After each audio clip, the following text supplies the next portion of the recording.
This is American Weather Streaming Channel meteorologist Chris Schromick, and we're reporting here from Iowa. I've got Timmy Albertson that's en route to this potential tornado warning. It's actually a tornado radar indicated tornado warning that's now in place for areas south and west of Omaha.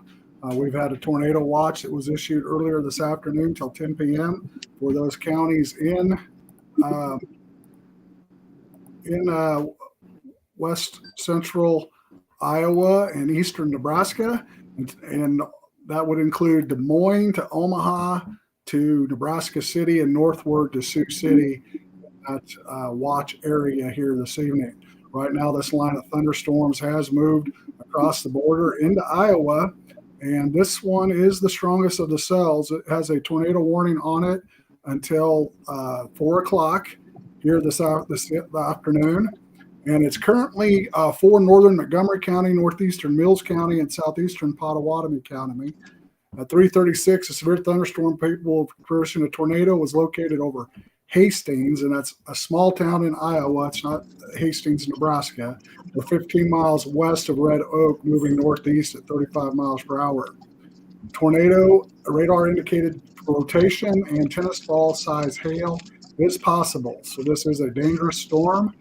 And if you're going to zoom in here on the radar, you're seeing that right to the north and east of Hastings and moving to the northeast at 35 miles per hour. So this cell here that's now working its way across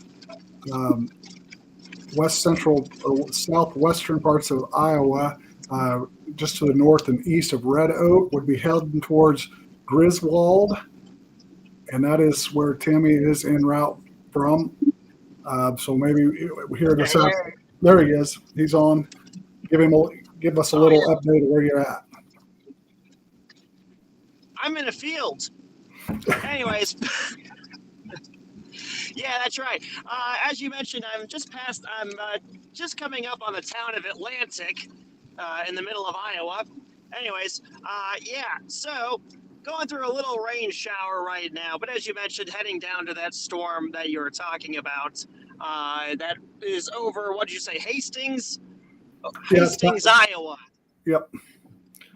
Not Hastings, Nebraska. Both of them are kind of small, though, but yeah, whatever.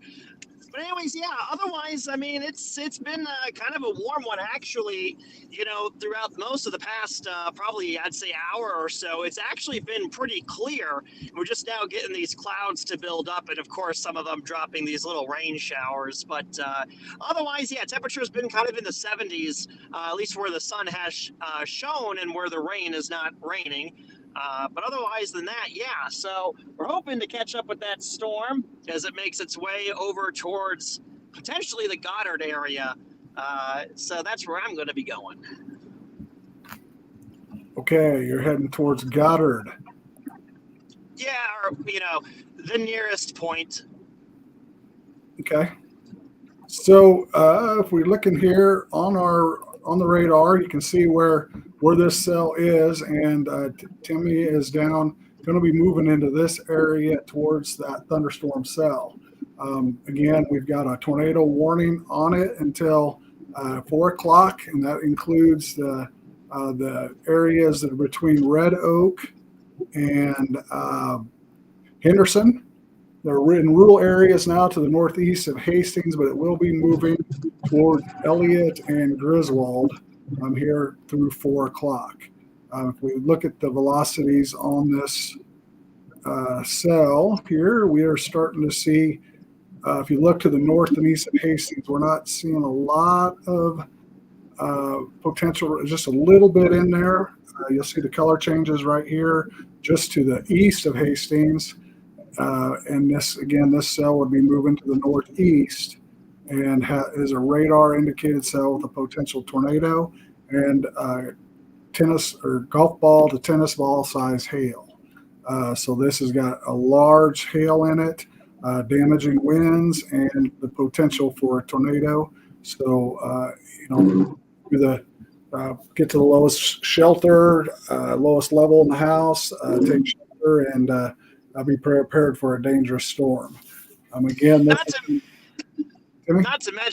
Not to mention too, the other thing, these storms are also already producing some pretty decent sized hail. In fact, the one that we're trying to get over to, a couple reports I see on my end of about 1 inch, maybe about a 1.5, I think that is. It's a little hard to look at the screen, but that's kind of the main thing today with these storms is, just enough shear that we could see them maybe kind of producing a few tornadoes. But kind of the main thing that's been highlighted, and I'm sure Chris and I have been reading about, reading this, for all day today and everything and looking at stuff, but it's also the hail.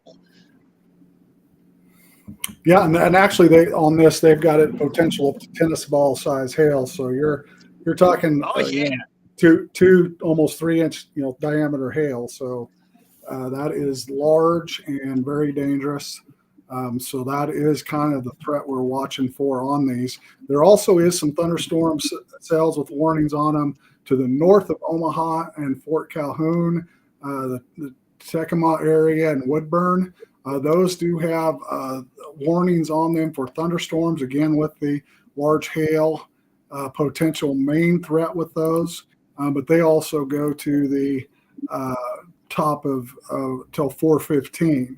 And these, again, they're calling for tennis ball size hail and 60-mile-an-hour winds with those cells to the north of Omaha. The difference with those is it is moving into some more cooler, rain-cooled air that once it reaches towards Denison, Manning, and Audubon up here, that's a little different atmosphere. This cell that we've got down here around Red Oak that we're looking at that has the tornado warning on it, much different.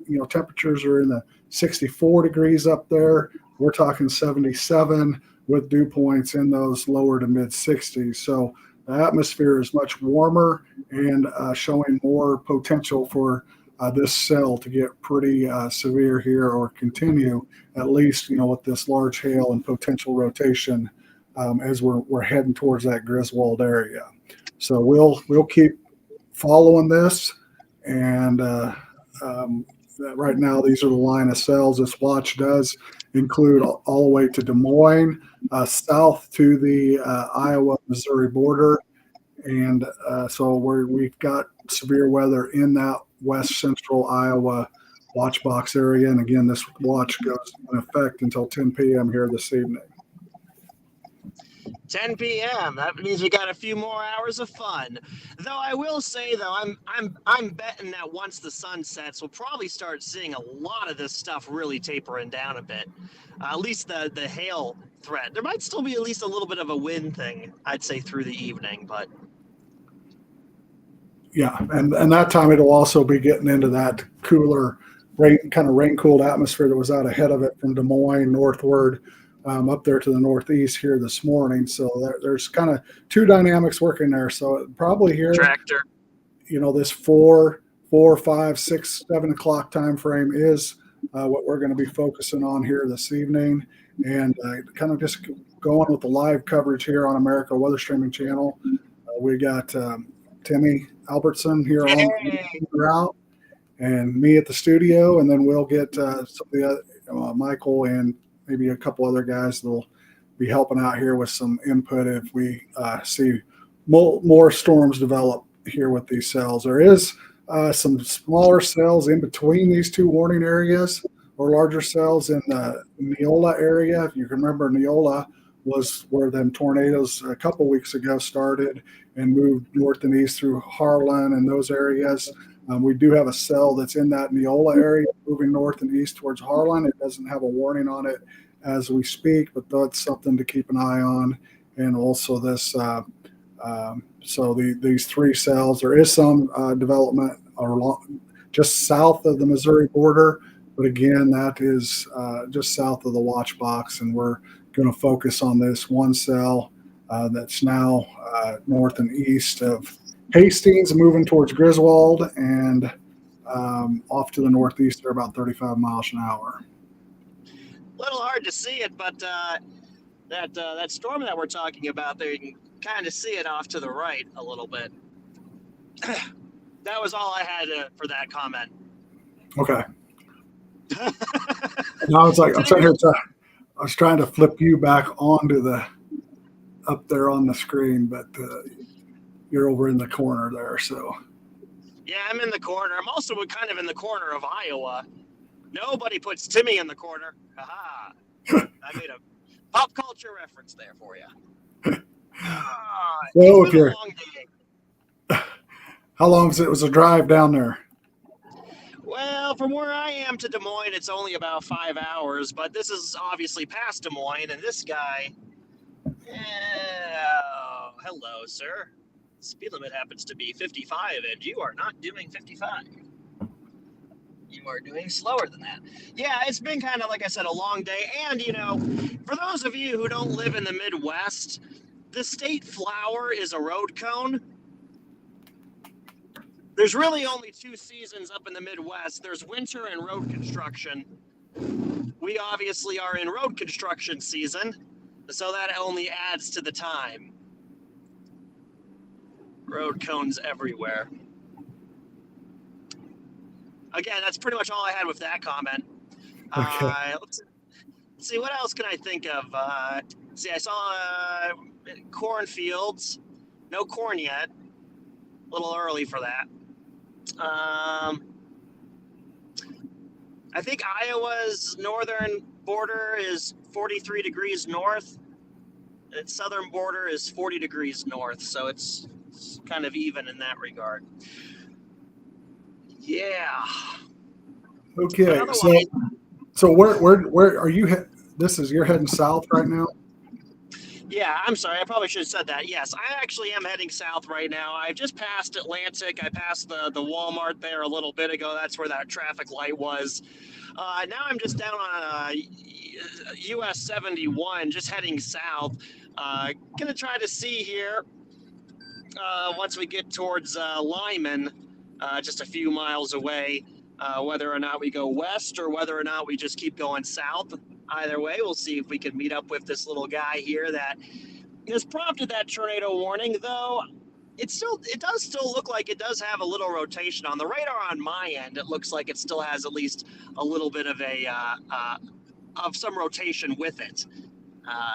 Maybe not enough to have something on the ground per se, but certainly a good indication that there's a mesocyclone in the thing, and probably some good hail. I mean, like I said, the only hail reports I have seen on my end was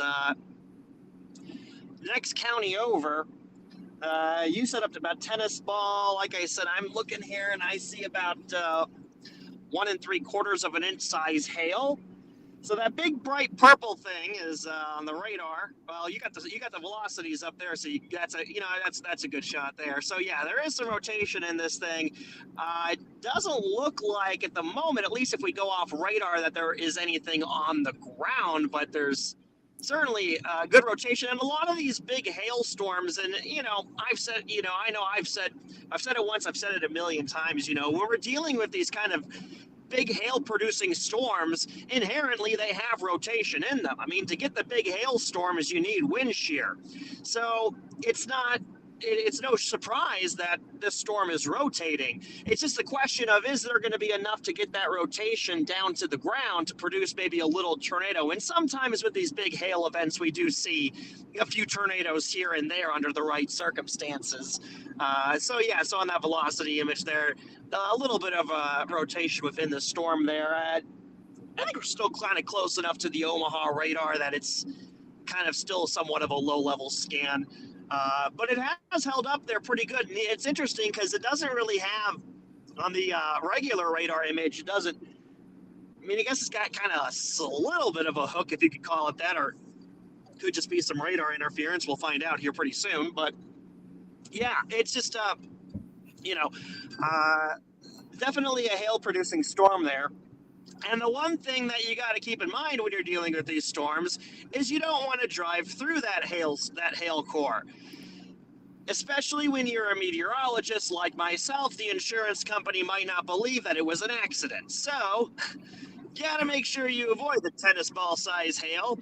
Then the fiance will probably kill me if I damage the car, but, well, you get the idea.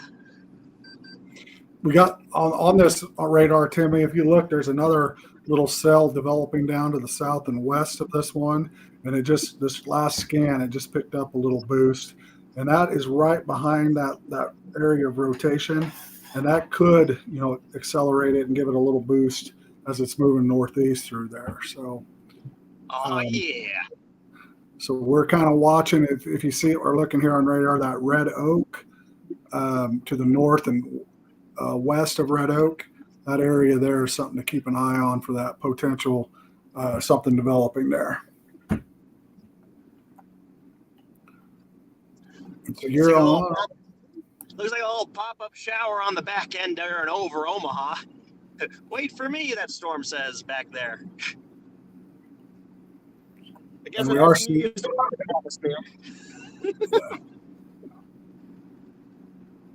But yeah, obviously the two main ones is that big guy there north of Omaha, which some of the high-res models kind of picked up on. I'm wondering if that might have been one of the ones that it was picking up on. On a side note there, and we got this guy down to the south. But the difference between this guy that we're heading to and the one up north of Omaha is that right now there's nothing really in the way per se of that storm that we're going to now. Whereas opposed to the storm up north of Omaha, there's other storms that are firing up, running into it. And as you've been talking about, this area had had a little bit of a rain event this morning that kind of, in my opinion, I think lingered on a little bit longer than expected, at least in terms of its longevity, which may have stabilized the air down that way a little bit. I think there was some talk at one point that the SPC might put that part of northern Iowa under a severe thunderstorm watch, but at least for right now, I don't believe that there is a watch up there for them at the moment. So now in a moment here, we're going to come up on... We're going to kind of, for those of you at home watching, and even for you, Chris, in a few moments here, we are going to turn direction a little bit here, just based on the way the highway is laid out. And you should get a kind of a view of the storm. Now, mind you, though, the area where the hail is what we're going to be looking into. In terms of, that rotation, we're probably not going to get a good view of it here when we turn in just a few moments. But, I don't know where I was going with that. Oh, right. Yeah, we should get a little bit of a view of that southern storm with that tornado warning on it here in about a mile or so. We're going to turn here in just a moment. Okay, Timmy, we just got a watch that got issued for eastern Kansas and northwest Missouri as well. And this watch just came up from the Severe Storms Prediction Center till 11 p.m. here tonight for portions of eastern Kansas, which would include all the way to the Oklahoma border from Medicine Law through Wichita and all into the northeast parts of the state that includes Manhattan, Topeka. It does leave Kansas City out of the watch area, but it does include St. Joe and the northwestern corner. So this watch now extends all the way. If you count the watch up in Iowa, this line is expected to build south and west into Kansas. There is a storm with a warning on it to the north and east of Concordia, Kansas, along highways 36 moving northeast. And so that watch is now in place till 11 p.m., which would include all of eastern Kansas, except for the border counties from Kansas City south to Joplin. But it would include Wichita, Topeka, Manhattan, and some of the Salina, or it's not in Salina, but it'd be in Emporia, all the way to Des Moines here this evening. So we'll keep an eye and see if we have any activity that'll pop up down there in Kansas as well. Well, I think when that cold front gets ready to push its way through, we could have some late afternoon or early evening fire up along that cold front line, which from what you described, sounds like that's what that watch is going to be up there for. Before we continue southwards, I do just want to turn here really briefly so that you can take a look at this thunderstorm here for the first time, get a kind of a clear shot at it. And I'm going to turn here just a little bit. That's it right there. You see that dark cloud cover there just off to the left. Looks like a little thunderstorm viewing platform here. I don't actually think that's what that is, but it makes a very convenient place for me to turn around. So I don't have to do it in the middle of the intersection. But give me one quick second here. And again, we're going to turn it, and you're going to see that storm. And of course, the UPS truck is coming. Someone's getting their mail.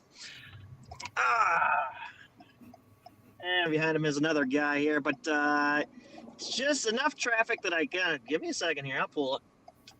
And then you can all take a look and go in ooh and ah. There it is. That's that storm. So what you're looking at there is, of course, the high precipitation part of it on the northern edge of that storm. We're turning around briefly here, though, because I think we're going to keep going south. That'll hopefully will ensure that we don't run into the hail section here. And we're going to go about a mile or so down to the south here. Going to stay in 71, unless there's any objections from the audience. But what I want to make sure here is that we don't get myself into a position where I'm going to run back into that hail. Though I do want to see it, it would probably be a bit more productive to maybe see it on the backside. So that was just my little update there. Okay. So as we get the radar back up here, you're looking at this cell we're talking about. They have issued a severe thunderstorm warning out ahead of that tornado warning with that cell. So that has been added here. We'll take a quick read of that. That will be a severe thunderstorm warning for Cass County and southwestern Iowa and northwestern Adams County until 4:45. A severe thunderstorm located 5 miles west of Elliott or 7 miles north of Red Oak, moving east at 35 miles per hour. Ping pong size hail and up to 60-mile-an-hour wind gusts. On that cell, tornado warning is in the cell. Is behind that, or actually, we're probably talking about the two cells. There's one here to the north and one to the south and west. Those are the ones we've been talking about here last 10, 15 minutes. And again, we've got a warning and a tornado warning and a severe thunderstorm warning linked or hooked together with these two cells that have developed here in southwestern Iowa. So what we're doing right now, for those of you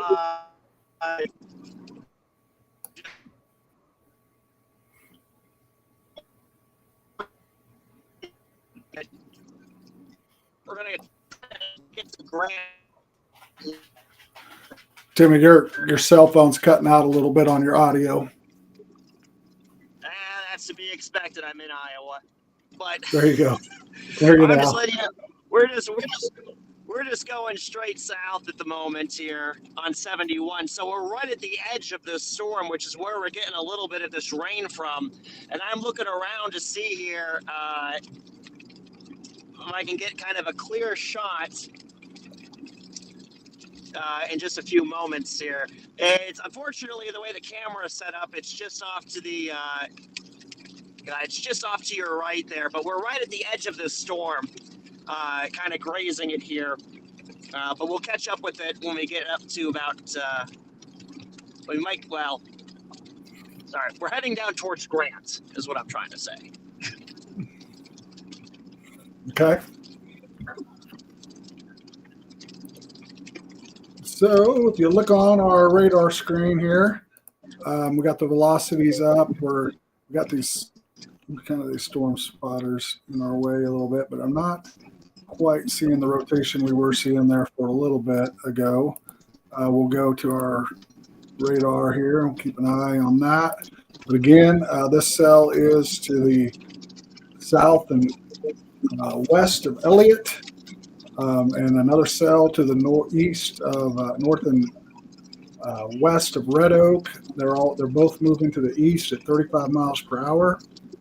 And again, one has a warning on it here for another 10 minutes. Tornado warning, radar indicated rotation. The big thing to keep an eye on these, there's the hail. We've heard anything from potential for ping pong to tennis ball size with these storms here this evening or late this afternoon. And again, if you look at the radar here, we've got numerous warnings on the stuff to the north and east of Omaha. I now move through Missouri Valley. We're going through Woodbine, Dunlap, and Denison. Harlan, they're all spelled. There's 1, 2, 3 cells to keep an eye on in that area, all moving to the east and northeast so at 35 miles per hour. Potential on these as well with the ping pong and tennis ball size hail. That's very large hail and dangerous. So those storms up to the north, and then this cell to the south and east of Omaha are the severe rundown here this afternoon.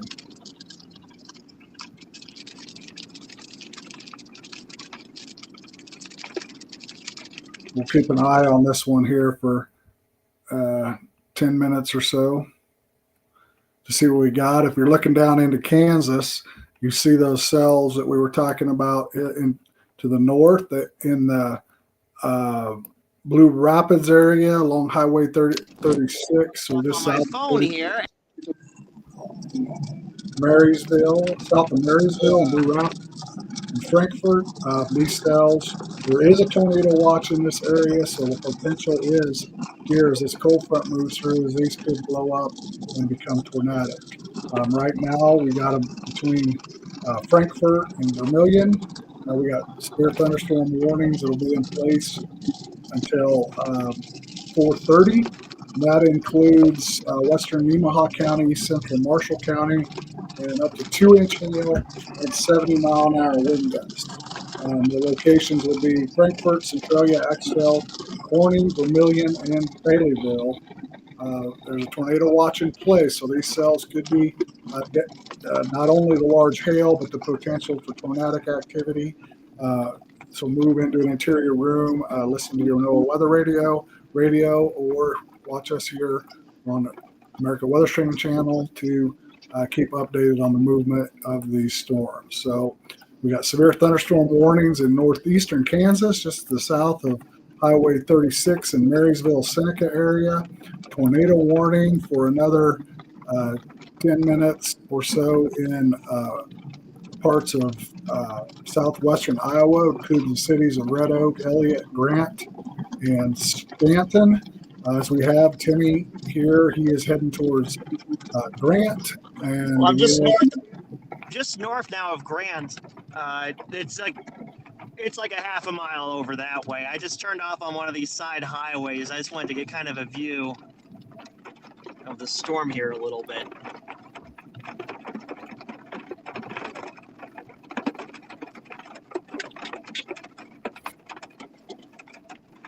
Yeah, you can see the. There's where the hail is.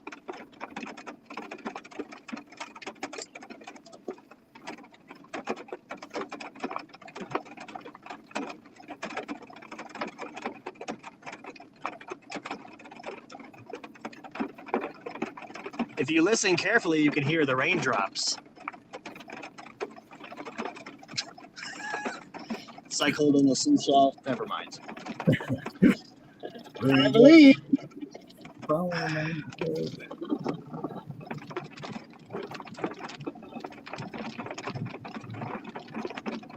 right. We're kind of talking about the surface map here. I'm going to share that here. Pull one up. Kind of show you that.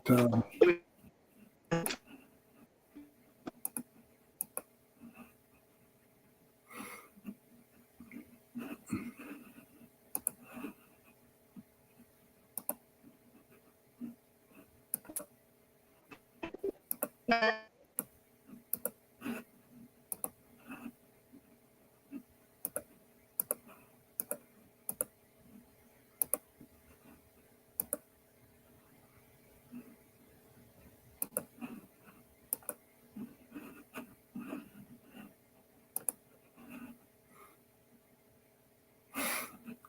if you can see this surface map here, we've got that cold front is now, you see where the upper level low is spinning over southwestern Iowa, or the surface low, and then that cold front is extending down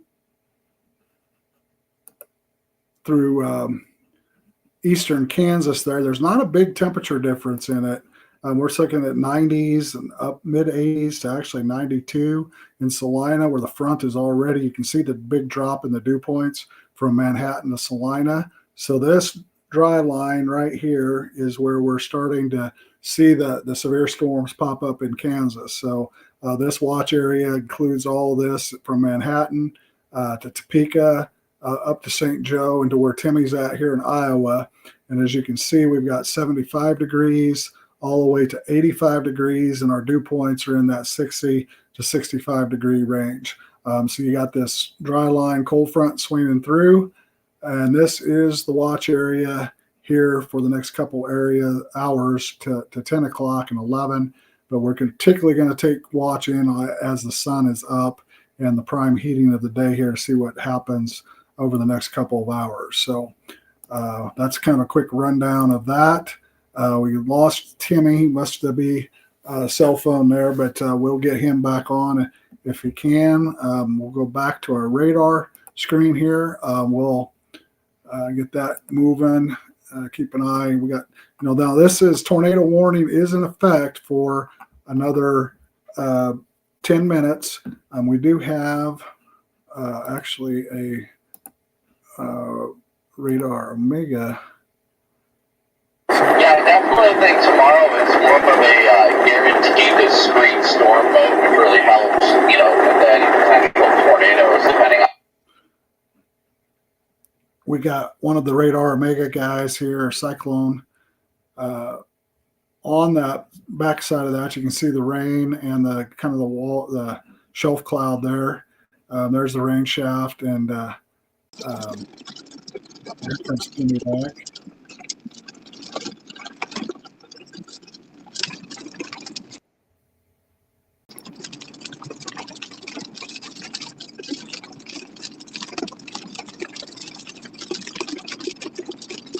I am back.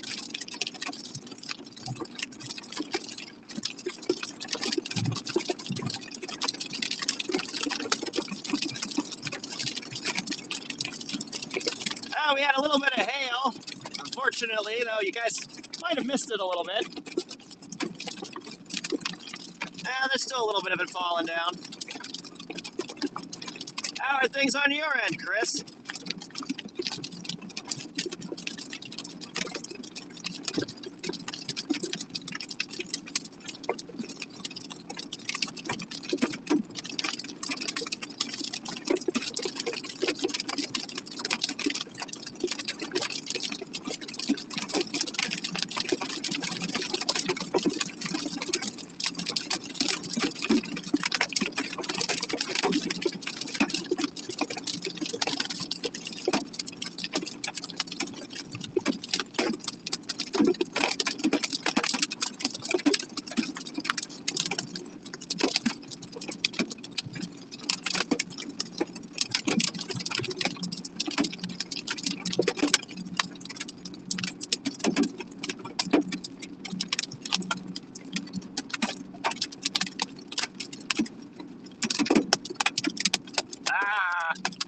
The hail.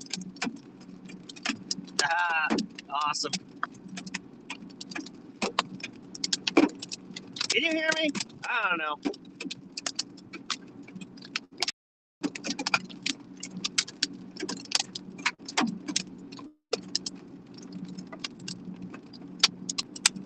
Hey, alrighty. So, everybody, this is meteorologist Timmy Albertson here with you guys. So, you're probably wondering where I am. Well, so am I. Nah, just kidding. I'm actually near the town of Grant, located in southwestern Iowa, not too far off of, well, actually a little ways off of the interstate there. What we are doing right now is we're actually trying to stay just outside of a patch of, well, some hail. Upwards of about golf ball size hail. Now, we're getting a little bit here, about dime size hail for the most part. But what we are going to do is we're actually going to turn around because you guys can't really see what we're looking at. So I'll show you what we're looking at. And that is we are looking at a little bit of some hail. Chris, welcome back. How you doing? Hey, I'm doing good. All right. Well, we sorry about all the weirdness there. Ooh, those clouds look cool. Sorry about all the weirdness there. I had to kind of avoid the heavier of the hail, but as you can see, I'm still having a little bit of hail. Just a little bit. Just a little bit. Here. Out kind of in the fields, more or less. Looking straight ahead here. I'm trying to get my calibrations. Chris, you talk for a moment here while I calibrate myself here and make sure of where I am. So we were talking about how this the cell has been. It's no longer a tornado warning, but we do have the potential severe thunderstorm warning continuing with the large hail and the wind gusts up there 70 miles per hour. So this cell is moving to the east of that Red Oak area towards Grant and Highway 71.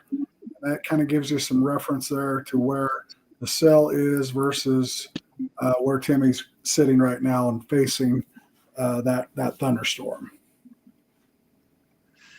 That is right. Interesting little cloud formation out ahead of me. Just looks to be some scud cloud. But potentially rotating a little bit.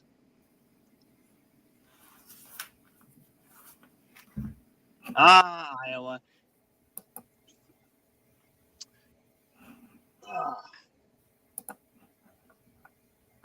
Tell me about that storm I'm looking at.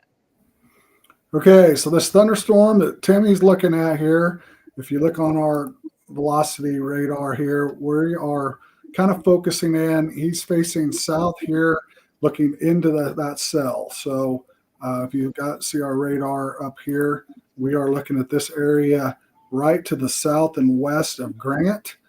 This cell is east of Red Oak, kind of moving east at 35 miles per hour. And then there was one.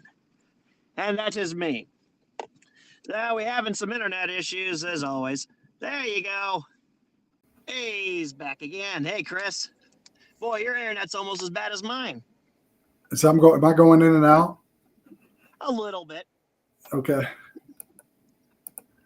But anyway, we were kind of talking. I mean, he's facing south, looking at this cell that's moving towards Highway 71, or it will be crossing over it here shortly. And that hail is passing just north of me. And I mean just north of me. So we're going to, as soon as that hail core passes by, we're going to actually head back up towards Grant and see if we can't see a few hailstones. I'm sorry for interrupting. Go on. No, I was just changing the screen here. So that is the biggest threat with this cell is we do, have the potential for the ping pong to tennis ball size hail. Again, that tornado warning has expired. It's now a severe thunderstorm warning, but there could be potential rotation in that cell. As Timmy kind of mentioned, he can see us a little bit. So it's something we're going to keep an eye on here as he's close to it. And again, if you run down this activity, we've got it all the way from Denison to the north and east of Omaha, Harland. Those severe thunderstorm warnings are the same thing. They have large hail, a little bit of rotation. That's in a more cooler atmosphere up there. And then you get down here into the cells in southwestern Missouri, northwestern Missouri, southwestern Iowa, all the way down into northeastern Kansas. They all now have warnings on them in the Auburn, Nebraska area to Maryville, Kansas, and Seneca, all moving east and northeast at around 35 miles per hour on that front, and low pressure that's now moving through southeastern Nebraska and southwestern Iowa. So we've got a line of severe thunderstorms here. Tornado watch is in effect for all these areas until 10 p.m. in Iowa, 11 p.m. on the activity in northwestern Missouri and eastern Kansas. So we've got a situation here this evening with this cold front and low pressure system. It's not a big one per se compared to the two upper lows that we were watching over the weekend and last Thursday, but it does you got warrant enough to put a tornado watch in place by severe storms here this evening.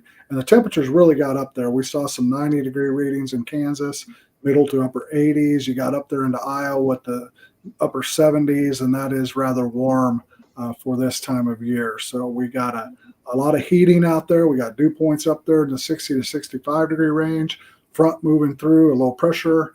So the dynamics are there for at least severe thunderstorms with large hail, anywhere from ping pong to tennis size hail. So you're talking 2 to 3 inch type diameter, and the potential, for these cells to produce a small tornado or some rotation.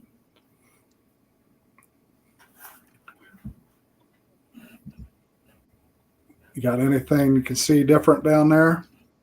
Yeah, like I said, the hail that we've been talking about on this storm, a little difficult to see. I'll try to turn a little bit, but that's it. Like I said, it is just to our north. It's a little hard to see, and unfortunately, this won't do it justice very well. But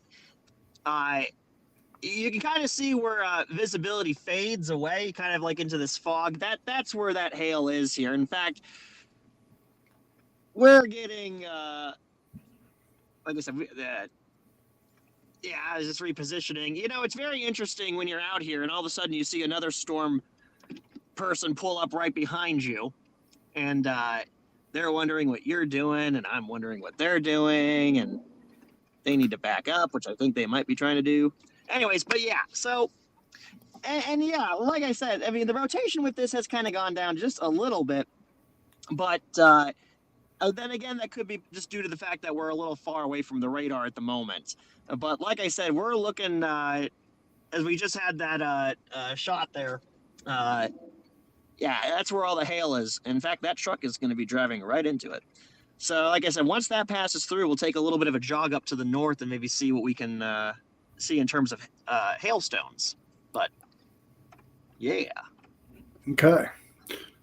Thank you, Timmy. So we got the radar screen back up here, kind of zooming in down there where Timmy is talking about. We're in this Highway 71 off Walton Side Road to the north of Grant. This is the cell that we're keeping an eye on right here with the large hail, potential wind gusts of 70 miles per hour. And also, what did at one point have a radar indicated tornado showing up on radar, some rotation. So that is a cell that, so we're looking at the velocities here. You're kind of seeing this area. That's probably the spotter you're talking about right there. Oh, no kidding. he's right up there, but in that same area. But anyway, we're in this between, that southwestern Missouri with this severe cell. And then, like we said, we got this activity that's up to the north. A lot of these areas to the north here, if you've been, following some of our severe storm coverage that we've been doing, we had kind of 2 rounds.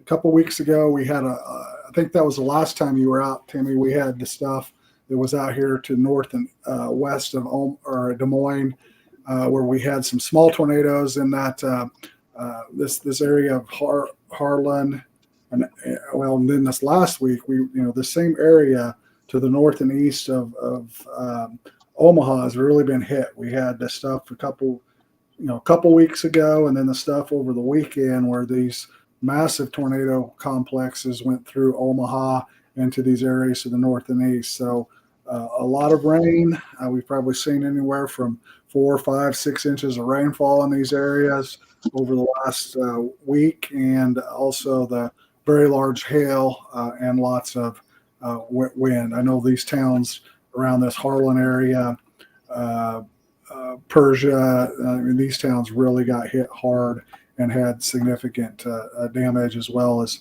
places to the northwest of Omaha, northeast of Council Bluffs, where that serious tornadic activity that lots of people have seen footage of. It's kind of been an active season for west central Iowa here the last few weeks, and looks like it's continuing here this evening with these tornado watch, at least for through 10 o'clock this evening. And we're, right now we've got this line. They're all severe thunderstorm warnings for the next half through 4:30 to 5 o'clock, all the way from Denison through these rural southwestern communities where we're at now. This is what I talk about with storm chasing. People just everywhere, like creating road hazards, trying to get their videos on YouTube. None of them are meteorologists. That guy's a Steelers fan, so I automatically have a dislike because I'm a Browns fan. But so we just had to pull back. I had to pull back a little bit because that hail core was starting to drift a little bit to the south, and I didn't want to get in a situation where I had to book it out of there. So I'm just moving a smidge down to the south. But I will say though, if you look at the more recent radar scans, it looks like there might be a little bit of a notch trying to form, at least in the lower levels in terms of rotation. Obviously, this storm probably already has a good amount of rotation just given the hail it's trying to produce. But I have noticed that the past 2 or 3 radar scans have shown a little bit of a hook type feature. So I also wanted to move back just a little bit because of that, but I do not want to go this far down. So I am going to turn around here, but I just wanted to make sure I had a little bit of a buffer zone between me and that hail core there. And what's interesting is the sky is actually a little bit blue and green. That's kind of cool. You don't see that too often there. So sorry about that. Chris, did you fall out on us again? Or I don't know, whatever happened there. But anyways, yeah, so as I was saying, I just wanted to move a little bit back. But I will say, like I said, this thing does seem to have a little bit of rotation in it. And we're going to get a better view of it as soon as we get up the hill here. And then we're going to probably have to drift a bit more down to the south again. But yeah, like I said, so that the heaviest of the hail is falling just to our north. I mean, by maybe a mile or two at most. Now, obviously, that per se is not always the best thing when you're driving, getting large hail. But it is a good sign that the storm is at least healthy. So, as I mentioned, there may be a little bit of pocket of rotation here, but the thing is that it's not necessarily going to be possibly the most visual thing, just because there is so much precipitation around. So, there's that. Yeah, and if you're looking at this here up on the radar, you're seeing that area where Timmy's talking about here in this cell. Kind of started to kind of showing a little notch in there, something that keep an eye on. But again, this area has where that hail is at, and we're kind of getting repositioned behind the storm as it moves off to the east and northeast. Now it's got just the one watch warning on it. and the tornado watch here this evening. So this is 10 minutes. It'll probably be reissued out ahead of it. But again, we've got severe thunderstorm warning in place for areas extending from Grant to Massacre to Bridgewater with this cell that's moving east at 35 miles per hour east of the community of Grant, Iowa. Kind of zooming out, we were been talking about this activity to the north and east of Omaha. Again, same thing, large hail, plenty of straight line and potential winds 60, 70 miles an hour. If you look further to the south, we have the new watch that's been issued for northwest Missouri and eastern Kansas. That we got cells in Auburn, Nebraska area that are pretty strong. We need to keep an eye on those. Another one's just popped up to the north of Maryville in northwestern Missouri, and then Maryville, Kansas. We got a Maryville, Missouri, and Kansas here with storms close to them. All moving to the east at 35 miles per hour. Large hail, ping pong to tennis ball size, and with the tornado watch in place, we need to watch for the potential for small isolated tornadoes to develop here this afternoon and evening. So if you are in those areas, northeastern Kansas, southeastern Nebraska, northwest Missouri, southwestern Iowa, west central Iowa, we got these severe storms are now in place with active warnings on them, and we're monitoring here for the potential for at least see if any tornadoes do pop up and develop. Again, Timmy is down there on that one that's in southwestern Missouri around Grant, Iowa, and I'm kind of watching it from afar. Got a lot of rain wrapping into it, but you can see where that hail is in vicinity to where it's at here on the radar. And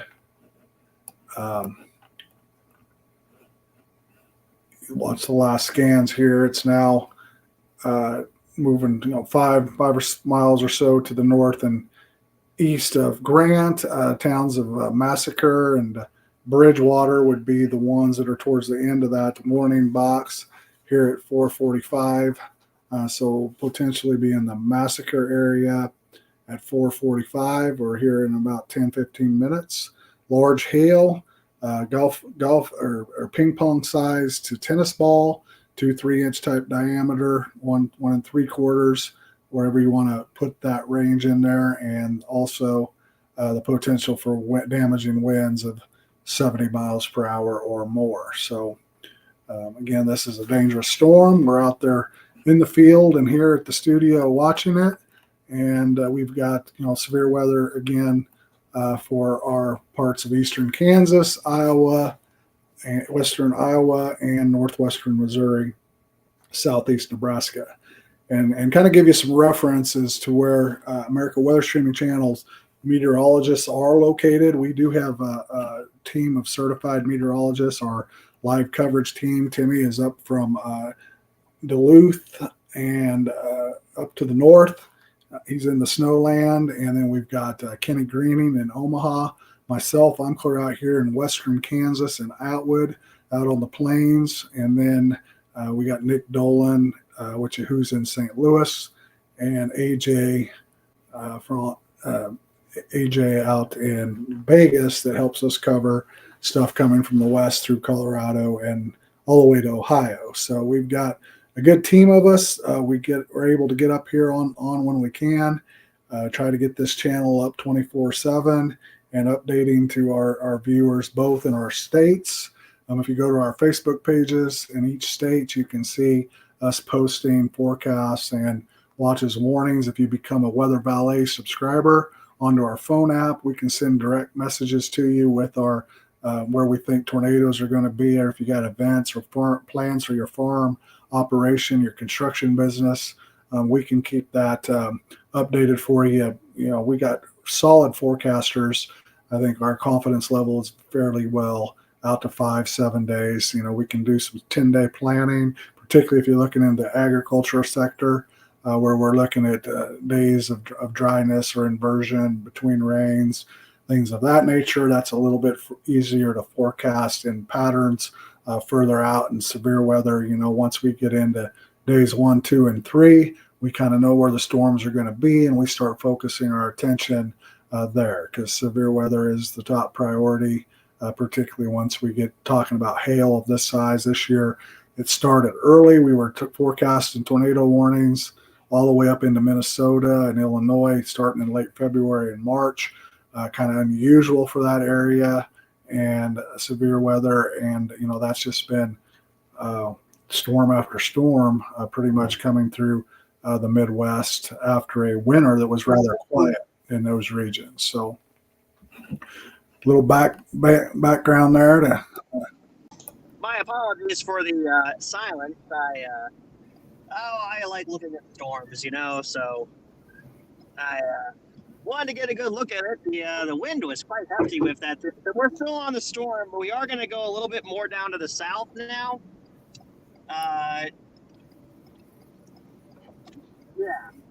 Just giving you an update there. I'm sorry, I didn't mean to cut you off, Chris. Nope.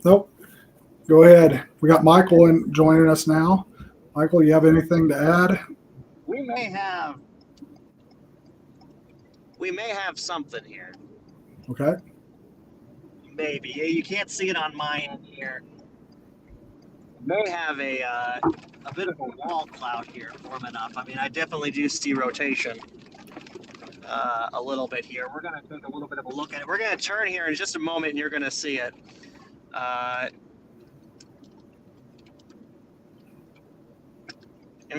We're going to keep an eye on this, Timmy here and Chris here. So yeah, we're following the storm here in Iowa, and Timmy, as we are I'm going to turn to a storm you're looking at here, and so there is an inflow going in with a storm, and I think that's what you're seeing there, some of that rotation. And let me take this off the screen here so we can see your view here, Timmy. What are you seeing right now?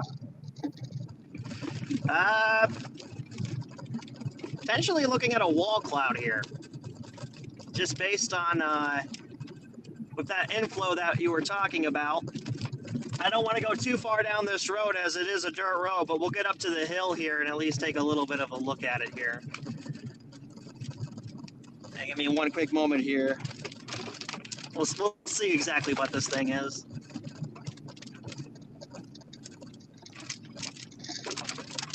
Yeah, that's pretty.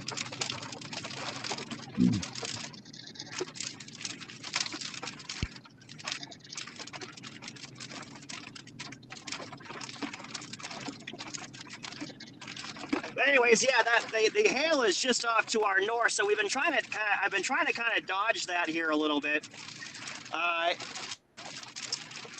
So we're a little bit south of Grant right now. This is going to be 140th, I think. No, 141st Street. We are getting a little bit of hail now. We've been right at the edge of the hail core for about the past, probably about the past 15 minutes. Like I said, I've been trying to dodge it at times. But we are getting kind of an interesting feature here on this end of the storm.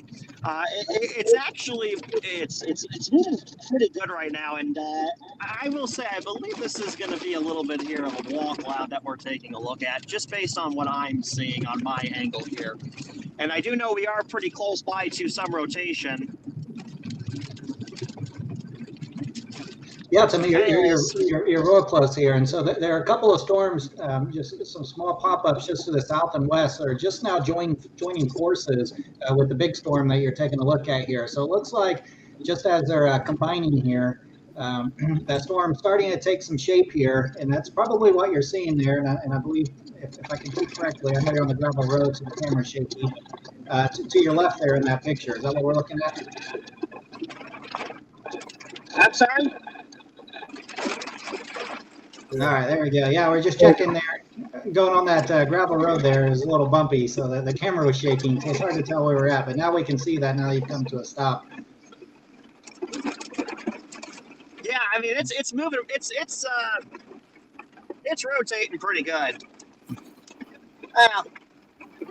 you know, as good as it can, I suppose. Here, so like I said, we're looking at quite the little wall cloud here. Very photogenic looking one. We're right by that little notch. I'll give you kind of an indication of where we are. We are going to be a few miles south of Grant. Taking a look at it here. We will go a little bit further down. See if we can't maybe see a better shot of it over this hill. It is going to be a little bit difficult for me to hear you guys over the next few minutes, given the rain and everything, but I'll keep this thing in the shot as best as I can. Okay.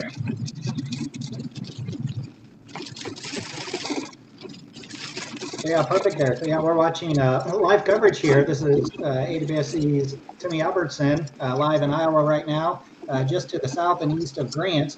A new severe thunderstorm warning has just been issued for the storm that you're on right now. So that goes for southern Cass County, northwestern Union County, northern Adams County, and Adair County, and southwestern Iowa until 5:30 local time. So just a couple minutes ago, severe thunderstorm was located 6 miles north of Carbon or 11 miles northwest of Corning, east at 35 miles per hour. So we're looking at hail up to 2 inches in diameter and 60 mile per hour wind gust with this storm here. So severe thunderstorm warning for this area here, the 2-inch hail and 60 mile per hour wind gust. And looks like, Chris, you're able to take a look at the radar there, and you can see that a lot of purple in that area. I assume that means a lot of hail falling. Yeah, if you look here on the radar, now we've got warnings in place that extend all the way out towards Greenfield back to these areas of purple.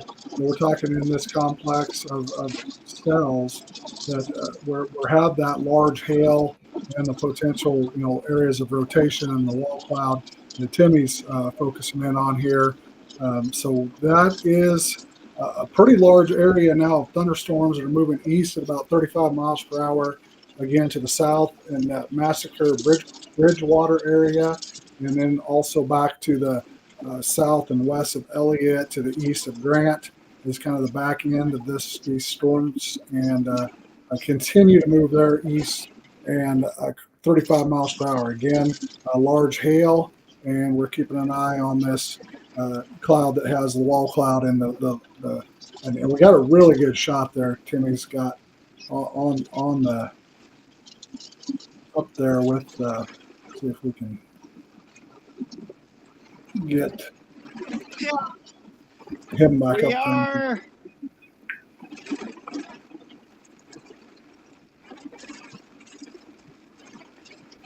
It's not as pretty now, but got a lot of rain in her.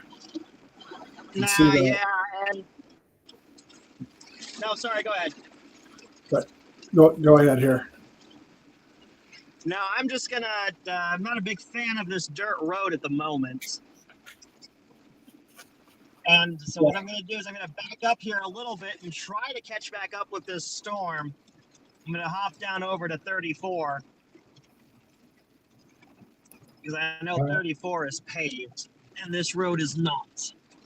Yeah, be safe there, Timmy, as you do that. And I'm going to jump over to Kansas, more to your area there, Chris. We do have a couple of tornado warnings to the west and northwest of Kansas City. And so let's zoom in here. The Westmoreland here, radar indicated tornado here. And severe thunderstorm capable of producing a tornado was located near Westmoreland, moving to the northeast at 20 miles per hour. And so let's take a look at the velocity here and see what we can see.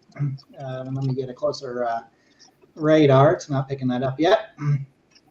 Okay, it looks like some of this rotation is died out a little bit, but you can see here the Westmoreland area. If you're in Westmoreland or anywhere just to the east of that, you're under a tornado warning. You need to take shelter immediately. Tornado warned storm heading your way. And so let's go up further to the north here just a little bit for about 16 more minutes. And Nemaha, did I say that right, Chris? Nemaha County.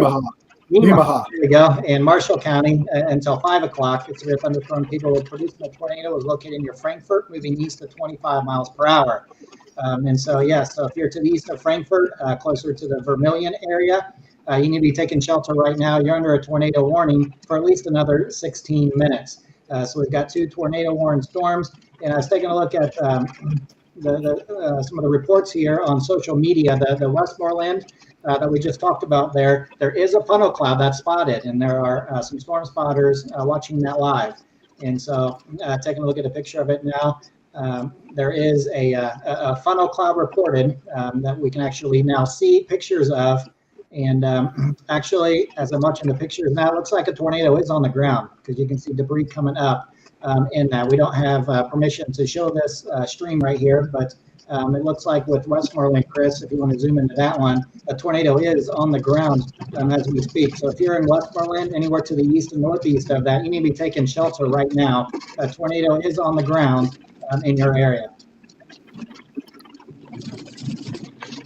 Okay, we're zooming in on that here. Again, this cell, you can see here on the radar in the Westmoreland area, right in here.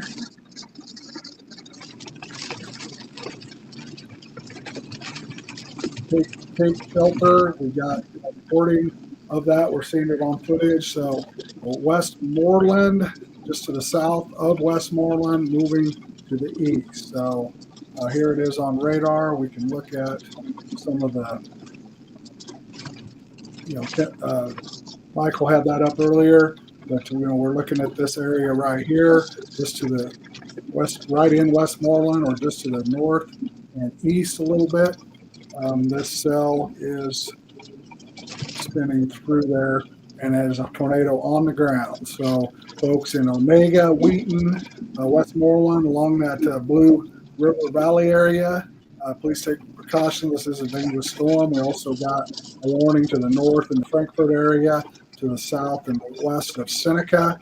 These storms are both got tornado warnings on them, and severe storms in northeastern Kansas. Yeah, Chris, Hunter Hurley here, and we just retweeted it, so people can go to our Twitter page and take a look at Hunter Hurley's page here, and like and follow his page there. You can see the tornado picture there that they're following right now in the area.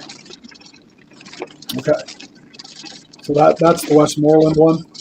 That's correct. Cool. So as you can see there on that last footage, this cell definitely has a nice sized tornado. It's to the east of Westmoreland, moving east at about 35 miles per hour. Again, that's some rural areas to the south of Omega. Again, that is a tornado on the ground in northeastern Kansas between Westmoreland and to the south of Omega.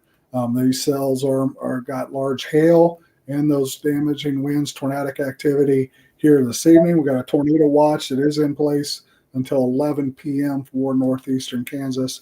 It includes all of northeast Kansas except for the Kansas City, Leavenworth area. It does include Topeka to St. Joe in northeastern Kansas. It also extends down to the Wichita area. Right now, those line of severe storms on that cold front are firing up. We got warnings in the Newton area, also Council Grove, Junction City, all moving to the east at about 35 miles per hour. But we're focusing in on this Westmoreland cell that does have the tornado on the ground. We showed you some footage of that. And again, that is a confirmed tornado. We also have the tornado for another 10 minutes warning up in Marshall County, Nemaha County, 2-inch hail flying. That's for Frankfurt, Vermilion, and Baileyville. That cell, if you can see it here, it's kind of moving east between Frankfurt and Vermilion as we speak, but it is also got a tornado radar indicated warning on it here for another 10 minutes. Timmy, anything happening up there in Iowa? It's raining. Now, so we were following that storm. Like I said, unfortunately, we had that dirt road. So we're going to try to catch back up with at least the portion that did appear. Then again, like I said, a little tricky to tell when you're driving sometimes, but at least had a kind of a little bit of a brief wall cloudish type of setup going on. So, anyways, we're coming up here on the junction of 71 and 34. To go eastwards, we're going to kind of be a little bit south of the storm, but then hopefully we're going to catch right back up on it. Awesome, and thank you there, Timmy. And I just circled on the radar here exactly where you're located, and so they're at 34 and the 71 area. Closer to another storm spotter there on radar Omega. So you're right there on the south side of the storm there, and as we've been talking about the with the inflow there, it's kind of sucked in those two little storms that have that have popped up just to the south and west of it. So it'll be interesting to see how it develops from here, because we're and you can correct me if I'm wrong, because you're there, but I still think the atmosphere is conducive to more rotation here with this supercell. Yeah, absolutely. I think given that, especially this particular one that we're on is relatively isolated, it's kind of by itself a little bit. So that's good news if you're a supercell, and we know this thing is producing hail. I had to, incrementally get down to the south. I wanted to take a look at the hail core, but then we had that rotation pop up there a little bit here, and it's looking like it might be trying to get itself a little bit more reorganized, just based on what I'm seeing off of your radar and everything else here. Of course, I got a radar here on my end, but when you're going down a highway, it's a little tricky to do a lot of radar analysis with it. But yeah. So, yeah, for sure. Anyways, like I said, we're just gonna catch up with the storm, and said I just unfortunately that road was a dirt road, and I've had a bad experience with dirt roads before. I don't think I ever told you the mud story, but I don't think that road was going to turn mud. But then again, neither did the one in Minnesota that I thought was not going to turn into mud. But absolutely. So yeah, AAA hated that one. So you're on 34 heading eastbound, is that correct? In just a moment, I will be. I'm coming up on 34 now. Okay. All right. So in this area right here where you are, just to the south and west of the storm, and larger the hail is where I'm circling right now in the supercell. So if you're in this area, if you're in the Orient area, the Greenfield area, watch out. This massive storm is heading your way. And then Timmy, where you're at down here is we're watching to see if we get some rotation in this area here with that. And so that's what, smart of you to stay on that south side of the storm here, get away from that hail, as much as possible. And you're just kind of on the back side there, so be able to see here once you make that turn in your rotation up ahead of you. Well, I would have went through the hail core, but as I told Chris earlier, my fiance would kill me if the windshield got broken. So. Absolutely. Yeah. Absolutely. Nope. It's all good. Yep. So it looks like you're going to be making this turn here with that. So drive safely, and we'll continue monitoring the radar and jump in if you see anything when you make the turn here. All right. Will do.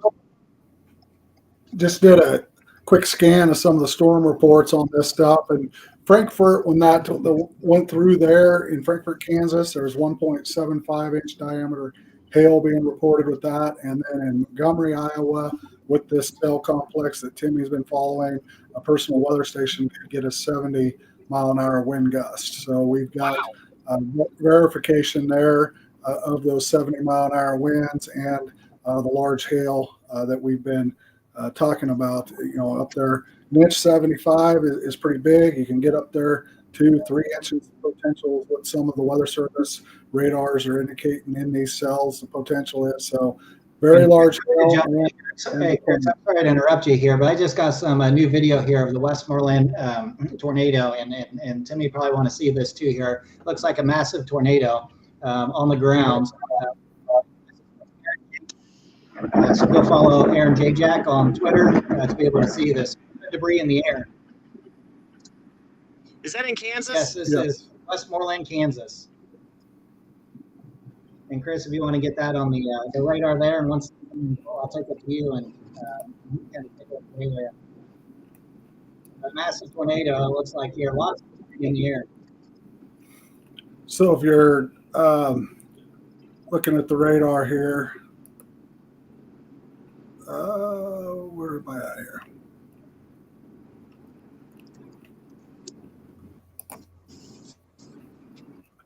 That cell is now to the east of Westmoreland with that tornado, and now it's in rural areas there in south of Onega. And again, that was a pretty massive tornado showing there on the radar, and we're looking at it right here. See these areas of potential rotation on the southwest side of this cell.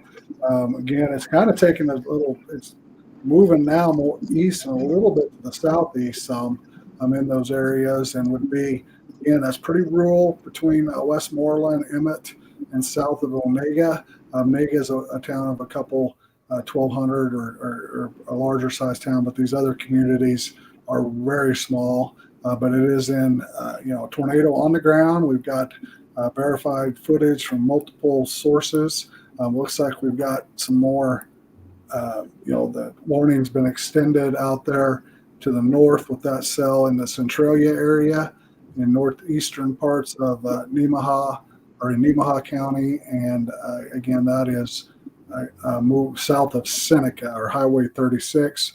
Again, some rural communities, Centralia, Grenada, and in areas there in northeast Kansas. So two serious storms in northeast Kansas, one in the Vermilion Centralia area, moving to the east, and then that other one to the east of Westmoreland, now moving through rural areas between Emmett and Onega.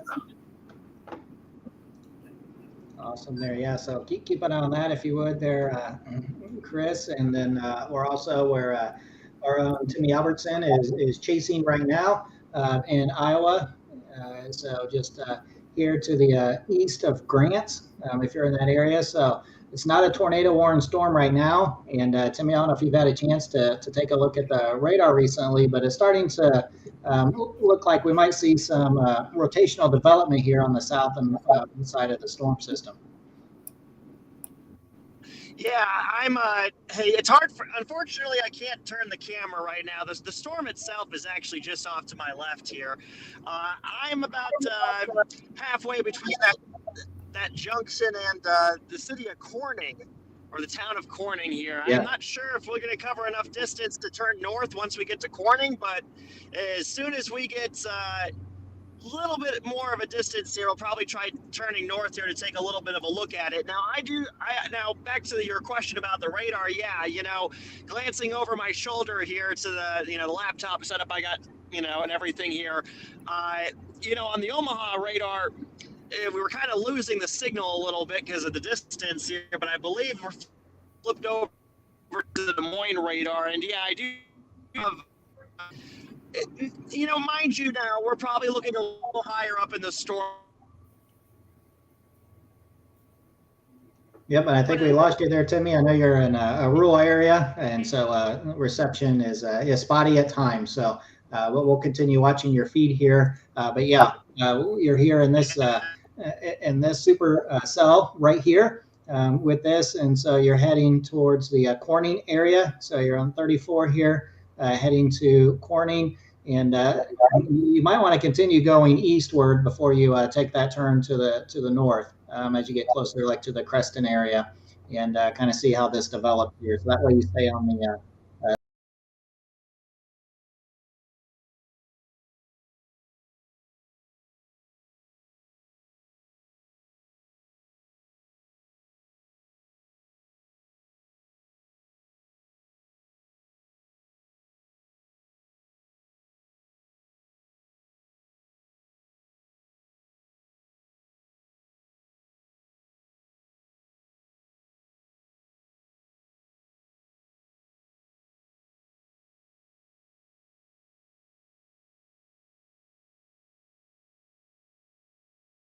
And so as we watched this, watched it unfold here, we saw pictures and video of an actual tornado on the ground in the Westmoreland area. So we'll continue to watch this system here with this observed tornado. So if you are in the Onega area, even all the way down towards the Emmett area, you need to be taking shelter at this time, because you're not technically in the tornado warning right this second.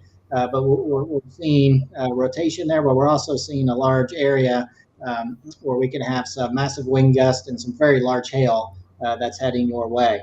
And so if you're in that area, even just outside the polygon, you need to take shelter immediately. And then new tornado warning has been issued to the storm just to the north of it. This is a radar indicated tornado for southern, did you say Nemaha? Did I say that right? County? Yep, Nemaha. County. See, I'm learning there. Until 5:30 local time, so a thunderstorm capable of producing a tornado is located near Vermilion, moving east at 45 miles per hour. So possible tornado and large hail with this system here. So if you are in the Corning area, the Gulf area, you need to be taking shelter at this time. You are under a tornado warning. So you need to get to, if you have a basement or any type of an underground storm shelter, you need to get there immediately. Otherwise, you need to get to the lowest level of the sturdy building that you're in, and put as many walls between you and the exterior as possible with that there. And so the Centralia, Corning, Gulf area, you're under a tornado warning. You need to be taking shelter at this time.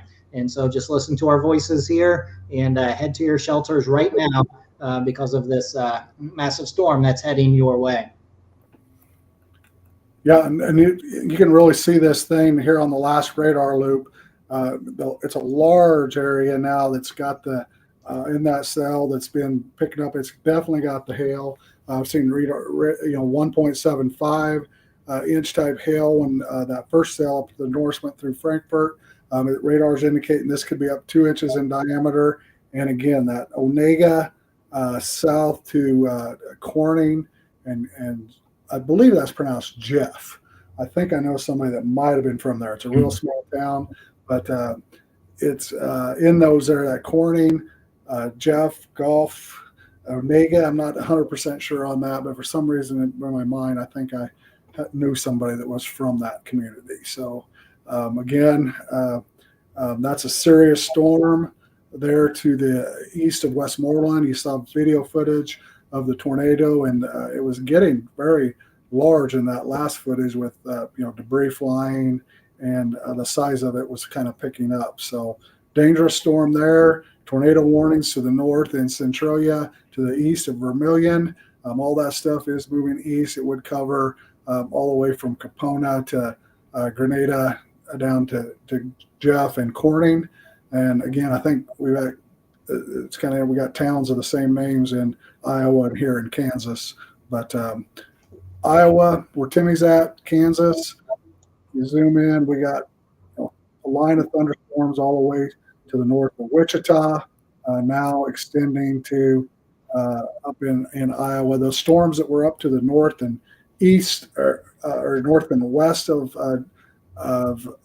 east of Omaha, northwest of Des Moines, have weakened. Up there, they kind of put into that rain-cooled, cooler air, and now we're looking at this activity on the north end in southwestern Iowa, where Timmy's at, and specifically the stuff with the tornado on the ground in to the east of Westmoreland, Onega, Jeff, and Corning areas, Centralia, with these two warnings in northeastern Kansas. Absolutely, and I'm really concerned here with this tornado warning here, just to the or that includes Corning, but you're starting to see that hook echo form on the radar right here. And when we switch over to the velocity, we're taking a look at reds and greens coming together, and we can definitely see that here in this area. So just to the west of Corning. So if you're anywhere from the area circled here, including Corning, you need to be taking shelter right now. This is definite rotation that we're seeing on the radar, and we're following reports here, and we'll let you know if we hear of what's being seen on the ground. We haven't got any reports yet, but definitely based on the radar, this is something you've got to take very serious if you're in the Corning area, and be taking shelter right away. Okay. Yeah, and that's so we got Corning, the Jeff area, the Westmore, Grenada, and Capona. Again, these are small communities there, but this is a dangerous storm, and we need to take cover. We We got word here that is an observed tornado. Observed tornado in the west of Corning. Okay, so if you're in that area, a confirmed tornado is on the ground, and so that's kind of matching up there what we were just watching on radar. And I'm going to switch over real quick to this, and you can see the velocity scan here, the most recent one.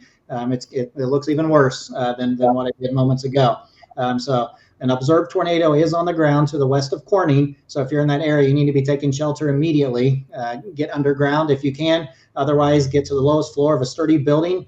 Put as many walls between you and the exterior of the building as possible. This is no time to look around, no time to go outside and watch and see what's happening. You need to be taking shelter right now. An observed tornado is on the ground in this area here. So confirmed tornado, as well as baseball size hail here with the storm, and it's moving to the east at 45 miles per hour. So if you're in Corning, it's going to be there very quickly here. So you got to be getting into shelter here, and then in the Jeff area, need to be getting in shelter right now. There's no time to waste here. If you hear our voices, you need to be taking shelter at this time. And so I'll continue to follow here. I'm going to check and see if we've got any new information on exactly what's going on there. But taking a look at the velocity here, if you're in this area here in the Centralia area, you need to be taking shelter immediately. There is a tornado on the ground. Okay, Michael. Okay, we've got that serious situation there in northeastern Kansas. Again, there's 2 tornado warnings out there in northeastern Kansas. One is to the south of 36, Seneca, the Hiawatha area, in that confirmed tornado on the ground west of Corning, heading towards Jeff, and then another set. Yeah. Here's the picture here. This comes from Connor Healy at Healy Photo. So go to Connor's page here, like and follow the page. This is what Connor just took here. There in the Vermilion area. So that's the tornado we've just been talking about. The radar did not look good, and this confirms it right here. There is a tornado on the ground. Cool. Well, that came in just as we were looking at that. So again, these tools that we're having here are pretty fascinating, that we can do this with multiple meteorologists and track these cells in different locations here for you. But again, dangerous storms, particularly that one that's now in the Corning and Jeff areas. Again, that's got a tornado, as you saw, on the ground. So take cover immediately. Go to the lowest floors in your house. Go interior rooms, and take shelter if you can get inside a hallway or a closet. That would be advisable immediately. Again, we've got these 2 cells we're watching. The one's kind of leaving the watch or the tornado warning box. It's got a watch a tornado or thunderstorm warning on it now that includes areas to the north of St. Mary's and to the south and west of Holton. Those communities, it looks like the tornado warning has expired, and now is a severe thunderstorm warning in those areas between Westmoreland. Again, this cell did have a confirmed tornado at one point, is in a watch area, so it could redevelop and reform at any time. So if you're to the north of St. Mary's, southwest of Holton, south of Onega, between Westmoreland and those rural areas, that is a severe thunderstorm warning now in place for those areas for another 20 minutes or to the bottom of the 5 o'clock hour. Again, we'll go back to the cell that's up to the north that has the tornado on the ground. In that Corning area. It is now moving to the north and east of Corning somewhat and heading towards Jeff. If you're in the Jeff area, take shelter immediately. And also the smaller communities of Capona, Grenada, and Westmore. Those communities are in the path of this storm.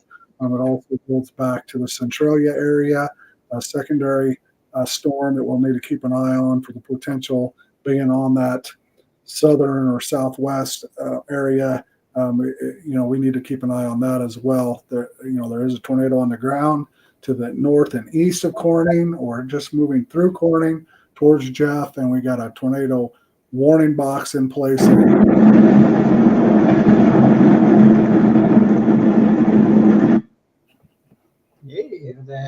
So yes, and so for the we do have our own Timmy Albertson in Iowa right now, and we don't want to take our focus off of the tornado warning that's going on there in Kansas, but just know that Timmy is okay. He's making his way towards the storm here, and it looks like I'm not sure what I'm looking at here. So on radar Omega, let me pull up my screen here. So this is a storm that Timmy is following right now, and he's getting his phone hooked back up for us. But it's hard telling what we're seeing in the distance there, but definitely some lowering of the clouds that we can see from this view right here, as well as some lightning and what looks to be some very heavy rain on the right side.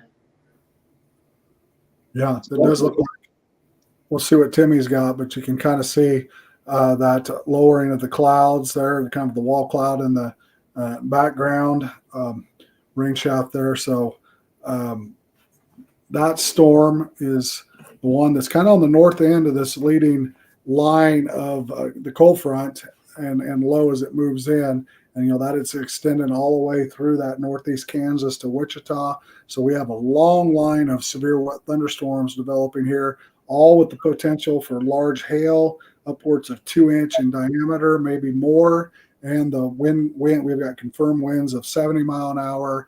And also we've seen confirmed tornadoes, particularly the cells in northeastern Kansas. That's the one that has a tornado on the ground as we're speaking. And something that's very, very serious. It is in rural areas there in that Jeff area to the east of Westmoreland, and there, but Corning, Jeff, and see that cell on the backside there too. That's could be a multiple vortex maybe thing forming there. But again, that tornado warning there is in effect for another like 10 minutes, 9 minutes or so. And again, dangerous situation in that Corning,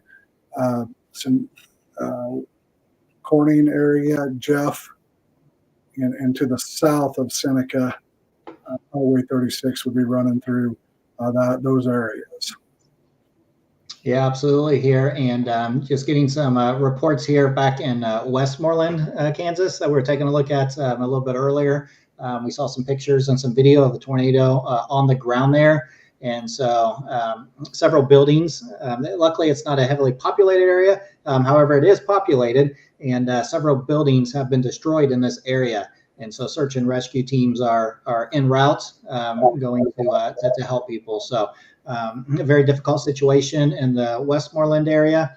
And also what we're seeing, as you're just talking about there on the radar there. So if you're in the Corning area, you've got to be in shelter right now. There's no time to wait. You need to be in shelter right now because there has been an observed tornado with this system, and you can still see that hook there on the radar that you're taking a look at, just to the west of Corning there, and that's heading your way. That is heading your way if you're in Corning in the Jeff area. So no time to waste here. And as we're doing that, and then just getting an update there from Timmy, he's heading to the Creston area. Let me switch radar views so you can see that system here. So Timmy is heading towards the Creston area. And so by the time he gets there, he'll probably be on the south and southwest side of the system here as it makes its way towards the east. And let's pull the velocity back up and see. Let me get to the Des Moines radar so you can see a little bit better. But you can see a lot more reds and greens there, a lot more reds on the radar. So some very broad rotation in this area. But there, he's got his camera turned on, and we'll be able to see once he gets more towards this Creston area, we'll be able to see exactly what's going on. So it does look like the storm is starting to get itself situated. The question is going to be here with this storm just to the south of it. exactly what happens with that. Is it going to suck it in? Is it going to combine? Or will they stay two separate supercells? And so those are the things that Timmy's watching on radar. So if you are in the Des Moines area, you do have some severe thunderstorms heading your way. Severe thunderstorms are heading your way. And these severe thunderstorms have winds up to 60 miles per hour and ping pong ball size hail. So these are no joke. I know, and Chris, we've seen a lot of tornadoes and a lot of tornado warnings over the last few days. So luckily, we're not seeing tornado warnings here in Iowa with this system right now. But still, we cannot say you're in the clear if you're going to have this large a hail and the wind speeds gusting, over 60 miles per hour. Yeah, we've definitely have seen lots of tornadic activity with these storm systems here since last Thursday. Just about any of them, particularly since we have a watch up and the conditions are there for tornadoes at any time. Again, we've been talking about the large hail with these storms. I mean, we've seen all of them here. I know last few weeks we've seen 3 inches. Very common in many of them, even on the backside where you typically don't have, the worst severe weather of storms. We've seen 3-inch, 2-inch type hail. So it's definitely been a year of hail so far. Looks like it will continue. This line now, has the cells all the way up for where Timmy's at to Park City, which is a north suburb of Wichita or north community of Wichita. Now has a warning all the way through Newton. Heading up to Council Grove, to the east of Topeka, kind of through the Manhattan area already. And then that storm with the tornado on the ground up there in the Corning and Jeff area. That is a long line of severe weather that now has the large hail, the potential for tornadic activity, pretty much covering all of eastern Kansas here over the next hour. That watch is in place until 11 p.m.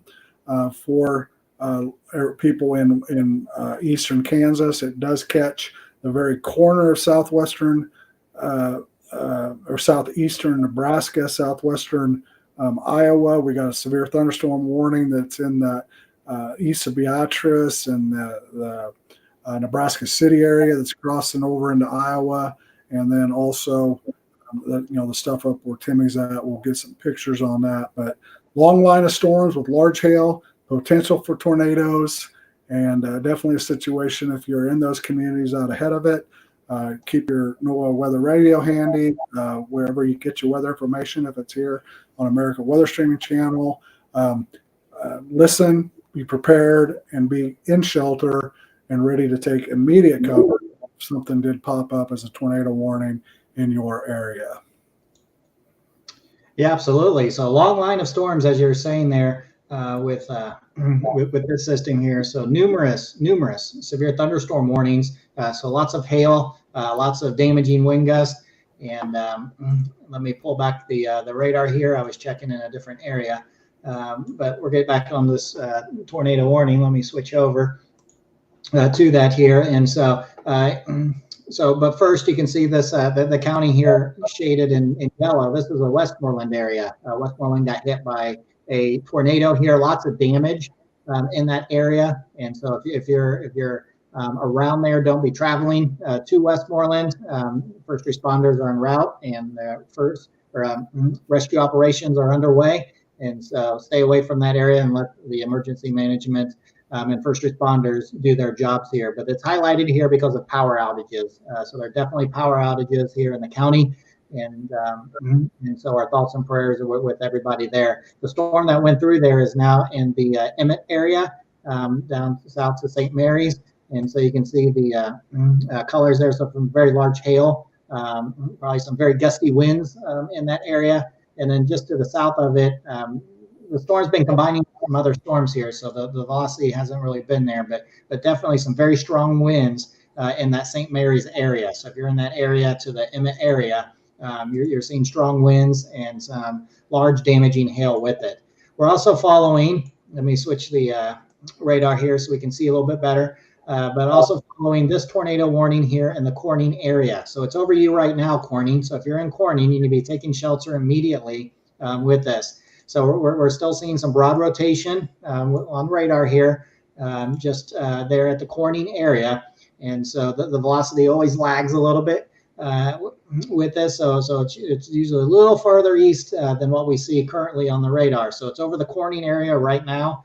This rotation is with this. You can still see somewhat of a hook here at the south and west portion of the supercell with this. And then just to the north of Corning here, just to the north of the Jeff area, to the Granada area, you're seeing some of the brighter colors, which tells us there's some very large hail in this area, some gusty winds, and some torrential downfall. So if you're in an area that is prone to flash flooding, make sure that you're not driving through it and you're keeping yourself safe in that area. And then lastly, our own Timmy Albertson's making his way to Creston, the Creston area here, following this supercell here, just to the south and west of Des Moines. And that's, I thought we had an angle here. Let me see if we still have the camera view. Nope.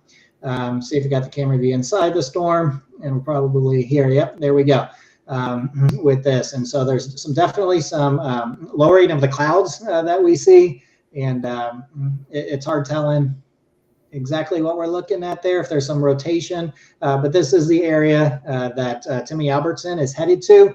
He should be there in a matter of minutes.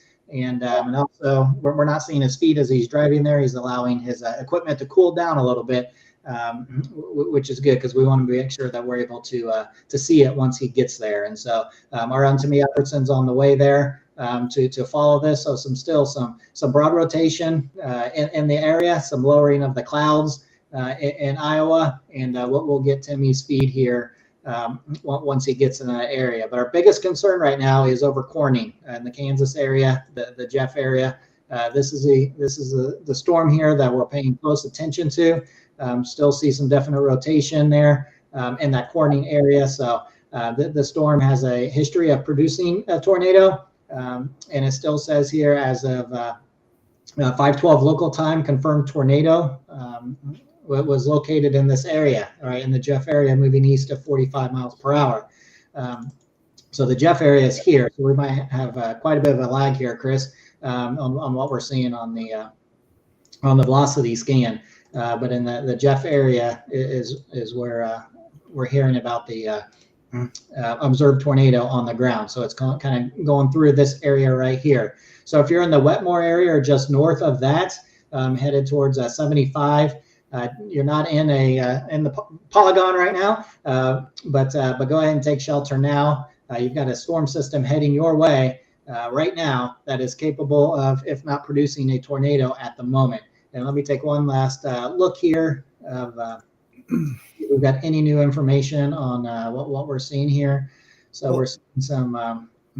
I just got a report of more it says the storm is rapidly rotating in the Creston area. That's exactly where Timmy Albertson is. He'll be back up in just a moment. Just got a message from him. And I'm not seeing anything else here as far as the Corning and Jeff area, Chris. One thing to mention, it's just after 5 o'clock, and a lot of people, particularly in that Holton area north of Topeka on 75, they work in Topeka. Stay put for a while. This storm's going to be crossing right over 75 here. It's not really a rush hour, but a lot of people do commute back and forth down 75 to Topeka to work, and vice versa. You have the casinos up there to the north in Holton and the areas, and people from Topeka go up there back and forth. So definitely a tornado on the ground. It's heading for that area north of Topeka, between that Holton area, and something that dangerous situation. So just stay put probably for the next hour or so. Not getting out on the highways. Absolutely. And we're picking up some video here from Atmospheric Chaos at Colt Forney here on X. And you can see this is just moments ago there. So this is the storm you're just talking about in that area. So you can see the funnel cloud there. It's hard to see. I can't see that it's touching the ground right now, but a definite funnel cloud that could touch down at any moment. And so this is the system that we're watching there on radar. a situation, like you said, if you live in that area, you need to make sure you know what's going on. If you know anybody in that area, give them a call, let them know, and we're following that for them. So tornado warning continues in this area here. There it is. And so the Jeff area into the Wetmore area, you need to be taking shelter immediately as this is heading your direction with this. And so our radar is just updated there. And so about 6 minutes left of this tornado warning. And my assumption here, based on the video we just saw, that there'll be an extension of the polygon eastward here. And we'll wait for the National Weather Service, I believe, out of Topeka, to see what they do next with this system. Yeah, so the definite, the storm there, that is the one of the most serious, but we do have the line that does extend pretty much from Iowa back in Kansas. You got pretty much a line of warnings all the way from Park City to the north and east of that Topeka area, the Holton area, upwards to the cell that we're watching to the south of Seneca. Again, that is a area that there's once it starts crossing into 75 and the I-135 in that corridor, that is a heart of Kansas. That's actually Tornado Alley in Kansas. And we are in a tornado watch, so any of these cells could spurn up a tornado here with this line moving through. We saw temperatures warm up into the 80s. I saw one report there, and I think it was in Salina area of 92. That's extremely warm for this time of year. Dew points got up there, and so the low may not be the most impressive low that we've seen thus far this year compared to the stuff that hit Omaha and the last two systems that came out of the Four Corners region. This one's more one of those northern fast-moving lows, but it's enough to generate this severe weather here this evening. And it looks like we've got another couple days of this that we're going to be dealing with. But lots of tornado and severe thunderstorm warnings the last week. Absolutely. Appreciate that. And so if you're just joining us here, we're following the storms in the Midwest again. We do have a tornado warning here that we're watching, and we'll see exactly what the National Weather Service does with the storm here, and if they extend the warning eastward here. And so no news on that yet. But I will say, if you're wanting a personalized meteorologist to give you the weather information that you need to know for you personally, depending on where you're located and such, sign up for our Weather Valet. This is you can do it personally, do it for your business, organization, school, whatnot. So if you'd like to have your own meteorologist and someone to watch the weather for you, communicate the weather to you, and then a chance for you to be able to ask questions yourself as far as will it rain here, or will this storm affect me at all, or what time will this storm be here, or will the storm that's heading my way here, will it produce a tornado? These are the questions you can ask a meteorologist, and you can get a fairly instant response on your weather-related questions. And so go to weathervalet.com to be able to have your own meteorologist from our team here. So Chris and around 15 other meteorologists are on the team and working hard to give all the people need to know. And so it's a great service there. So we're still following this tornado warning here. Meteorologist Timmy Albertson is up just to the south and west of Des Moines, Iowa, following a storm that's showing a little bit more rotation since we last talked about it. And we've seen a tornado go through Westmoreland, Kansas area here. And like I said, our main focus here is in the area here of Jeff and Wetmore area. And if you live in that area, you need to be taking shelter right now. You've got, if that funnel cloud is not touching the ground, you've still got hail, damaging winds, and some very, very heavy rain heading your way. And so you need to pay attention here to this and go ahead and get to your area of shelter. And so if we pull up the velocity here, where we're not seeing that tight rotation, Chris, like we were a little bit ago, with that, but it doesn't mean we can let our guards down. And I think that's why the National Weather Service is kind of delaying here any type of extension to this warning, moving it eastward here. And I think they're kind of like we are. They're seeing that rotation die out a little bit, but they got to still be a little bit on edge here because that rotation can pick up very, very quickly. Yeah, and like we said, this is these two storm cells that are to the north of Topeka.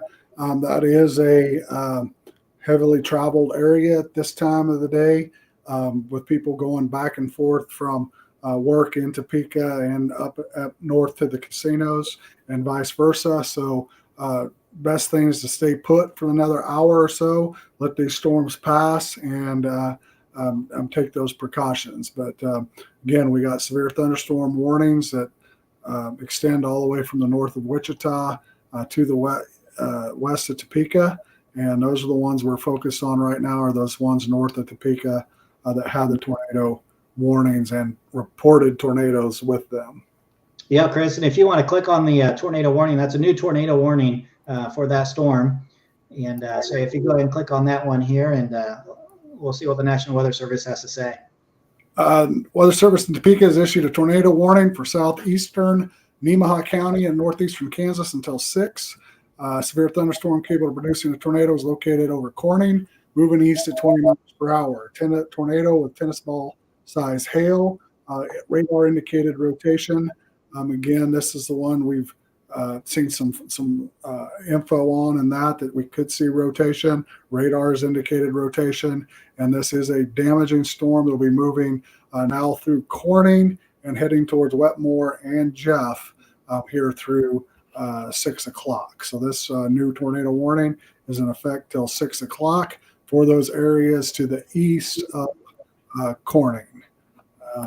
So tennis ball size hail possible with this storm. So this polygon here, Chris, shows a population of around 715 people and 2 schools in this area. So not heavily populated, but 715 people. And all 1,715 people in that area need to make sure that you're taking shelter immediately. If you're inside this polygon, radar indicated tornado with this here. And this is a storm that has a history of producing a tornado. And it's caused some damage just to the west here. So if you're in the Corning, Gulf, Wetmore area, you need to be taking shelter right now. So you want to, if you've got a basement or an underground shelter, you want to go there. If not, you want to get to the lowest floor of a sturdy building, putting as many walls between you and the exterior of the building as possible. And if you're in some type of like a mobile home or a vehicle, or if you know anybody who is, you need to call and let them know that they need to get out of it and head to a safe, sturdy building as the storm system moves through. So yeah, we're taking a look at some massive supercell here, capable of producing a tornado, and does have a history of producing a tornado. And so we'll continue to monitor this as well as the other storms here. So we've got a long line of storms, a lot of severe thunderstorm warnings, producing a lot of large hail and some damaging wind gust with them as they move through from Iowa all the way down into southern Texas right now. So lots of severe weather going on. Luckily, right now, we just have one tornado warning to watch, but we are monitoring other storms that are definitely rotating that we'll keep an eye on. Yeah, and that one that had the tornado in Westmoreland is now this severe thunderstorm warning that's to the north of Topeka. This is taking more of a southeastern movement with it, and it looks like, just watching the radar here, that Dahlia, Emmett areas to the north of Grove, Hoyt, those locations north of Topeka. I mean, there is some large hail, those winds, gusting to 70 miles per hour. And I would say that we got to watch for rotation in that cell. It does have a history with the tornado in Westmoreland, and it's kind of taking a more southeastern track between Mayetta or Holton and Topeka. And again, like I said, that is a heavily traveled highway at this time of day between those two communities. Yeah, absolutely. And I'm going to switch radars here because we do have a new tornado warning. This one's in Nebraska. This one's in Nebraska here. So a very large supercell with that bright purple that's indicating some very large hail, some gusty winds in that area. And so the National Weather Service from Omaha has issued a tornado warning for northeastern Richardson County and southeastern Nebraska until 6:15 local time. And so just a few minutes ago, severe thunderstorm capable of producing a tornado was located 3 miles east of Schubert or 10 miles north of Falls City, moving east at 30 miles per hour. So possible tornado with this system and hail up to 2 inches are part of the storm. Now let's take a look here. See exactly what we're looking at, and then we'll get to continue here. So we're not seeing that kind of let's see here if we have folks radar, got a radar to pull from. Not seeing a whole lot of that height rotation as we've seen in the past. But if you're in the Barada area, if to that Corning area, you need to be taking shelter right now. You're under a tornado warning for the next 40 minutes as we watch this storm system move through. Again, it's radar indicated, with this system we're following, but also with that large purple area, we're seeing some massive hail with this storm here. Yeah, we got again, like we talked about the hail here. We've had reports of a 1.75 in diameter here earlier in a 70-mile-an-hour wind gust. I'm going to take a look here real quick again, see if there's any more updates on any of this here. But Centralia, the tornado reports are coming from 5 miles southwest of Centralia. A tornado hit a house at that location. Nemaha, or 4 miles southeast of Vermilion. We had a visual confirmation of a tornado to the southeast of Vermilion. Westmoreland, tornado reported near Westmoreland, damage to a residential structure on the west side of town. And again, like we said, there's vehicles heading towards there or probably there by now. And then we had one in Halstead. The size of the hail on these in Iowa, Adair, we had 1 inch. The Kansas, Sedgwick County, we now had a report of 1 inch. East Adair, 1 inch. Trying to think some of these bigger ones are. There's some 2 inch in Cass, Iowa, and a 2.5, 1.75, 1.75 Montgomery, and Marsh, Frankfort, Kansas. So those are the ones we already talked about. And then Melbourne, Iowa, in Mills County had a 2.25 inch one, two reports of 2.25 inch hail there in Iowa. So we have very large hail, tornadic activity, and the wind gusts that have been reported range from anywhere from 62 to that report in Montgomery County of 70 miles an hour.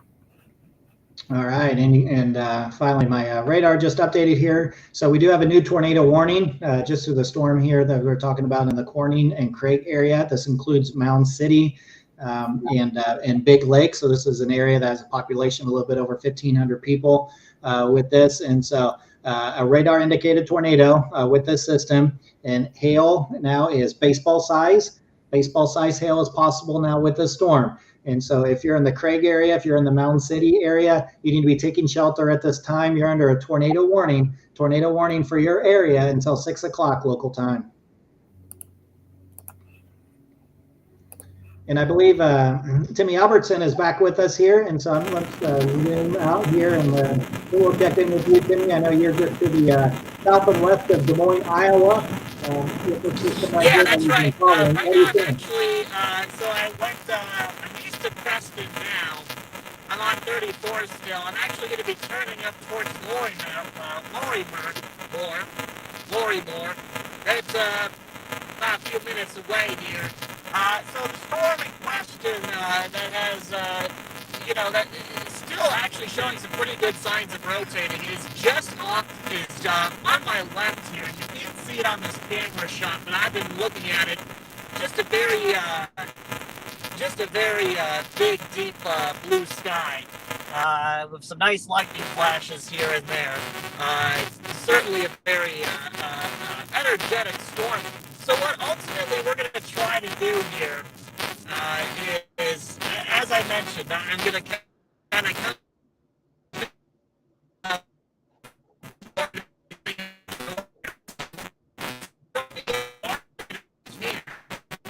so that maybe get a little bit of a look at this storm. Now, I will say, though, there is a lot of precipitation with this storm. So as far as it being photogenic, probably, not completely there yet, but I will say that I haven't seen much in the way of cloud structure because I've just been seeing so much rain with the storm. And again, we're only a few miles south of it. And like I said, but I will say one thing too that's very interesting with this storm, which again we kind of expected, is that it is very windy out here. It's hard to tell from this camera shot, but I mean I've been dealing with quite the crosswind coming in from the south. So these storms are certainly getting a good amount of influence on them. Helping to make them be a little bit on the strong side here. So, as mentioned, unfortunately, due to the fact that, for those of you who aren't, familiar with rural areas, once you get out of populated regions, side roads tend to not be paved. So we are kind of limited a little bit with, exactly how to access this storm, just given the fact that there's a lot of rock roads and a lot of dirt roads that actually make it slower than if you just stayed on the highway. Kind of had that problem a little bit around Preston, which is why we're back on 34 now. Well, I keep saying we as if there's somebody else in the vehicle with it. Anyways, so in a few moments here, in about 2 minutes, depending upon how fast this guy in front of me wants to go, we should get a kind of a good shot of the southern side of the storm nearby where that rotation is. And I will say, if you were to flip up the radar, there's a little bit of a notch that you can see there, and that's exactly what I'm trying to get just slightly more ahead of. Kind of caught up with me a little bit over in Preston, but it appears now that it's a mile or so to my back here. So we'll be turning in just a few moments, and hopefully we'll get kind of a good view of this storm. Though, like I said, not the best view, just given how much precipitation is with this storm. And if there is rotation, it's probably embedded. It's embedded within that heavier rain. So, not the best viewing, but.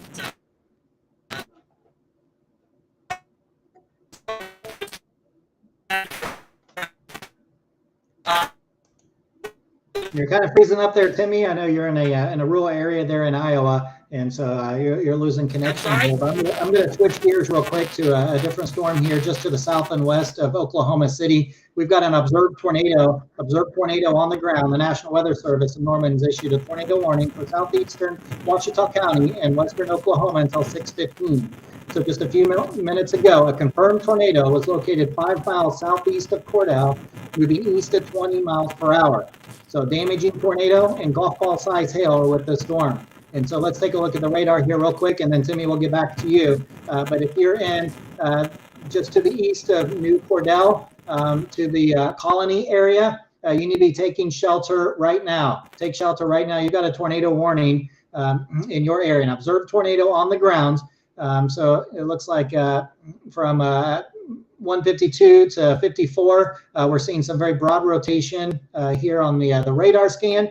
But according to the spotters in the area, there is a tornado on the ground. There's a tornado on the ground. So if you're in this area right here, not only do you have some large hail and some damaging winds with you, you've got a tornado on the ground. So 54 to 152 to 115, if you're in that area, you need to be taking shelter right now for this tornado warning. So if you've got a basement or an underground storm shelter, you need to get into that right now. Otherwise, get into the lowest part of a sturdy building, putting as many walls between you and the exterior of the building as possible. If you're in any type of like mobile home or vehicle, you need to abandon it and find a sturdy building as quickly as possible. Again, tornado warning for this area, an observed tornado on the ground just to the south and west of Oklahoma City in Ouachita County until 6:15. 6:15 here, and you're taking a look at the radar here. We're also monitoring numerous other tornado warnings right now.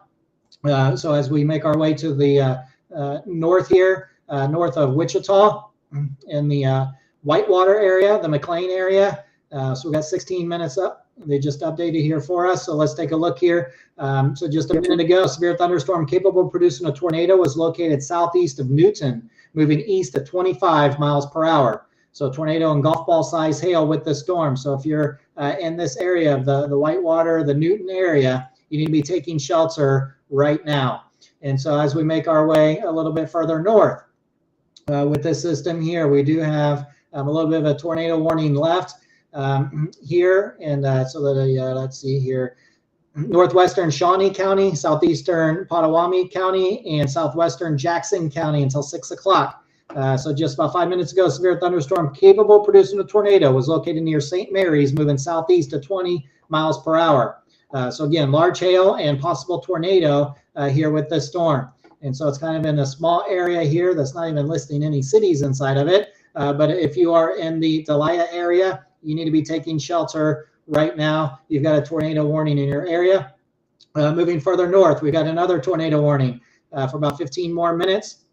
Here, just a few minutes ago, severe thunderstorm capable of producing a tornado was located over Gulf, moving east at 20 miles per hour. So we've been talking about this storm for quite a while now, as it's made its way through the Corning area. Now it's just past the Gulf area into the Wetmore area. So radar indicated tornado with the storm. So if you're in Wetmore or anywhere to the east of that, you need to be taking shelter right now.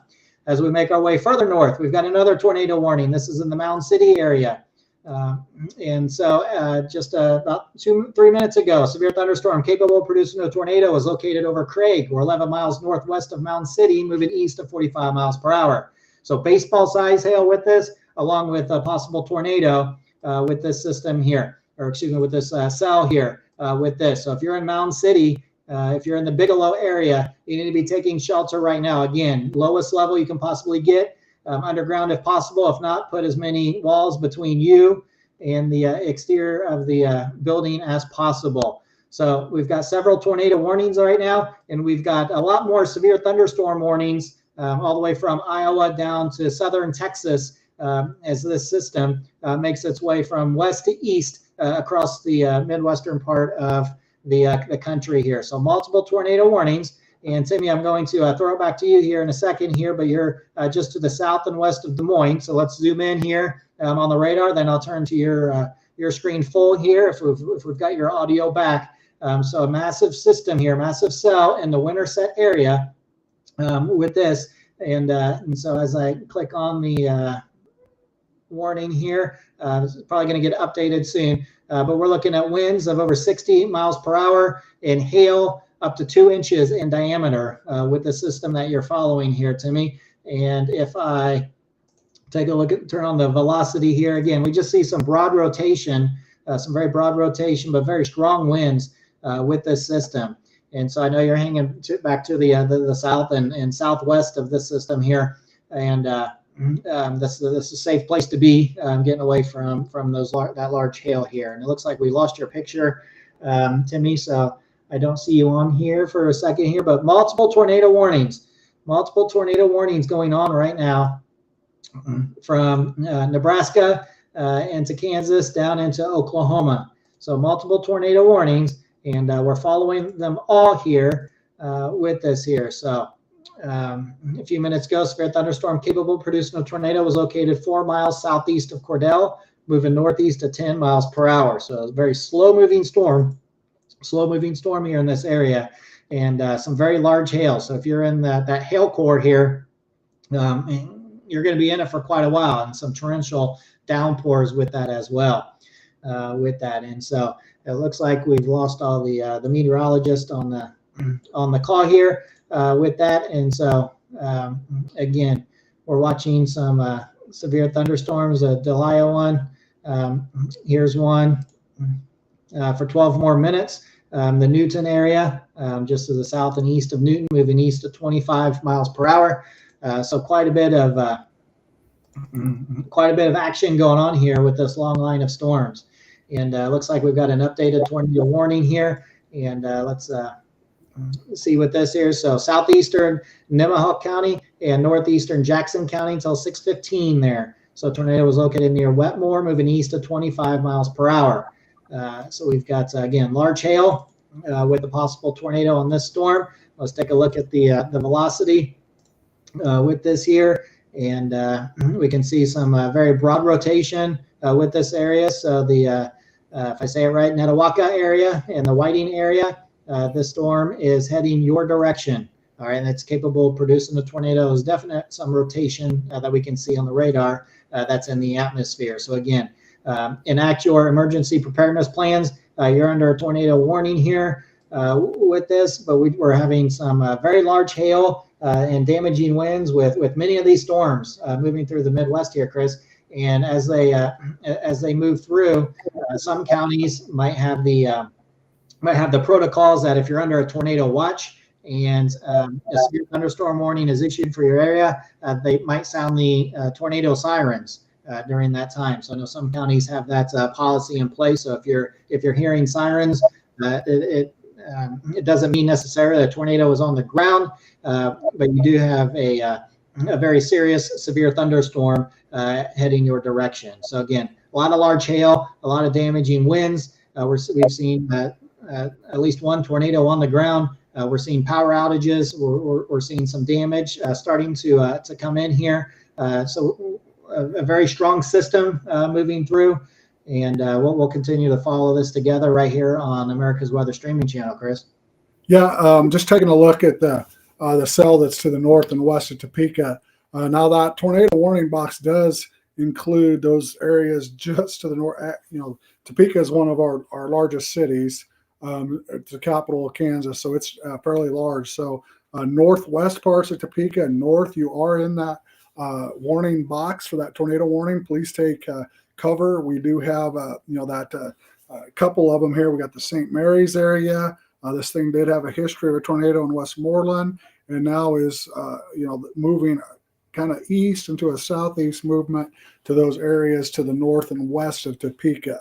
Again, this is a serious storm. Take cover. We've also got the storms that are up to the north of Holton and between Holton and Horton. Again, those are where the casinos are located. So again, there's a lot of activity that goes on this time of day.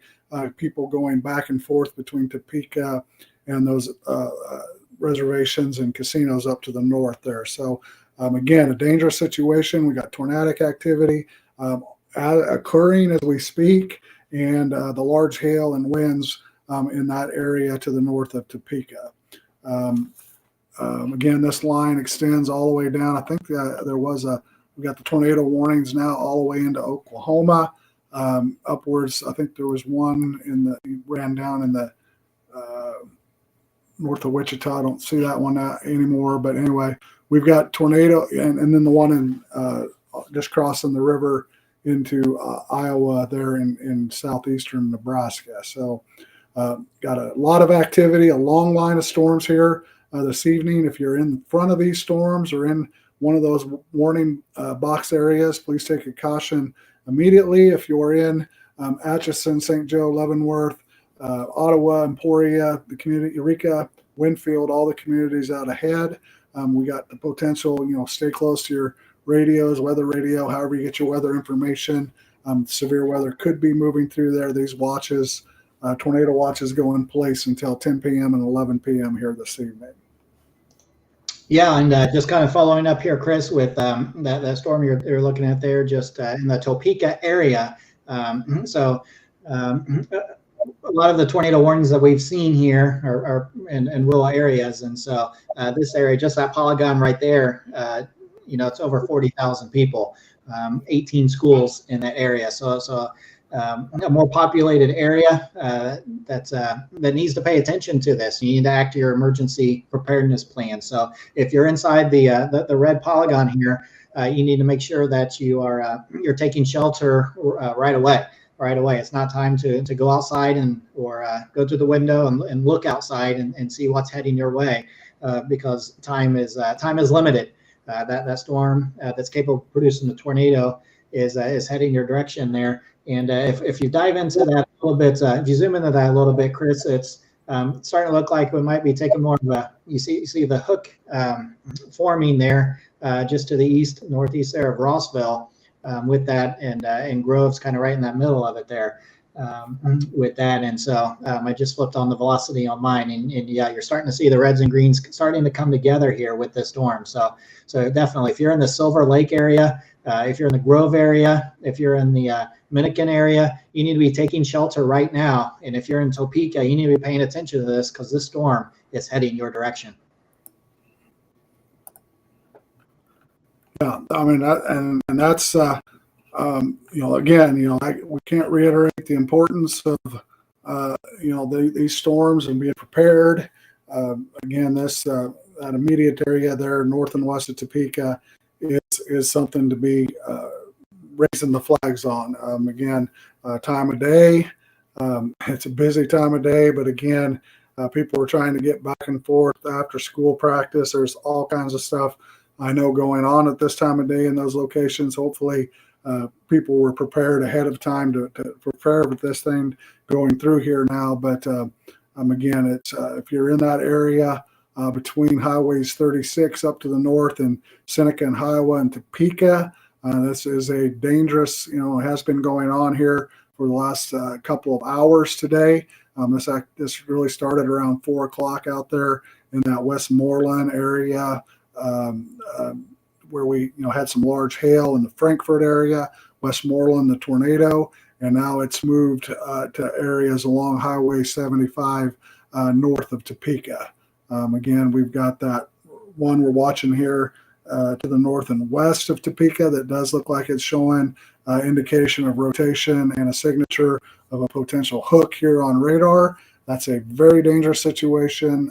If you're in that polygon box that does catch the northwestern and north parts of Topeka, take shelter immediately. There. Sorry, I had muted myself.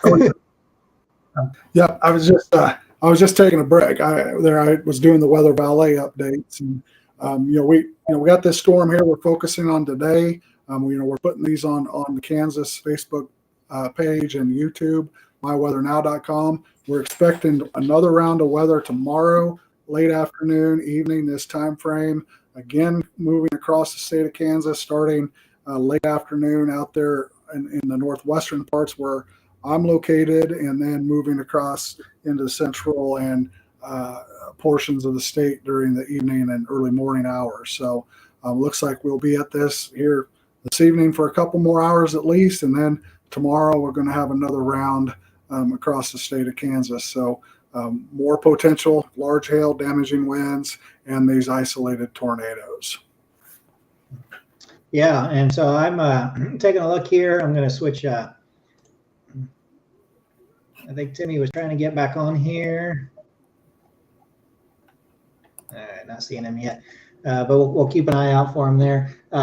So taking a look at the storm here in the Mound City area. So tornado warning is ready to expire here, and so we'll see what the National Weather Service does with this system here.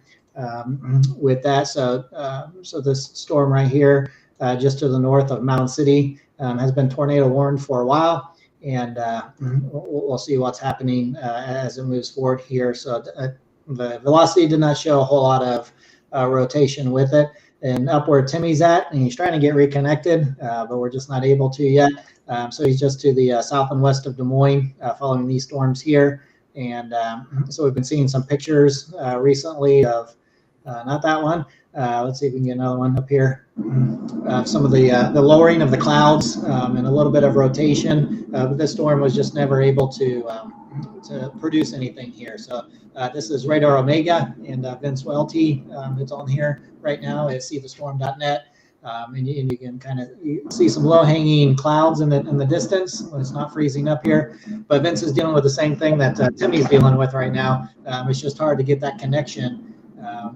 So nice and smooth there, and so I keep getting messages here from Timmy. He is okay, everything's fine, and he is trying to maneuver himself to get a good view of this. With that, I'm going to turn the velocity on here real quick as we do this here, and so not seeing a whole lot in terms of rotation with this. But yeah, we're relying on Timmy, who's out there. He's in the middle of it right now. And it looks like these two supercells here pretty soon are going to merge together here south of Des Moines as they make their way towards the east and northeast here. So just to reset ourselves here, we do have at least 5 tornado warnings right now, 5 tornado warnings, and several thunderstorm warnings with a line that goes from just north of Des Moines all the way down into southern Texas.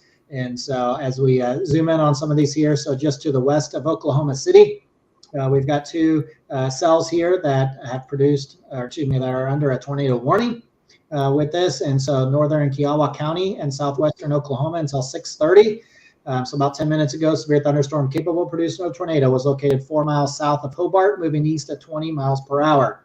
And then just to the north of it, we've got a tornado warning here for a little bit longer here. And it says about 15 minutes ago, severe thunderstorm capable of producing a tornado was located 4 miles southeast of Cordell, moving northeast at 10 miles per hour. The previous tornado has lifted, but additional tornadoes may form at any time. So we've got a tornado possible here with this tornado warned storm here to the west of Oklahoma City. As we make our way further north here to the Kansas City area. So if you are to the west of Kansas City, we've got multiple tornado warnings here. And so this one is winding down here, but at 5:53, so a few minutes ago, so a thunderstorm capable of producing a tornado was located near Rossville, moving southeast at 20 miles per hour. So we've got this storm here in the Rossville area down to the Dominican area. And then just to the north of that, we've got another tornado warning here for at least another 15 minutes.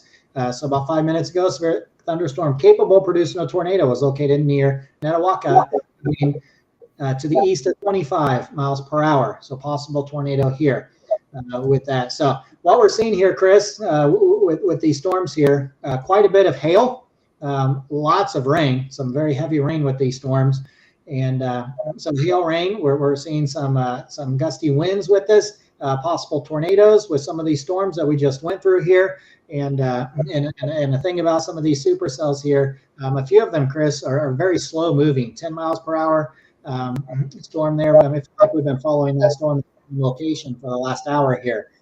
So some of these are moving extremely slowly. So if you get under one of those hail cores of a supercell there, it's not blowing through as quickly as you possibly like, and could potentially be causing a lot of damage in your area.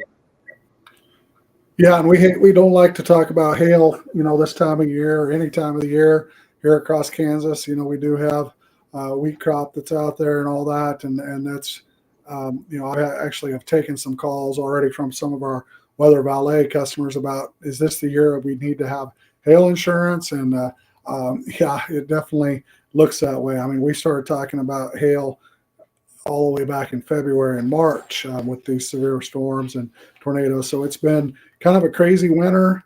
You didn't have your typical big blizzards, but we had lots of wind and lots of variation in temperature, a lot of activity out to the west in the mountains, and where it's been dry since 2000.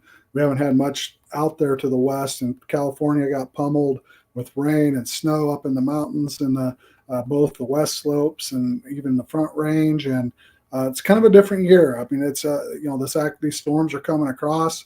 We've had extreme winds and fire conditions and all up and down, the Midwest and the High Plains region. And it looks like we're just continuing more of that. The last week, we've been on here since last Thursday, pretty much nonstop, only had a day or two break, or even if that. And then now we're looking at tonight and then again tomorrow, and more activity in the same regions that have seen this for some time, and same type of systems. I just took a quick glance when I was doing the forecast, and now Monday is in a risk area again for severe weather with another system. So we're looking at some activity tomorrow, then again, early next week, and it looks like the same type of thing. These low pressures with potential for the hail is obviously in all of them, the winds, and then these isolated tornadoes. So as we seen, the other day in Omaha, the timing of the day,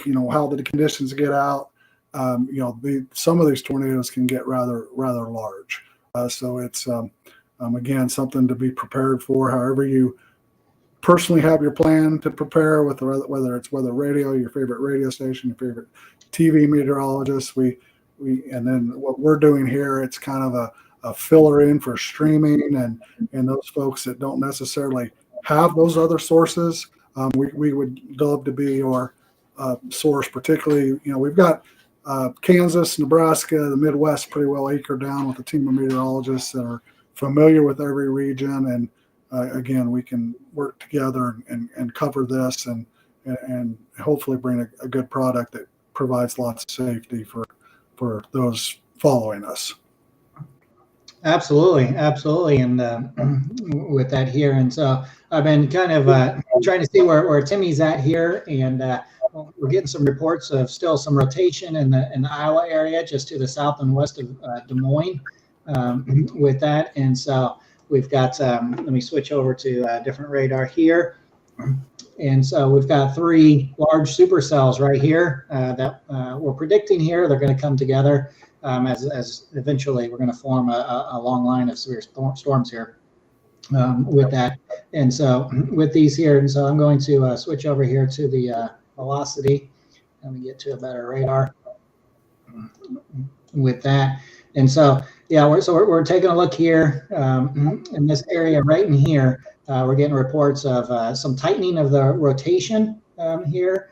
So just be in that New Virginia area and the Truro area with that. And so you can kind of see it there with the velocity.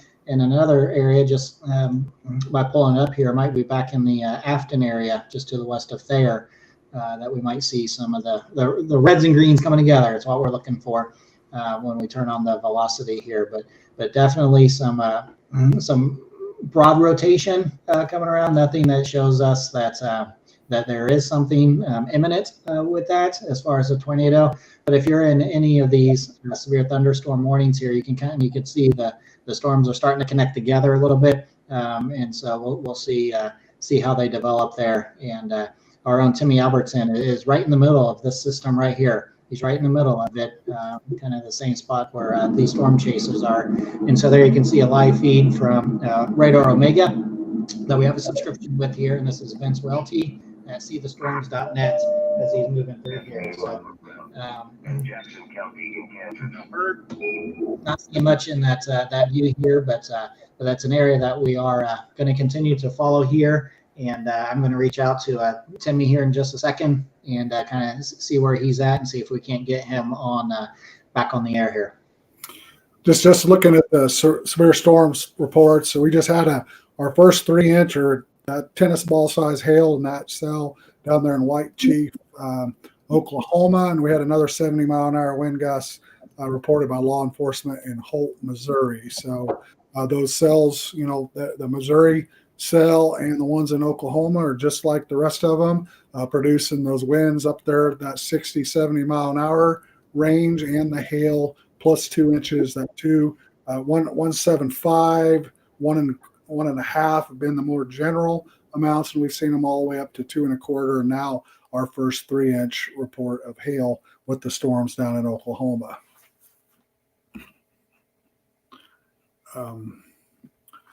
That tornado, looks like the tornado one might have, oh no, it's still there, Topeka. So we do have, as far as tornado warnings now, the ones in Oklahoma that Michael just covered, and then we've got the one in the northwest of Topeka. Just looking at that on radar, we continue to see potential of some hooking and in there to that Grove area, to the east of Rossville, and that is moving east, slowly sinking southeast towards 75 between Hoyt and Topeka.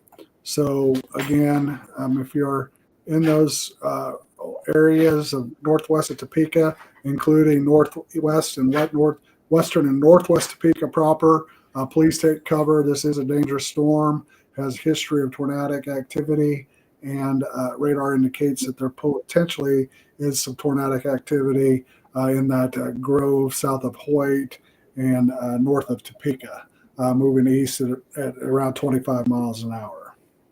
Yeah, Chris, and I just saw here on X from News Radio KMAN. This is some damage, photos of damage in Westmoreland. We're covering that live here on America's Weather Streaming Channel as that storm made its way through. And we're seeing video of the actual tornado hitting the area. And so News Radio KMAN on X at 1350 KMAN. Give them a follow if you would. But you can see there's quite a bit of damage to a house here, and you see a lot of debris scattered all about with these pictures here. And so in some areas just look like this area, whatever was here is completely gone. And you can take a look at the trees there, they're completely bare. And so this area took a direct hit from this tornado. So this is in the Westmoreland area. The tornado covered a little bit over an hour ago.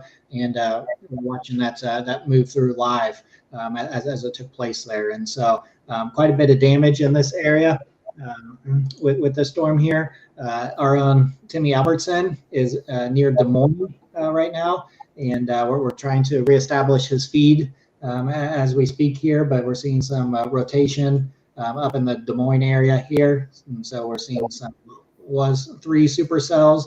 You see the top 2 kind of merging together here, and there's still one just to the south here, and several storm spotters in the area. And so I know they're taking up some of that bandwidth that we're hoping with Timmy. And so I think everybody's having some issues connecting live here. And then as we make our way to the south here in the Kansas City area, where we're still taking a look at some tornado warnings. This tornado warning here is going to expire here in just a few minutes in the Whiting area. And it looks like the extension here is a severe thunderstorm warning. So they're not going to continue the tornado warning, at least not at this time on the storm here. And we've got 4 minutes left here, the storm that's affecting Topeka. And so if we zoom in on this and take a look at the velocity, you can still see the reds and greens here just to the east of the Grove area. And so we definitely still have some very broad rotation at minimum. Going on here just to the north and west of Topeka. So we'll see what the National Weather Service does here in the next few minutes with this storm here. And then as we're looking at back in the Oklahoma City area, we do have a couple of tornado warnings in this area. And let's see here if we've reestablished Timmy with this. And so we'll see if we can get situated. So we've got a couple of tornado warnings here in the Oklahoma City area. And so we'll see here, again, not much time left. And so we'll see what the local National Weather Service has to say here. But going back up towards Des Moines here, one last look here. So you can still see some broad rotation just north of Osceola area. And then we're getting reports of still some rotation here in the Afton area. So 2 areas that's getting some reports on of some possible rotation. Des Moines area. Timmy Albertson is live in this area right now on the road. Let me see if we can't get you your full. Hey, how you doing? How's it hanging? What's up? We're hanging loose. Hey, Hanging loose. Far out. there we go. Yeah, All right. Hey, Timmy, where are you located? Well, you won't believe this. Even in the middle of nowhere, there's road construction. So I'm actually right up near the town of Thayer. I've been actually watching those areas of rotation. There's obviously the predominant one that is just off to my north and to the east here. You can't really see it all that well. And then, of course, there is that second pocket, which is actually just off to my west. You can't see it really, but I can out my rearview mirror. You know, certainly the clouds are certainly kind of dancing around, but, there's some low-level rotation within that one spot just to the west of me by about, a mile. I was actually taking a look at it there, but Nothing really mixing down to the ground yet. Mainly just the predominant thing with these storms has been hail, and as I was talking with Chris earlier, you know, is as much as I, would love to drive through the hail. I mean, when you're talking about 2-inch size hail, that can do some windshield damage, which isn't necessarily enough for the 5-hour ride back. But all things considered, that's kind of been the predominant thing all afternoon down around this area is mainly their hail. And as I mentioned before, when you have big hailstorms like this, they have rotation in their supercells, and so it's unheard of to be getting quite a bit of rotation with them. But the question is, whether or not it mixes down to the surface all the time. Yeah, and we appreciate your efforts out there in the Des Moines area. And as you follow these storms, and so we're kind of seeing some of these supercells starting to join together in this area. So, is that going to diminish the tornado threat in the area, or is it going to wait to see what happens? So typically, what we see is we get these supercells to form up. And the one that I've been on most of the afternoon has generally been by itself, which is good news, especially for the updraft and the rotation within the thunderstorm. But when you start getting other storms getting too close and they start running into each other, you can begin to kind of lose some of the mechanisms that were helping to sustain those, those isolated supercells. And it does typically diminish the tornado probabilities once you have a line going. Well, as we've seen before, there are exceptions to every rule in meteorology, and that is one of them. It's that sometimes you can still get the mesocyclone to kind of hold out within a line. The rolling fork tornado was kind of like that, if you remember that from last year. And of course, you can get spin-ups if you have, enough notches sometimes within some of those longer lines. So again, the tornado probability does tend to decrease, especially once you start getting them running into each other, like we're about to see around the area where I'm at. So we still have some of those storms still kind of uninterrupted a little bit, but I think probably within the next hour or so, we're going to start to see them running into each other. Now, I will say though that I'm curious if that rotation that's just now crossing I-35. You see, we're too far behind it now to really have a decent chance of catching up to it. But I'm curious if that's going to hold out. That's the rotation we've been watching, for quite a while that I've kind of been on. And now I'm kind of on the tail end here of this overall glob of storms. So kind of a long-winded answer. But then again, you're the only people I have seen for the past, not kidding, but yeah, no. So it will begin to diminish the trail probability. There are exceptions to every rule, but I think this eventually might kind of begin to transition, especially as we get closer and closer to sunset, to more of a hail and gusty wind, and then eventually kind of a taper down as we head through the evening and overnight. Yeah, and Jimmy, are you currently on 34 right now? Yeah, so I'm on 34. I'm actually coming up on the town of Murray. Murray, spelled like Bill Murray, so I'm assuming that's how it's pronounced. But so yeah, I'm actually so the pocket of rotation that's just behind me over there, I'm gonna see if I can get another look at it. I've been kind of following it, or it's been kind of following me for the past few miles.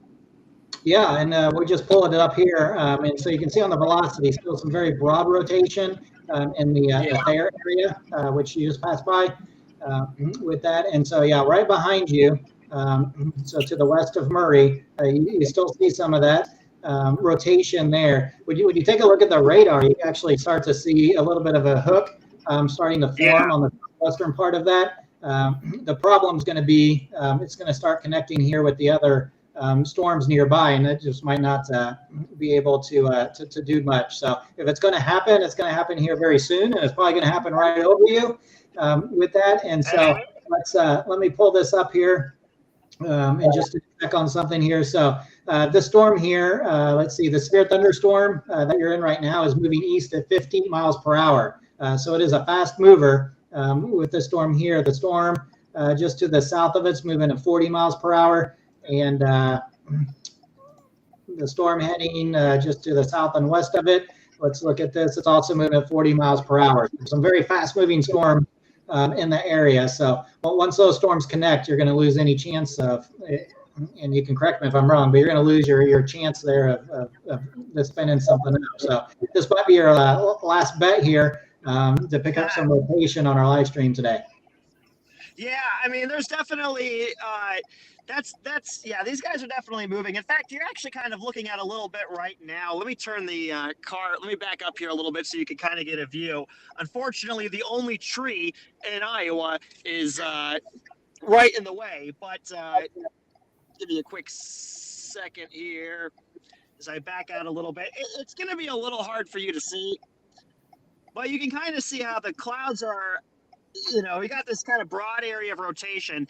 You see how the clouds in the back are kind of moving a little bit to the left, and the clouds right up front are moving a little bit to the right.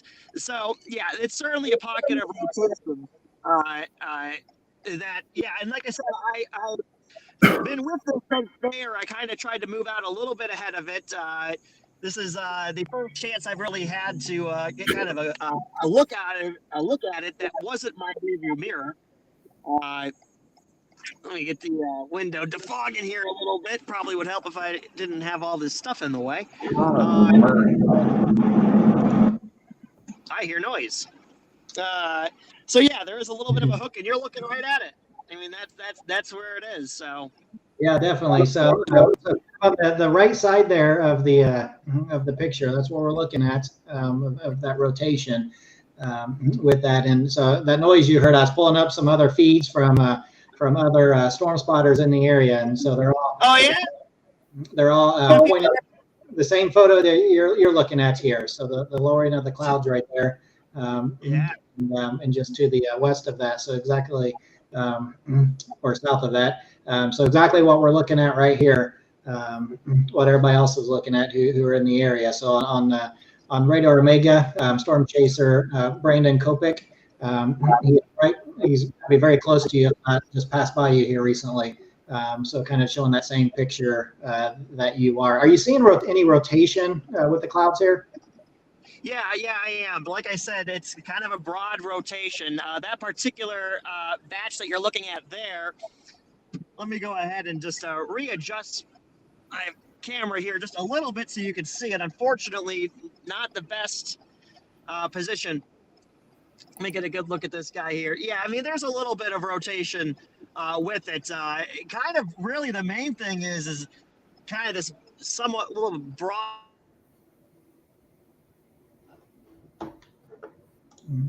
It looks like we lost Timmy there for a second. Hopefully we can get him back on here, Chris. But he is kind of right where the circle is here, kind of towards that Murray area. And so really watching the storm here. So a little bit of a hook right here.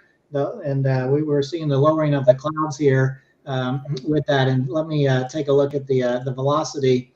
And still some very broad rotation in this area, the Thayer area. Into Murray. So this is right where Timmy Albertson is. And let's see if we can't, still a black screen there, isn't it? Yeah, we'll try to get him back on here, Chris, as we do this. And as I do this, I saw a few tornado warnings pop up again, Chris. I don't know if you saw the same thing there or not.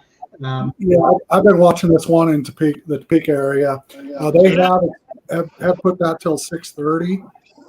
To include southwestern Jefferson, southeastern Jackson, and northern Shawnee County. And watching this just north of Topeka, that area that just crossed 75, it did have some, the velocity and this potential rotation in that area. So this is northern parts of Topeka. Now you got thunderstorms sweeping in across Topeka. They don't have warnings on them yet, but there is definitely heavy rainfall, potential for hail, and this possible tornado up there in just the northern suburbs of Topeka, moving to the east-southeast at around 25 miles an hour. So we do have that warning in place for southwestern Jefferson, southeastern Jackson, and northern Shawnee County until 6:45. People in those areas need to take cover and shelter immediately. It's a dangerous storm. Now moving through some very populated areas north of Topeka. Yeah, and with that here, I just pulled up the velocity and take a look at this here. You're seeing where the reds and greens come together there. You're seeing that just there on the north side of Topeka, heading to the northeast side, so north of Tecumseh, north and east of Topeka. If you're in that area, you're under a tornado warning, and you need to be taking shelter right now with this system here. So National Weather Service has issued this warning here, and so just a little bit ago, severe thunderstorm capable of producing a tornado was located 6 miles south of Hoyt, moving east at 25 miles per hour. So possible tornado here, and ping pong ball size hail with the system. So if you're living on the north and northeast side of Topeka, you need to be taking shelter right now. We're seeing some pretty good rotation here on the radar with this cell. And you need to be in your safe place, enact your emergency preparedness plan right away. And looks like, Timmy, I think we got you back here with this. And so let me move back up here to Des Moines. It looks like you're back on 34 here with that. We're still seeing that hook on the storm there over that Murray area. What's your location? What are you seeing? Well, I'm a few miles now to the east of Murray. I got that rotation right behind me. Nothing, I mean, it's on the radar and everything. It's still there. Again, it's never necessarily the strongest rotation to begin with. I do have this little part, though, that we were looking at. It's still just off to my left here. You can't see it, unfortunately, but maybe if we can get a little bit more ahead, we'll have a decent shot of it. Now, we are coming up, just so you know, we are not too far away from I-35. So as we get to that, we'll be turning, obviously. I know that's where that other storm is just crossed over with that, for more of that broader rotation. But we are eventually going to be coming up here on I-35 here in just a little bit. Yeah, so you're looking east, by the way. All the fun is behind me. Not the best camera. Like you're being chased here, yeah. Well, yeah, I mean, it's kind of moving pretty quickly. And like I said, on the radar, it's still looking somewhat decent, although, like, as we were talking about just a little bit ago, you know, there's other activity that's starting to coach up on it here, so we probably won't really be getting another, this thing might won't go too much longer here. What I am going to do is stick with it here for just a moment or two. I am going to try turning here one of the next few roads to get a little bit of a look at what I'm seeing, which is mostly gray and wet, but, you know, still worth a shot nonetheless. I enjoy it, but, you know, we'll see what this thing does. But like I said, that rotation is pretty much right where I am, so kind of get a little bit of distance before I turn around and take a look at it.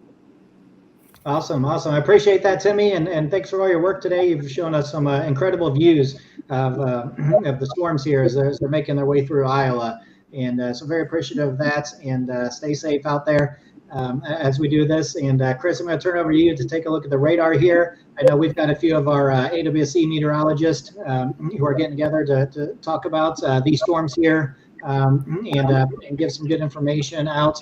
And so I'm going to let them in the group chat here.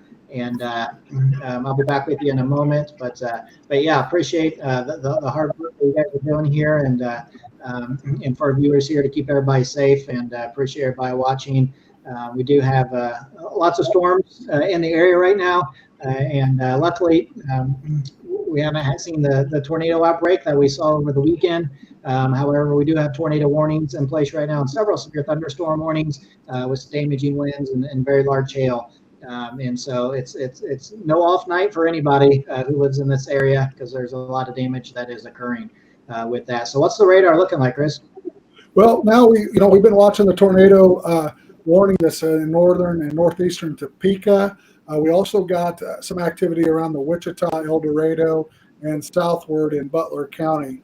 Southern Butler County, which is south of El Dorado, does have a tornado warning, radar indicated rotation in a cell there in rural areas of southern Butler County until 7:15 p.m.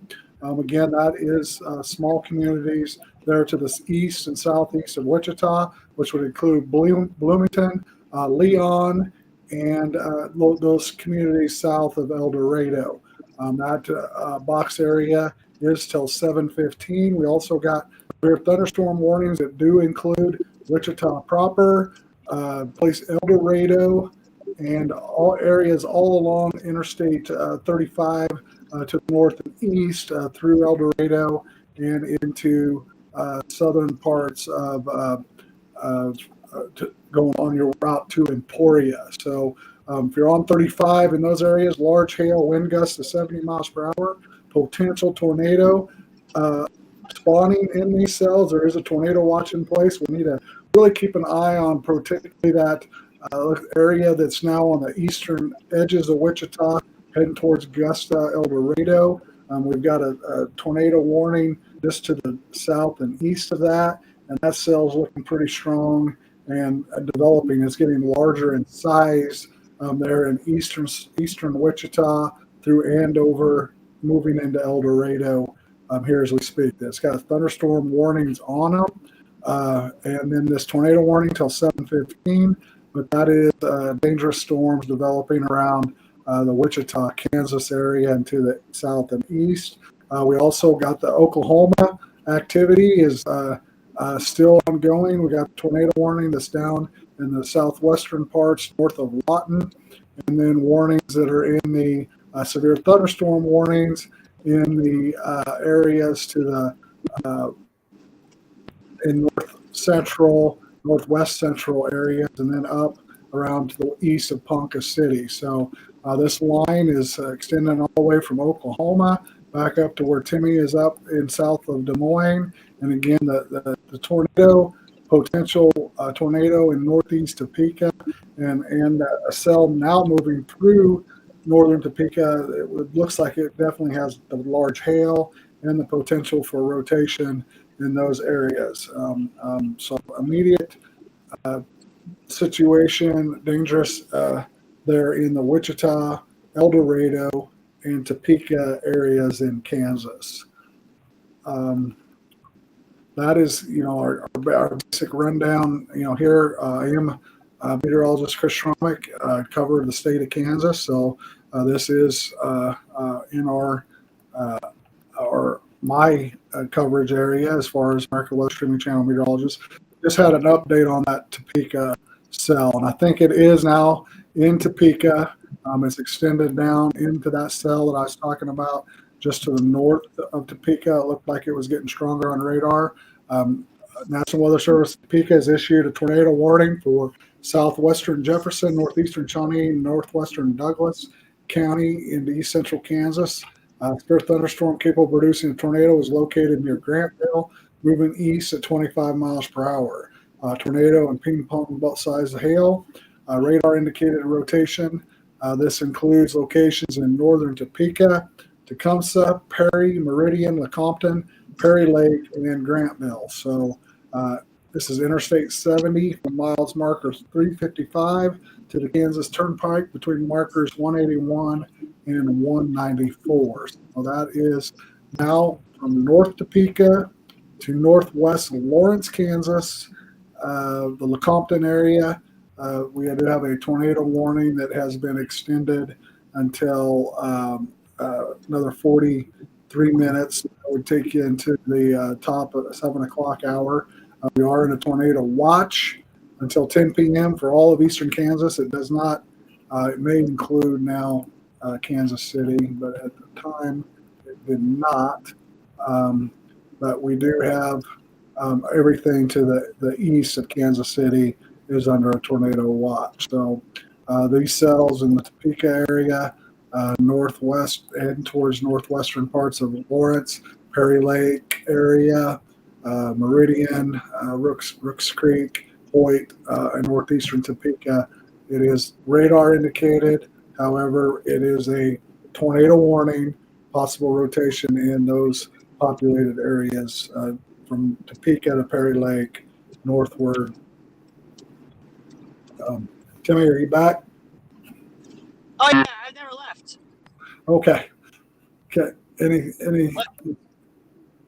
Well, so right now I just hopped on to 35 north. There's a little bit of hail just out ahead of me. We'll see how far. We'll see how big we can see some of that hail here.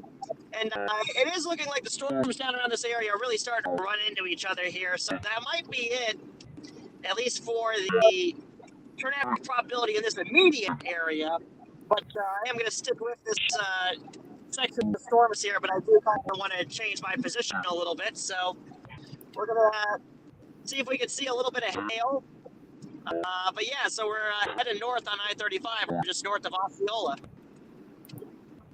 Okay, so I've got the radar kind of centered to where Timmy's at there. So you see these cells to the south of Des Moines in that Osceola area. Again, Timmy mentioned that they are kind of conglomerating together. You're seeing really fairly, large storms now broadening, strong thunderstorms that do from Indianola to Osceola, southward to Counts Garden Grove, and then extending back to those areas we were at earlier in that Corning, Prescott, Creston areas. Again, they're got hail. You can see that the hail signatures in them. Probably looking at 1 inch, maybe 1.5 type diameter on the larger end, but we have the wind gust potential. We did get readings upwards to 60 to 70, several reports, and this stuff is all got warning. Those areas all have warnings in place in there. And then as we zoom out, you got Maryville, Kansas, now with thunderstorms moving through there with a warning in place. The large hail damaging winds. Atchison is now under a thunderstorm warning in northeastern Kansas between Horton and Atchison. And then the strongest, most severe storm is that one north of Topeka with a tornado warning until 6:45 and or 7 o'clock for areas from North Topeka to northwest Leavenworth. So I'm driving over quite a bit of hail. The road, it's like a heavy. There's ice all over the road, effectively. Pretty loud here.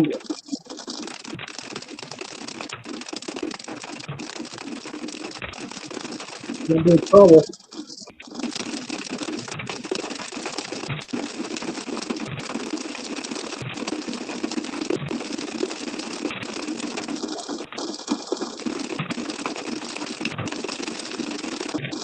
As you can see, Timmy's red line that there is hail in those severe thunderstorms from Osceola, Indianola, the opposite area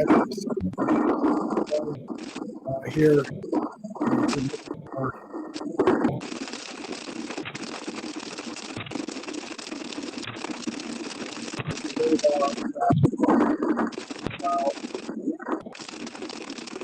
There's numerous cells south of Des Moines to do that.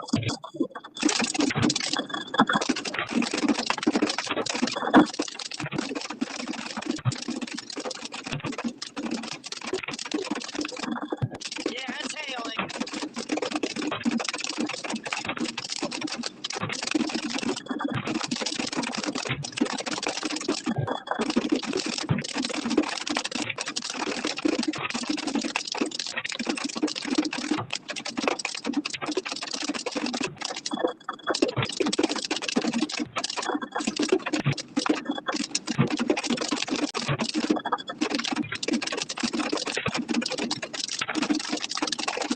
So we're welcome to the Albertson here, and come through the storm there in Iowa.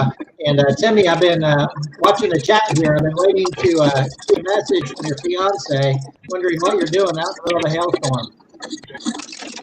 She's gonna be mad.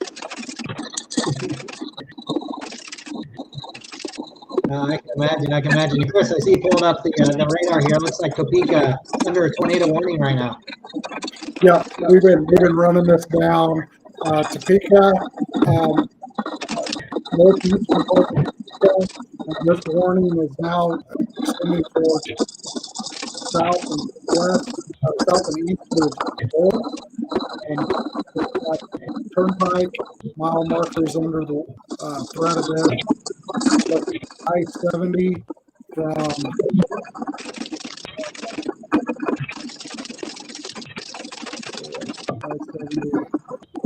I-70 near mile marker 355 and the turnpike between 181 and 194.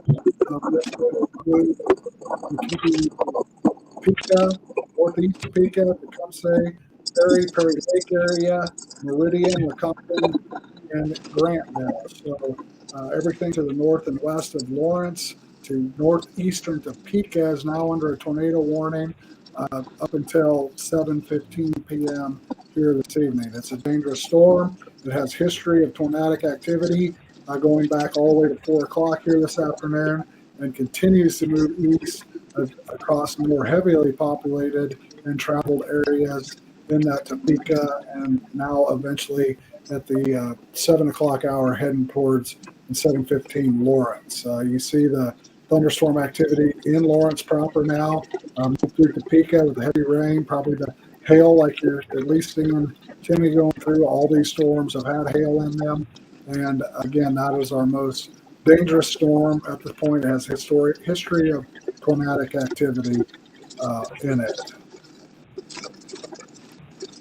It looks like this one down here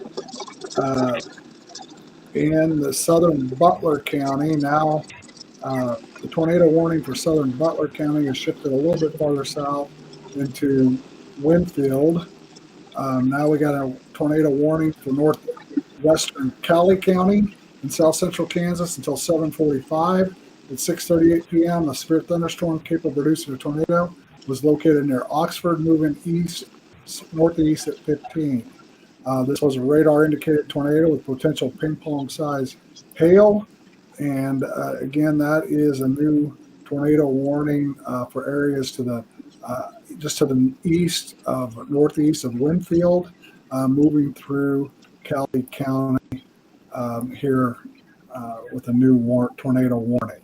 Again, we still have the thunderstorm warnings that do include El Dorado, southeastern parts of Wichita, Derby, and this new one in the Winfield area, north of Arc City, with large hail, the wind gusts to 70 miles per hour. Another more populated, significant city area of Kansas under the gun with tornado warnings and severe thunderstorms with hail and the potential for that destructive winds. Hey, just as a heads up here, that storm that we've been following. If you take a look just south of Indianola, we're starting to see it tightening back up.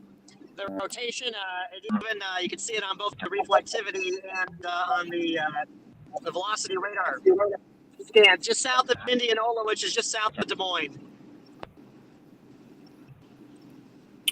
Okay, so if you look at that area.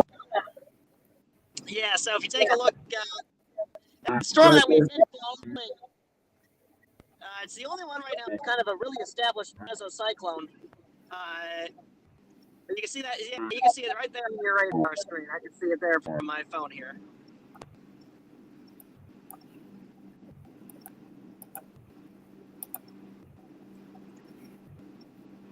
There is a little bit of a notch forming up there. The problem is that you'll have to flip, I think, to the Des Moines radar. Yeah. Yeah, the issue is that it would be almost completely wrapped in rain.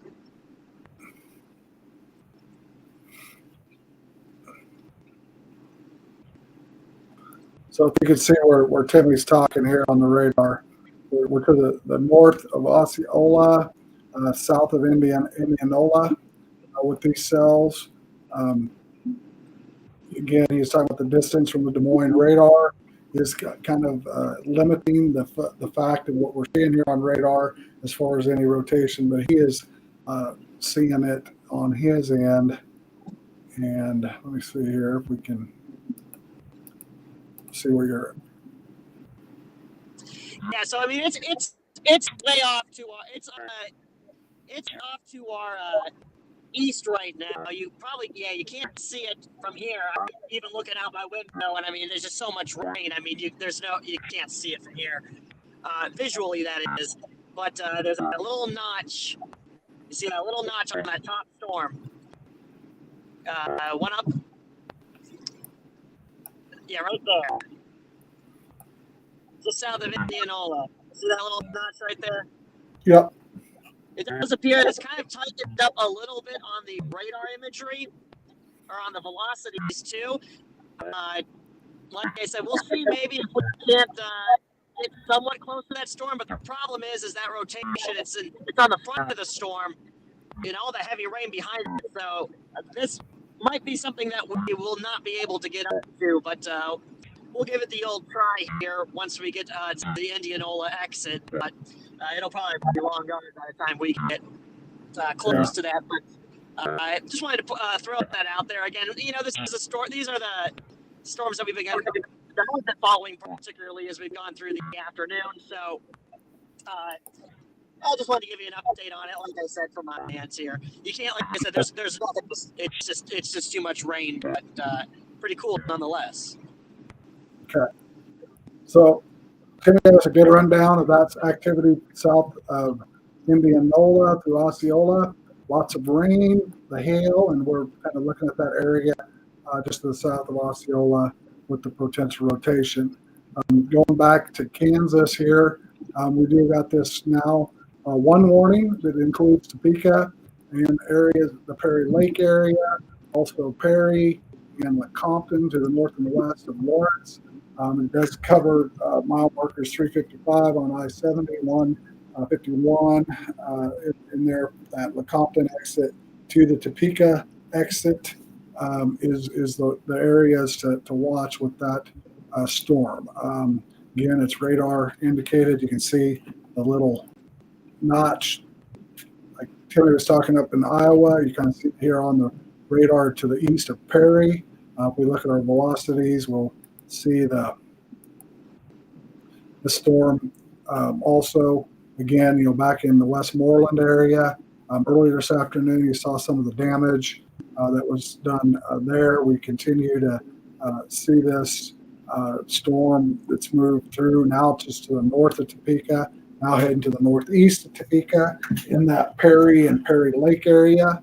Again, this time of year, this time of day, this is a heavily trafficked. It's our turnpike, our interstate. This is a significant traffic area in Kansas. Now under a tornado warning that includes Topeka and areas just to the north and the west of Lawrence along I-70 and the Kansas Turnpike. So we're focusing in on that. There's also storm activity now in the Wichita area, just to the south and east of Wichita. We're looking at these cells in Augusta, south of Augusta, Douglas. We got a tornado warning in place for rural areas north of Winfield. Again, these storms have the large hail, wind gusts up to 70 miles per hour, and could spawn an isolated tornado. And this extends all the way back into southwestern Oklahoma. This line of activity on a large cold front or cool front. It's not really cold, but a front that's moving through the watch area, tornado watch areas here in eastern Kansas and Oklahoma.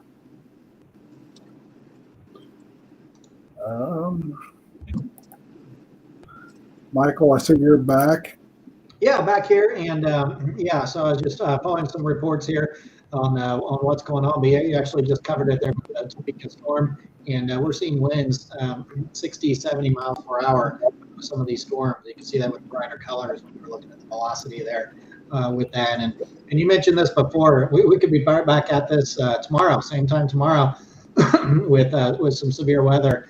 So an enhanced risk of severe weather in southern Kansas and northwestern Oklahoma tomorrow, and then a slight risk of severe weather covering most of Kansas down into western Oklahoma into Texas here. And then you can see a little bit of an elevated chance of again seeing possible tornadoes tomorrow from central southern Kansas to western Oklahoma to the northeast panhandle of Texas here. So we can be right back at this tomorrow, unfortunately, with that. But while we're doing this here with Timmy out and about, I'm going to throw it out to Timmy. He is on the interstate here going, I believe, eastward. See if he can catch up with some storms. Timmy, you got an update for us? Yeah, so not only we got these storms that would, I have noticed on the radar, at least on my end, that there have been some other ones firing up behind this kind of quasi line we've got going on here along I-35. So it might be interesting to kind of see what some of those storms do, over the next few radar scans. But yes, as far as that main line that we were in, that activity has pushed itself a little far off to the east, probably not within a reasonable distance of trying to catch up to. It could be done. But I will say I am interested in some of these storms firing up just off to the west, even though they don't look to be quite as strong. It's just kind of interesting that there's still enough energy in the atmosphere that we still have pretty decent-sized storms firing up. Yeah, good to know there. And just so you guys know, I gave up access to my Radar Omega here for the other meteorologists who are on a Zoom call talking about the storms right now. And what we learned tonight is that we can't have more than 3 people logged in at once to Radar Omega. So I actually gave mine up since Chris there, you got it and following along here and so forth. So I feel a little bit out of touch here, not knowing what's going on in terms of me being able to just zoom in and see exactly where you are. But we'll rely on you here, Chris, to run the radar moving forward here. And I know, Timmy, you're up there in the north side here, south of Des Moines in Iowa, and you're following these storms here. And so you're right, the storm, especially the storm just north of Grand River, we see a lot of purple on that, Chris. That's a good sign there. They're probably seeing some large hail and maybe some damaging winds. Yeah, that's the one I think Timmy was mentioning there. It has picked up color on the radar. Again, the large hail, most definitely in that area north of Grand River. And I think we were kind of talking got 3 distinct thunderstorm cells now in those areas around Osceola, the Indianola area, Creston, to the south of Des Moines area, south and west. And that activity we'll keep an eye on. Definitely got the large hail. The potential is there, for maybe a small tornado to spawn up. We also got activity, down here in the Marysville, Missouri area. And then it connects, pretty much the whole I-35 corridor going into Oklahoma. There's some type of severe weather all along that through Des Moines to Wichita, and then southward as you go into. It's not really it's to the west more in Oklahoma, but again, you kind of get the picture of at least where we're at in Kansas with those watches until 11 p.m. and then that stuff in that Des Moines area. It would end around 10 p.m.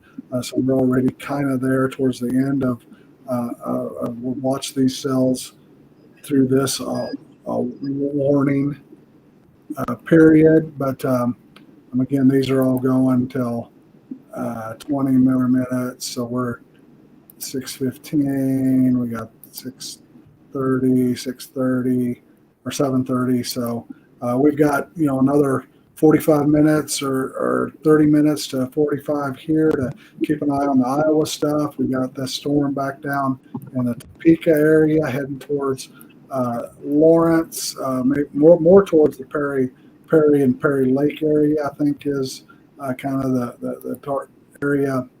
If we're looking here on the radar, this is the one that's tracking down here from Rossville all the way back Westmoreland earlier today. So history of tornadic activity with this cell, large hail. And, right now here's Perry. Perry Lake is a large reservoir that's sitting up here. It's crossing that area as we speak. And a tornado warning is in place. So that cell, we also got the tornado warning down to the north of Winfield. Zooming in on that, you can see where we're talking about here on the radar with the color changes. Not quite like the cell that's up around Topeka, and then we've got this activity coming in back behind from El Dorado through Anthony. Again, thunderstorm warnings on all that, and large hail and wind gusts to 70 miles per hour.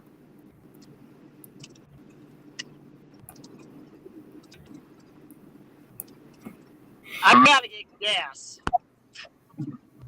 Figured I'd break up the silence with that. You got gas or going to get gas? I gotta get gas. Okay. What was that line from Sling Blade? I got no gas. Well, you're going to get in trouble on your way home. Oh. Did she find out I drove through hail? Yeah. Heard we had a message. She gonna be mad. Yeah, we haven't seen a message from her yet. So far, so good. Yeah. No, honestly, she's pretty tolerant of my antics. But so I'm gonna grab some gas here, and then I might actually kind of stick around and watch this storm a little bit. This one that's actually right up near what is this town? Martinsdale. So. I turn out the video feed, but I will be back in just a few moments. Okay, so Timmy's up there in Iowa. We're kind of focusing back down here on Kansas, particularly the Topeka area, Perry Lake, Lecompton areas on Turnpike I-70, and also back towards Wichita, the east and southeast of Wichita, now pretty much south, moving across 35 and to the south and east from El Dorado back to Anthony.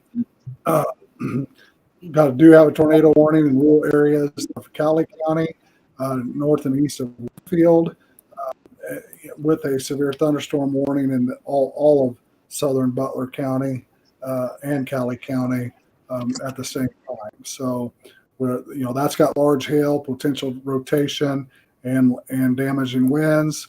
This stuff that's coming from Anthony through Derby, Augusta, and El Dorado, wind gusts 60 mile an hour, and that 1-inch hail is probably the most common thing. But we are in a tornado watch, so any of these cells could spawn tornadic activity. Take a look to the southwest of Oklahoma, if you can. Take a look at that tornado warning storm. You're seeing on radar, I believe. To the radar to the right of that, the right circle. With that, no, that gray one to the right there. Not the green one, the gray. To the right. To the right. There it is. That one. There. It's kind of hidden in there.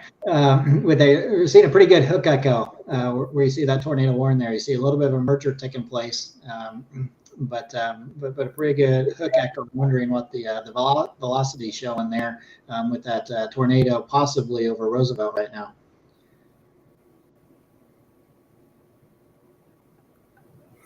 So there's our velocity. You're seeing the color changes in these two tornado warning areas. So we've got the possible rotation signatures on our radar products, and again, they have warnings in place on them here for the next 45 minutes, and kind of running down those. It'd be northwestern Comanche County, central Kiowa till 7:45. Tornado, baseball size hail. These were the cells that did have those 3-inch reported hail I was talking about earlier. So we've got those larger hail down there in Oklahoma, and the potential of tornadic rotation in those cells. So again, that is two tornado warning boxes there. That is to the north of Roosevelt and Hobart, moving to the east. Let's see when this one's got 16 minutes on it. So those are in southwest of Oklahoma City and Oklahoma, and you got warnings all the way down to Vernon and areas along that front there. So southwest Oklahoma City, tornado warnings. Wichita area, tornado warnings. And now it looks like we've got something here back in Topeka.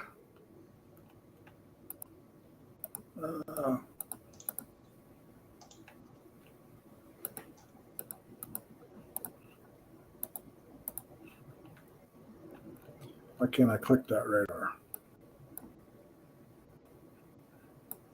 There it is. So the new warning here for 30 minutes. Tornado warning for southern Jefferson, northwestern Douglas County. This will include a severe thunderstorm capable of producing a tornado over Lecompton, moving east at 30 miles per hour. This will include the Kansas Turnpike between mile markers 189 and 205. Take cover and move to a basement interior room on the lowest floor of a sturdy building. Avoid windows. If you're outdoors in a mobile home or in a vehicle, move to the closest substantial shelter and protect yourself from flying debris. This is radar indicated hail greater than 3/4 of an inch in diameter.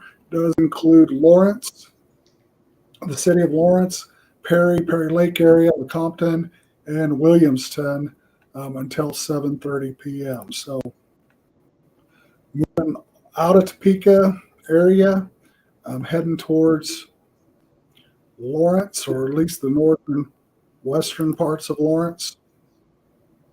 We do have a tornado warning for those areas in the university in the Lawrence, Kansas area and Perry Lake.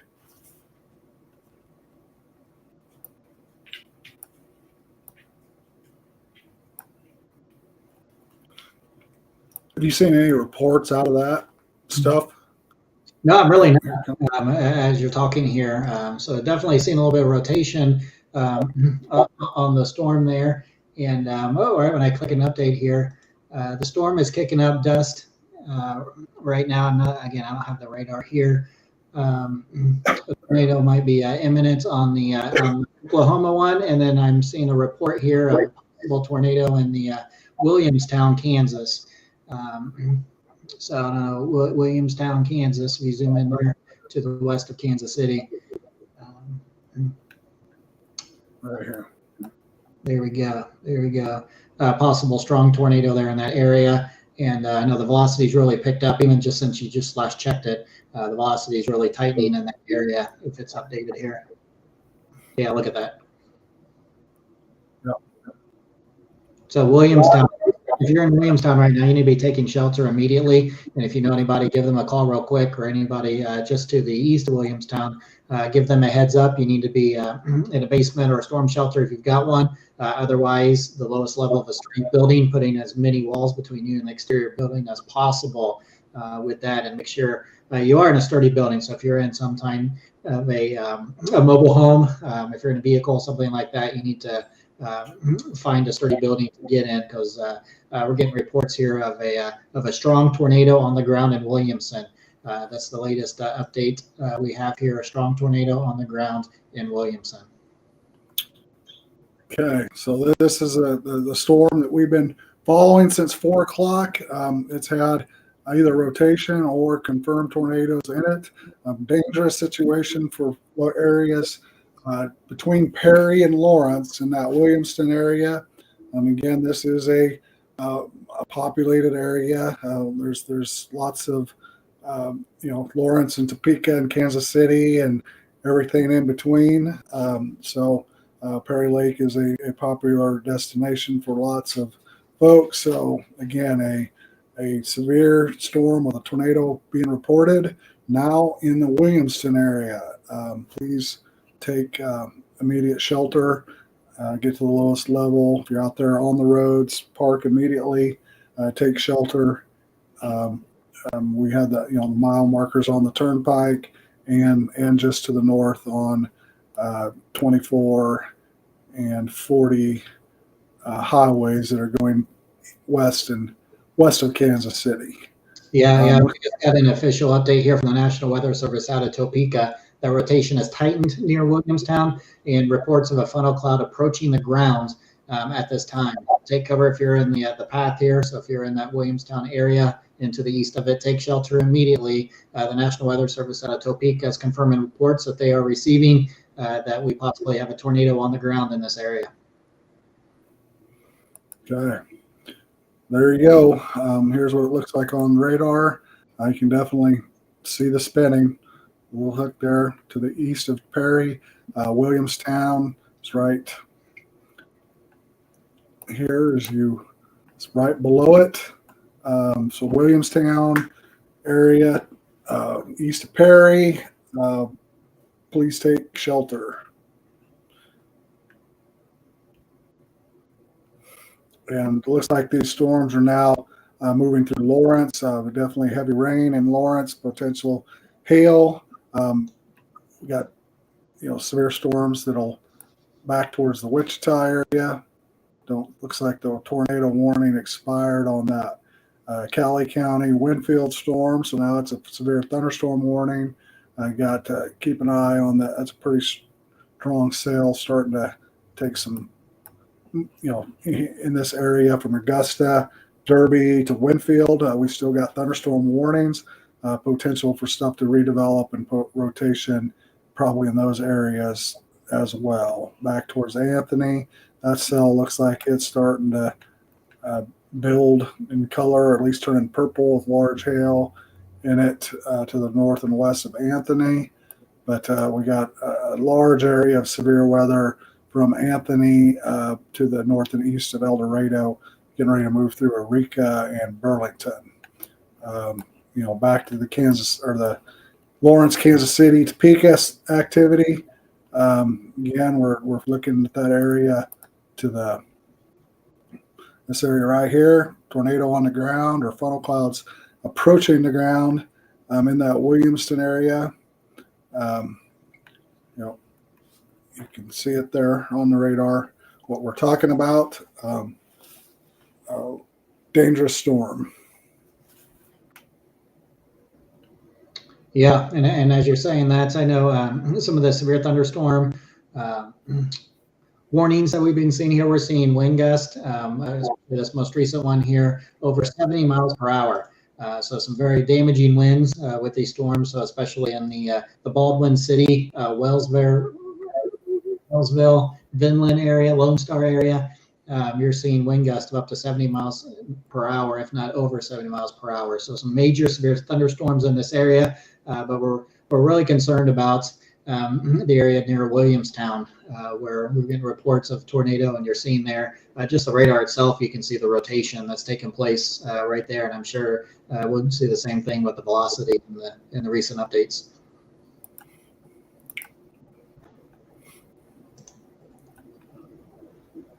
So yeah, here's our velocity product. You just watch it loop and the rotation as it's looping in that Williamston.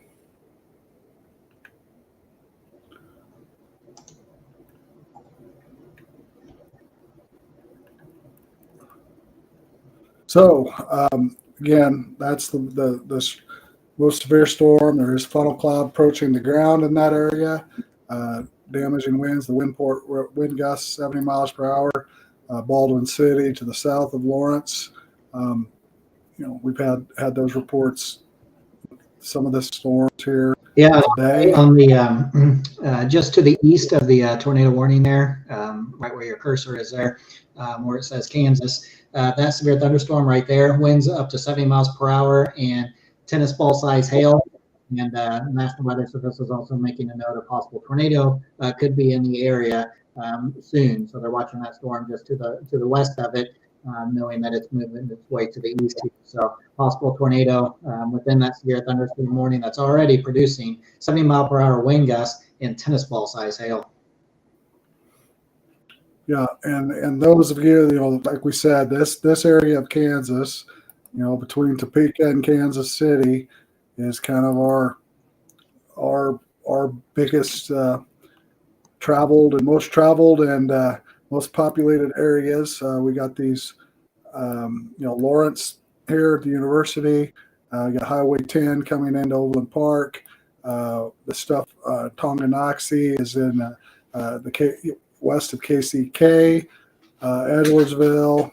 These areas are all under this severe thunderstorm warning. They're going to watch this area here. Is the concern is that that'll keep rotating. That funnel will just keep moving. That would be towards the racetrack, Tonganoxie, the amphitheater, all those places to the north and the west there in Edwardsville, between Lansing and Leavenworth. So the north end of this morning is Lansing, Leavenworth. The south end of it is Olathe, Overland Park. That's moving right into Kansas City, and we've got a confirmed funnel cloud, in this area, west of Tonganoxie, north of Lawrence, kind of, going right down State Avenue or the Highway 20 there, going into Kansas City. Eventually, you're talking the racetrack and all those locations, major parts of Kansas City, needs to take heads up. What is a thunderstorm warning, hail, the wind gust, but we're going to keep an eye on this funnel tornado that's in the Williamstown area. If that continues to take the track that it's taken to the east, it will be, going into that watch our warning box and severe thunderstorm and potentially upgraded by the Weather Service. Yeah, good point there. And the National Weather Service out of Topeka, Kansas, is just doing what you just said right here. They're putting out an alert there for all of Kansas City to be on the lookout for this approaching storm. And the storm capable of producing a tornado is moving to the east-southeast over the next hour or so. It's going to go through the whole entire Kansas City metro area. And so they've already been seeing hail up to 2 inches or greater in diameter. And they've had a wind gust report up to 80 miles per hour with the storm. So an extremely, extremely dangerous situation here in the Kansas City metro area. Possible tornado heading your direction. Wind gust up to 80 miles per hour. Very large hail. And as you can see, just with the radar here, with all the red on the radar, a lot of heavy rainfall here. So if you are in Kansas City, be on the lookout here. Prepare yourselves. You should have an emergency plan already prepared. If not, quickly come up with one based on the case of the scenario that you're in right now, and make sure that you're ready. The storm is heading your way. Again, possible tornado with the storm to your west, Kansas City. Wind gusts up to 80 miles per hour is reported here by the National Weather Service. Extremely large hail and locally heavy rainfall that's going to lead to some flash flooding in this area. So make sure you stay with us here. If you know anybody, have them join us. We'll walk everybody through this storm here as it makes its way through Kansas City. Yeah. This is, again, the Weather Service is kind of catching on this. We've been sitting here talking about it since Michael's been reading those reports. Again, that is we all kind of know, working and living in Kansas City for several years after college. That's a very, very traveled area this time of day. People are still trying to get home and get settled in. But if you're in Kansas City, all of Kansas City, including downtown all the way south to Olathe, Overland Park, please take precaution northward to Lawrence and Leavenworth, Platte City. So we're all the way, to the airport and into Olathe, southern parts going into Johnson County in Kansas. So and Lincoln Hauser here just posted at Lincoln WX on X here a picture, the Winfield area. So if you're seeing from a distance the storm moving your way, this is a good picture here of what you might be seeing. So the darkening clouds heading your way, some of the low hanging clouds that you can see there in this picture here. So a very ominous situation here going on as the storm is making its way towards Kansas City.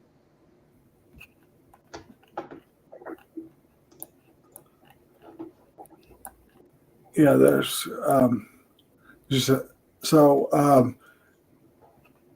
again, this is west of Tonganoxie, what we're looking at. Tonganoxie would be the kind of the first community before you head into Edwardsville and eastern parts of Kansas City, Kansas. It does look like it is trying to take that track down 40 or State Avenue. So that is, the funnel or the cell. Some of those bigger wind gusts were down here in Baldwin City. So that 70, 80 mile an hour winds are we're going these cells that are through Lawrence down to Baldwin City, which would be moving also in that direction towards southern Johnson County in Kansas, Douglas County, to include Lawrence, Adora, DeSoto, Olathe, and then eventually down into the city, Overland Park, Roland Park, and Kansas City proper. Here, at the end of that watch box in 30 minute or warning box. Sorry. Yeah, the warning box you can see on the screen here, and Timmy, I know you're out chasing on Iowa right now, and we've kind of taken your coverage away from you with the storms approaching Kansas City. But here's a nice tornado warning storm for you with that, and a nice rectangle box here. So they've extended the warning just a hair to the east before getting into the Kansas City metro area.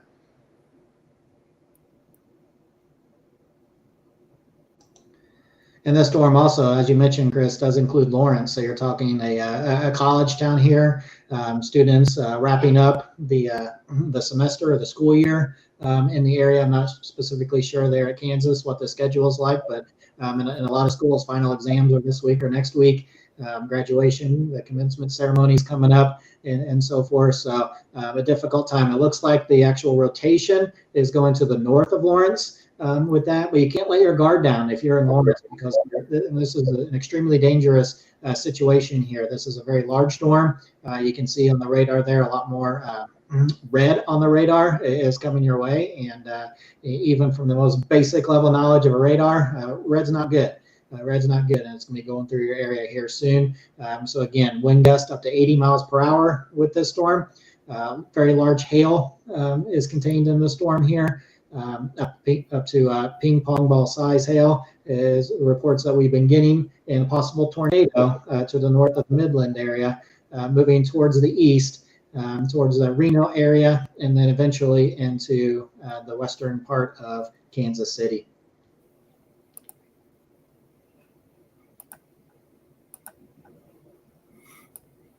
So here's what we're talking about on our velocity product. Midland, west of Tonganoxie. That is the reported funnel. You'll see these smaller warning boxes being extended. The talk is, let's watch this big box here. What happens? This is the main cell, but we do have, we're seeing strong thunderstorms with wind gusts 70, 80 miles per hour all the way down here to Baldwin City. All this eastward movement, would cover all of Kansas City.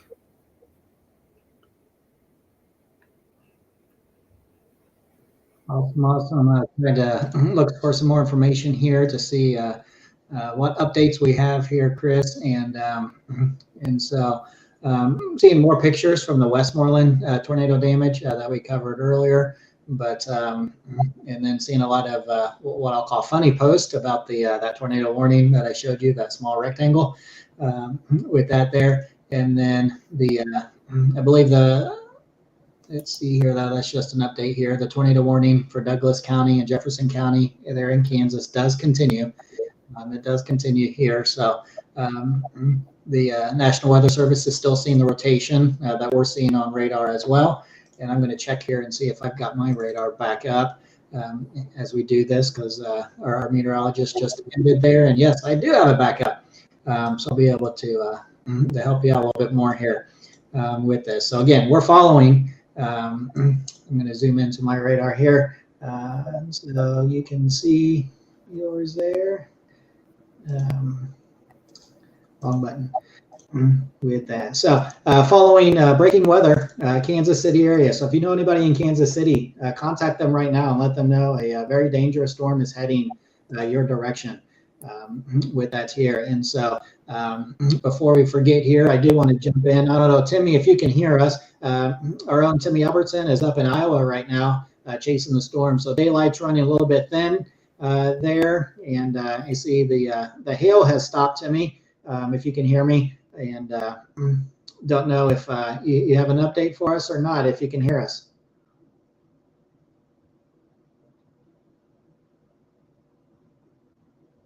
I take that as a no here. So we'll continue to monitor Timmy's feed here from the Des Moines area. So several severe thunderstorm warnings with that. So one very large cell, that is cell, if I could talk correctly, that we're looking at to the south of Des Moines, south of Russell, the Confidence area, Corridon area. And so we're monitoring that here. And so that's picking up some rotation. Let me go ahead and show that on the stream and see if we can get Timmy back on the line there with that. I just sent him a message here to see here, but yeah. So let me zoom back out here. So we've got Des Moines right up here to the north side on the on here, and we've got a very nice supercell thunderstorm here going on the Confidence area, the Promise City area. And when we take a look at the velocity, there it is. If we take a look at the velocity, you're seeing the reds and greens. So kind of two areas here where the reds and greens are coming together. So the Millerton area and the Promise City area. So two areas to follow. So I'm curious exactly where Timmy is, and we lost his feed. So I'm going to see, maybe he's just restarting it here and see if we can get it back online with that here. But our big storm that we've been following here is the Kansas City area. All right, and here Timmy's. Yeah, I can hear you. On the screen here, we can hear you again. Yeah, awesome. And so, yeah, we were just looking at the Des Moines radar, and to the southeast of Des Moines, we're seeing a pretty good thunderstorm here. That the velocity showing some rotation happening in the Promise City and Millerton areas. Yeah, that storm is rotating pretty good down there. I've been watching it for about the past 20 or so minutes. It's right at the edge of all the, the storms that have all ran into each other effectively. So some parts of it still getting a little bit of an inflow, obviously. So it is rotating a little bit. I myself am just north of Indianola, coming up on Des Moines here, and going to be working my way back up north. All right, so yeah, so Timmy, you're here in this area, just circled on the map here, the Indianola area, heading towards the north here, towards Des Moines, heading back home here. I appreciate that. It looks like you're getting ready to get into a nice blurb here on the radar. So take it easy there. So yeah, we'll continue to monitor on the radar here, the Promise City, Millerton area, the Confidence area, for possible rotation with us here. And then I do want to zoom a little bit farther to the south here, to the south and west of Oklahoma City. We do have a tornado warning for another 23 minutes. This one is near Roosevelt, moving east at 5 miles per hour, so an extremely slow moving storm. And this storm also is said to have baseball-sized hail with this. So that was a report from about 20 minutes ago. And so if you're living here to the Coopertown and areas north, expect some very large hail with this here. And then let's take a look here at the velocity real quick, and then we'll head back to Kansas City. And so we can see some of the reds and greens there coming together to the west of Cooperton. So if you're in that area, you need to take shelter immediately. You're under a tornado warning for this right now. And so as we go back into Kansas City, let's zoom back in here. So the tornado warning has shrunk a little bit here. So as the storm passed by Perry and such, you're now out of the tornado warning. And so let's take a look at the velocity and see. We're not seeing a whole lot going on there in the velocity there to the west of Kansas City. So hopefully that means that the storms here merge together and we're taking that tornado threat out. And Timmy, if you can still hear us there as you're driving away. So nighttime is upon us here pretty soon. What's that going to do to the storms here as they make their way eastward? Yeah, I think we lost his audio again. So I'll turn it to you, Chris. We're monitoring these storms here, and nighttime's getting ready to fall here, and be interesting to see what that does to these storms. Yeah. Once we start heading towards night and the sun's setting, we'll see. We'll see what effect that has on these storms. I'm just going to take a quick peek here what we got on our surface. So temperatures are still up there in the upper 70s in that Kansas City area. Up there in the rain cooled where Timmy's at is in the 60s. So we got and then back behind it, it's not a real strong cold front. Temperatures are actually in the 70s, upper 70s behind it as well. So we're as far as other than the dry air moving in that, I don't know if we'll see a lot of change in what we've got now. As far as I didn't check, did they put Kansas City in a tornado watch at all? Surely they did. Here, and so the western suburbs under a tornado watch, and then just as you get into Kansas City, it's under a severe thunderstorm watch. Okay, so they're kind of looking at the same thing here as it comes in, if it'll keep that intensity. So now, so the west. Here real quick, if I can, the storm we were just talking to Timmy about is now under a tornado warning. So go figure, Timmy, once you leave the storms here, we get a tornado warning in the Iowa area. And so I'm going to go ahead and click on that. This is an observed tornado on the ground. So the National Weather Service in Des Moines has issued a tornado warning for southeastern Lucas County, southwestern Monroe County, northeastern Wayne County, northwestern Anna Cruz County until 8:15 local time. So at 7:24, so just a minute ago, a confirmed tornado was located near Millerton, or 9 miles northeast of Corydon, moving east at 30 miles per hour. So damaging tornado is possible here. Quarter-sized hail is also possible. So confirmed tornado on the ground in this area here. So we're just looking at it in the Millerton area. I'm going to turn on the velocity here. With that, actually, I need to get to the closer radar. And so, yes, you can see the Millerton area. You can see the possible rotation right there, and there's also some very broad rotation on Promise City. So two areas right here that we are that we're looking at. So observed tornado on the ground to the east of Millerton. So if you're in Confidence right now, or just north of Confidence, between Confidence and Melrose and Zero and Russell, you will be taking shelter right now. An observed tornado on the ground in your area. So you're under a tornado warning. So get to the lowest level that you possibly can to keep yourself safe and away from exterior walls and windows as best as possible. And so I just got a message from Timmy here. He is his technology has to cool down a little bit, and then he'll jump back in on us. But Timmy is in Des Moines right now, so he has left the storm system. And again, go figure. Once he leaves here, we have an observed tornado on the ground just east of Millerton.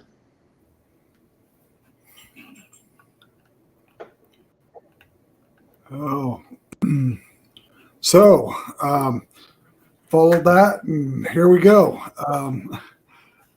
So tornado on the ground up there in Millerton area in Iowa. Looking back on this Kansas City stuff, kind of watching cells in the Tonganoxie area. Some stronger cell activity in Lawrence, and then there is some redevelopment back behind this front line in the again in between Topeka and that Perry area, back towards Oskaloosa, to the north of Lawrence. So we'll keep an eye on these cells, see what they do. This stuff that's moving down State Avenue, Highway 40 in the Tonganoxie area does have hail, and again, those wind gusts could be reaching up there 60, 70 mile an hour. Had an 80 mile an hour report earlier.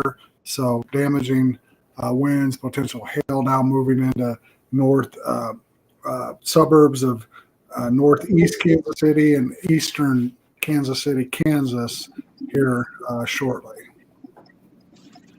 Yes, and we have back with us Timmy Albertson, who's in Iowa right now. He's in the Des Moines area, and we're just taking a look at the radar there, Timmy. There is a tornado warning just to the south and southeast of Des Moines in the Millerton area.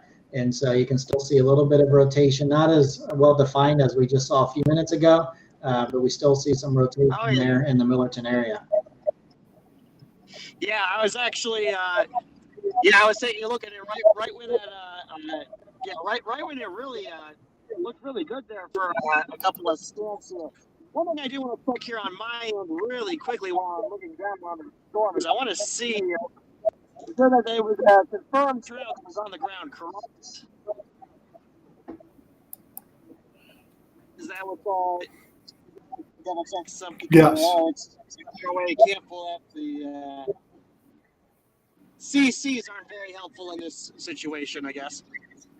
But yeah, that's a pretty good match there. Now, I will say it's kind of get at the edge of the Des Moines radar coverage area, so that would kind of, might be just a little higher up in the storm. But that's still a pretty good signature there, and that's going to be coming right up on the town of, I believe that is, what is that, Mystic. Yeah, I do believe it just a little bit. Meanwhile, myself, well, I'm up all the way around up Des Moines. So just got out of Indianola, so I'm coming up right around the bellwether of Des Moines here in just a few moments. Still had a few storms, as a matter of fact. You guys probably saw there as I was coming out of Indianola, quite a heavy downpour. Just finally got around to where it is not really raining, but that'll probably change in a few moments as I come up around. I kind of get a little bit near the Altoona area. Look at that storm that is just north of Altoona. We'll see what that storm does. But all things considered, yeah, it seems like a lot of the activity is now down around the Missouri border. We'll have to keep an eye on that tornado-warned storm down there. Pretty interesting. So, overall today, yeah, it's a lot of hail reports here in Iowa, without a doubt. A lot of large hail, and again, at those times those storms have rotated, as you guys saw, at various times here and there. Yeah. So if it tried to get close to the surface, we didn't see any. There was a funnel cloud that was reported nearby when we did one of our when I did one of my live shoots, but it was you couldn't see it. It appeared in the rain, at least according to where the report location was. Now you can pretty much see the end of the activity here is that again we're coming up on Des Moines area. A lot of the thunderstorm activity. It's kind of seeing some of the last of it, a little bit of a light, as we do have north of us here. Again, we're going to be going around the metro here in just a little bit. But how's that storm around Kansas City doing? I've been taking a look at that on the radar too when I can. And that thing, to tell you what, it just back and forth. Yeah, I'm kind of watching here on these velocities. And the last loop here, we've got a little bit starting in the two areas. The one up around Tonganoxie, where that original funnel and reported tornado was to the east for a while, and then down here around Edora. Edora is on Highway 10 to the west of Olathe and Overland Park. And it goes. That's the main thoroughfare that goes between Lawrence and Kansas City. So I think we need to keep an eye, on those areas. there. If you look on our radar, these cells are kind of something, this Lawrence and Dora area, and then up here, Tonganoxie, now moving past Tonganoxie into the, that would be where the racetrack and all that stuff is out on Ford in northeastern parts of KCK. So Highway 40, State Avenue going into KCK, Highway 10 going into DeSoto, Olathe, Lenexa. I think that we need to really, really watch this. It's definitely got hail, winds up there 70 miles per hour, but something we need to keep following here as it's moving into eastern parts or western parts of Kansas City. Yeah, and as we take a look at that here, back in Iowa, Timmy, here's a picture of the storm that we're just taking a look at here. Actually, a few minutes ago from Wilcox.com. So give him a like and follow. Oh, that's nice. For resharing this here. But yeah, action there in Iowa that we're taking a look at. And then further south in Oklahoma, this is kind of cool too. Let me stop that.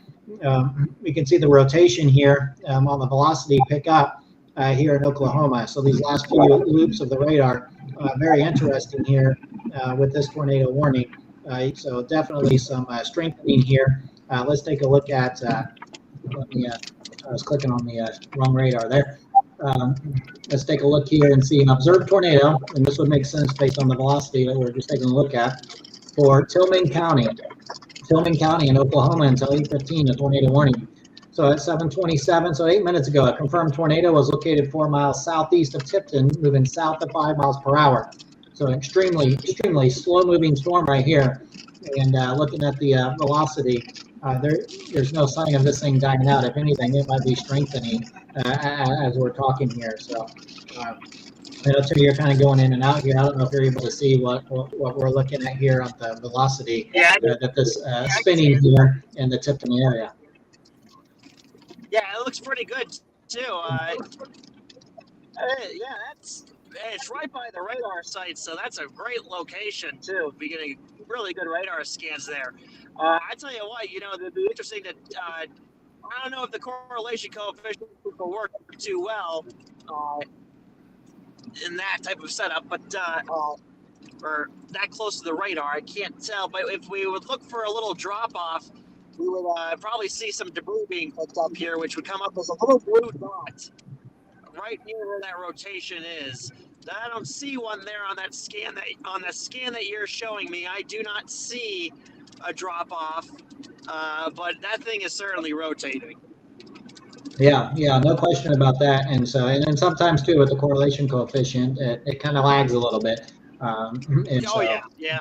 We'll see here what happens. But yeah, definitely, if this thing's not on the ground, definite rotation in the sky there, and probably some pretty significant wind gusts with those brighter colors that we're seeing come on here in these last few scans. Yeah, that'll be. It's really tightening up. That's. Really yes, for sure. For sure. And so I'm going to zoom out here just to get our bearings of exactly where we're looking at. And so here's Oklahoma City. All right, and to the south and west, there are 2 tornado warnings, and let's make that 3. So let's take a look at this one here. So this storm looks like it's diving to the south here. So radar indicated tornado warning for northwestern Comanche County, northeastern Jackson County, and southeastern Kiowa County until 8:15. And so about 2 minutes ago, a severe thunderstorm capable of producing a tornado was located near Roosevelt, moving south at 20 miles per hour. All right, golf ball size hail and possible tornado with this system here. And so as we zoom in on here, we're not seeing like we're seeing on the storm to the south, but you are seeing a little bit of rotation starting in right here. And so we'll continue to watch this. So radar indicated some rotation there. And then just to the south, all right, so the Tipton area. So if you're between Tipton and Frederick, you need to be taking shelter right now. some definite rotation. And Chris and Timmy, as you watch this here, it doesn't look like there's any sign of this any sign of this lightening up anytime soon. No, it's just spin. It's not even moving. Yeah, it's just Rotating. So yeah, it kind of reminds me of looking at radar when looking at a hurricane, with that. So you're seeing that spin, but this is a small area with this here. So let me, I'm going to check if we've got any updates here for any of these storms that we're taking a look at. Tornado warning does continue in Iowa and in Oklahoma. We've got tornado warnings in Oklahoma and a tornado warning in Iowa right now. Here with this. So, I'm not seeing anything. Trying to see if anything new here. Chris, are you seeing anything new on your radar? No, watching this stuff. Right now, the cells, there's two distinct areas.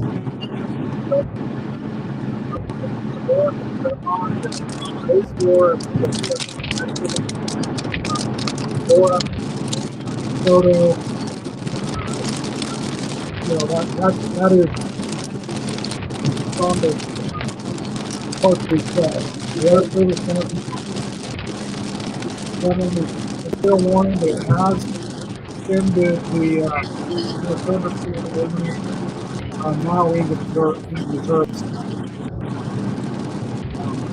That now covers all of Kansas City, both the Kansas side and the Missouri side, both the Kansas side and all Kansas City proper and suburbs are under a severe thunderstorm warning, potential for large winds up to 70 miles per hour.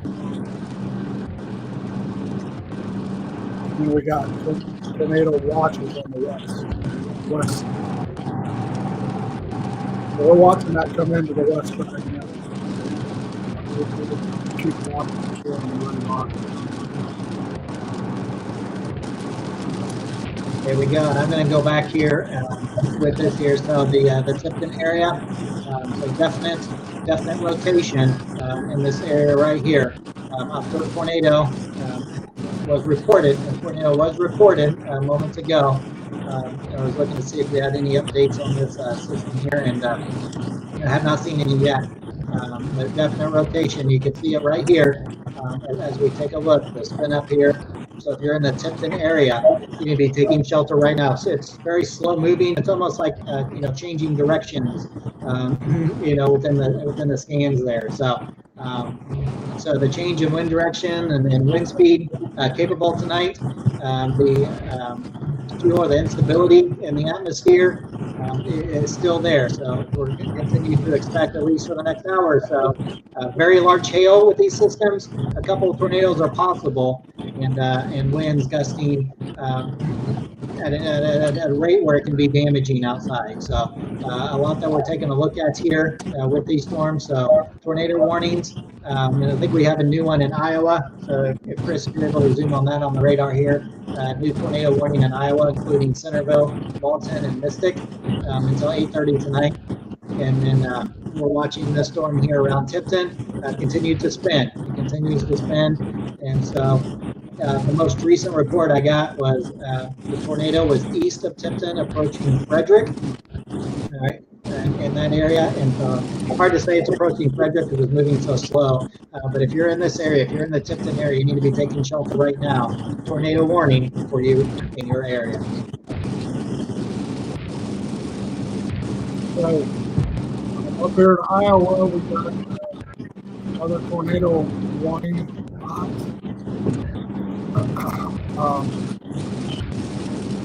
For southeastern Monroe, western Davis County, southwestern Buffalo, and Appanese County until 8:30 p.m. The thunderstorm capable of producing a tornado was located over 5 miles northwest of Center, to the east of 45. Radar indicated location tornado and ping pong ball size hail.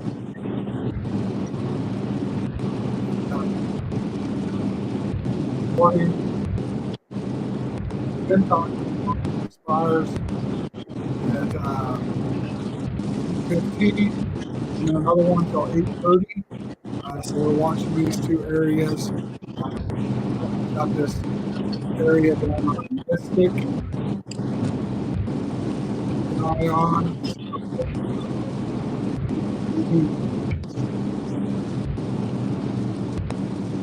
So yeah, we'll keep an eye on that, and kind of breaking up a little bit there, Chris, with that. So I apologize if I interrupted you here. I'm going to switch over to a second radar here with this. We've been watching this rotation in the Tipton area, and so the original tornado warning. If you can see this box right here, this polygon, this was the original tornado warning with the storm saying it's moving towards Frederick. But as you can see, that's not the case anymore. A total change of direction with this rotation. It's actually starting to move to the north-northwest, and so a brand new tornado warning polygon has been issued for this storm right here. And so something that's very interesting, and Timmy, if you can still hear us, very interesting. Yeah, very interesting of what's taking place here. So from the original tornado warning with this system moving towards the south, now it's almost totally changed directions to the north. Yeah, well, it looks like it probably occluded itself back into the thunderstorm. If we can flip up the reflectivity, that'd be kind of interesting. I want to see what this, how that thing is in relation to the storm. Yeah, it probably occluded itself back into the thunderstorm, which is why it has that northward component back in it. It'd be interesting to see, though, if the overall parent rotation with that holds on a little bit. But yeah, that's why it has, you can see it right. It probably occluded itself just a little bit. Cell kind of caught up with it.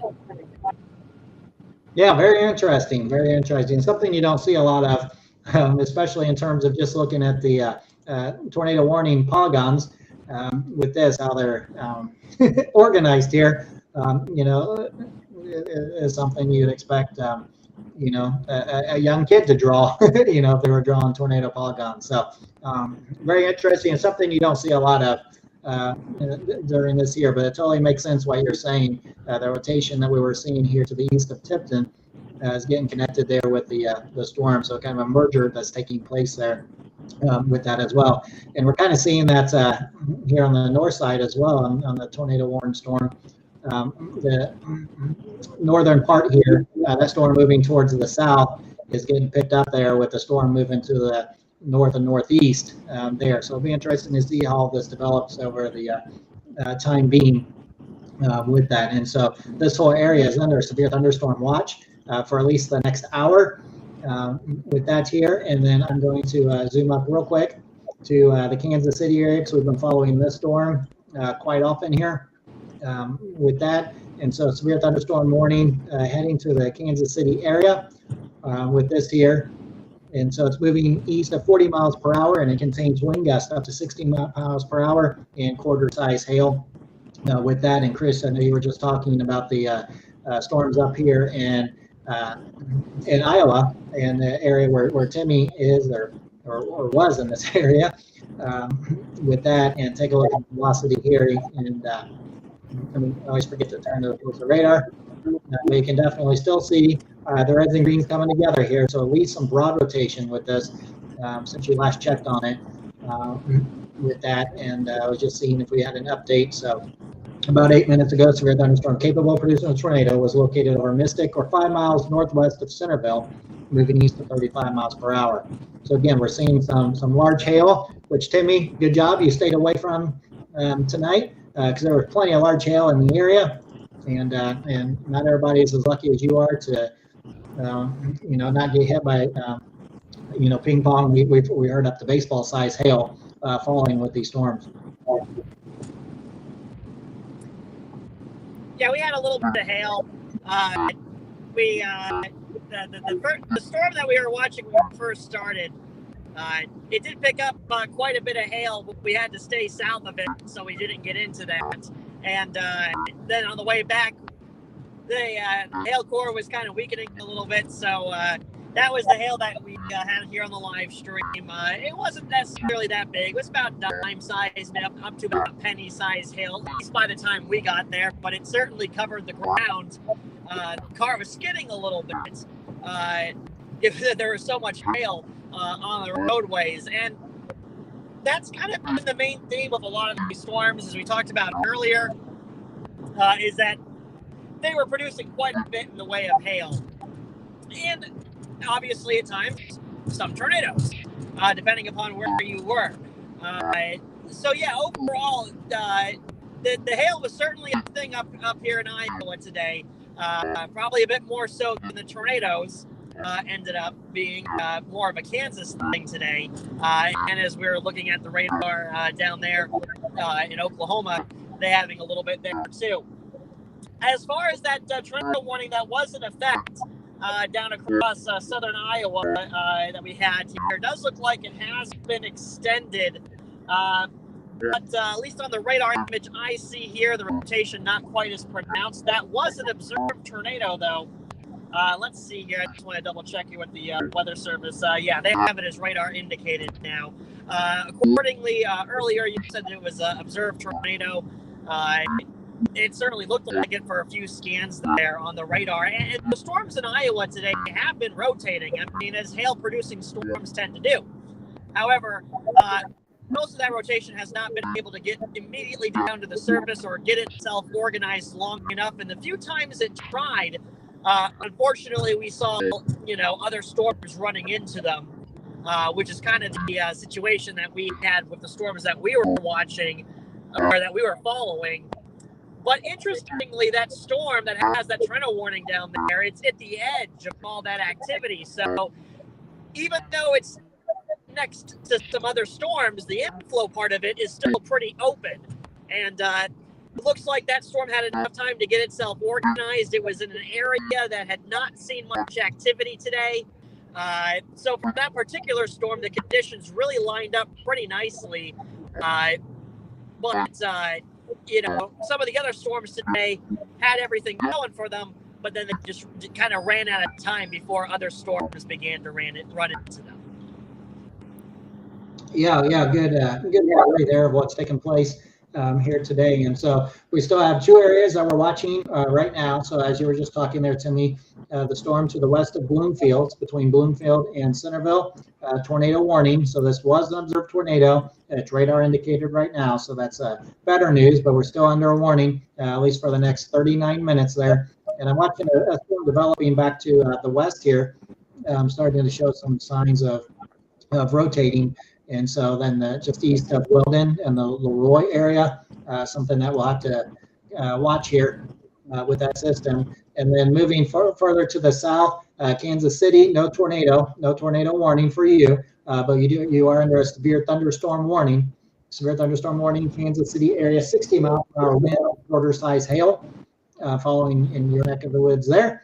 And then as we come back down here, south and west of Oklahoma City, we are seeing a couple of storms that are tornado warrants. And so starting here with the storm to the north, let's take a look at velocity here. Some very broad here. And let's see. So now it says observed. It says observed tornado here. So the tornado producing storms were located along the line extending from near Cooperton to near and southwest of Roosevelt, moving southeast at 5 miles per hour. The tornado was reported just south of Cooperton at 7:35 p.m. Location near Roosevelt and Tom Steed Reservoir should take immediate tornado precautions. So damaging tornadoes possibility, golf ball size hail possibility here. And so here's the Roosevelt area with this right here. I'm not exactly sure where the tornado is located in this here, but based on the most recent radar scans, but observed tornado at least just a few minutes ago. Let's turn on history here so you can see a little bit of the spin up that took place here, and that luckily to me it's dying down a little bit in that regard. And then to the south here, we've been watching the area around Tipton. It still continues to rotate, but it doesn't look as defined as it did a little bit earlier. And so There you can see the rotation to the north and east of Tipton with that there. And so we're continuing to watch a few storms in the area. And like Chris and Timmy both were mentioning, we do have some tornado probability here, but also the hail and damaging winds are a big factor in what we're seeing in the storms this evening. Yeah, there's Yeah, you know, these no, Chris, go ahead, please. Oh, yeah, I mean, I was kind of looking at these clusters. We got the one down there in that Lawton area in Oklahoma, the Wichita activity, Kansas City, and then the stuff up in Iowa. And there's some in northwest Missouri as well. So we're kind of seeing these clusters. They're not moving. They're kind of just the one in Kansas City still got some pretty good movement on it, but these ones down on the south end are just kind of been sitting there for the last hour. So they're not moving real fast. They're like spinning, and then that stuff up to the north is actually continuing to move. And it does look like, except for the Iowa, the one cell that's still in Iowa, there's still in some rotation. It does appear that they're starting to weaken as we go towards sunset. Those clusters up there to the north, but the one down Lawton, that stuff's hardly moving at all. And then the Wichita stuff looks like it's slowed down too.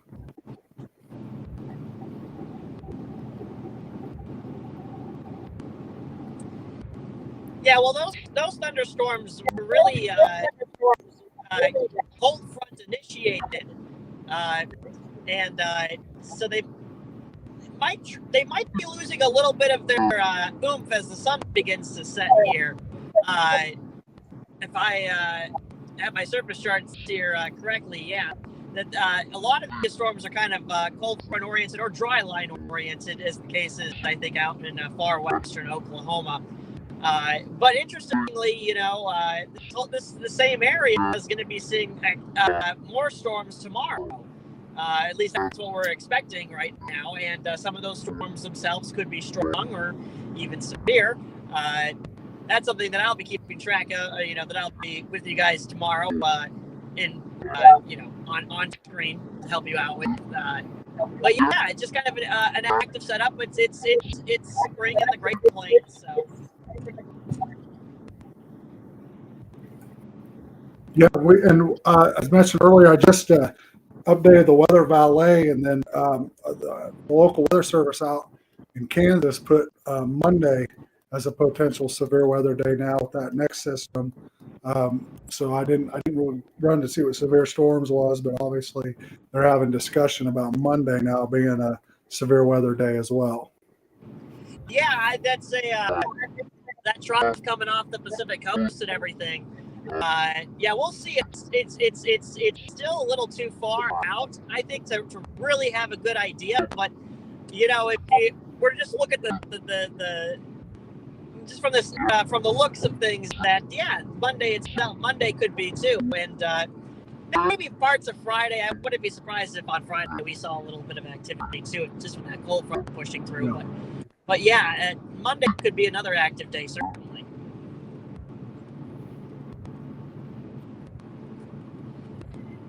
Now, that being said, on my end, Chris, I'm gonna leave you alone here for a few moments. I gotta do a couple of things on my end here that require usage of the camera, but I will join you back up here in just a little bit. So hang tight. Keep it real. Okay. All right. I'll be back.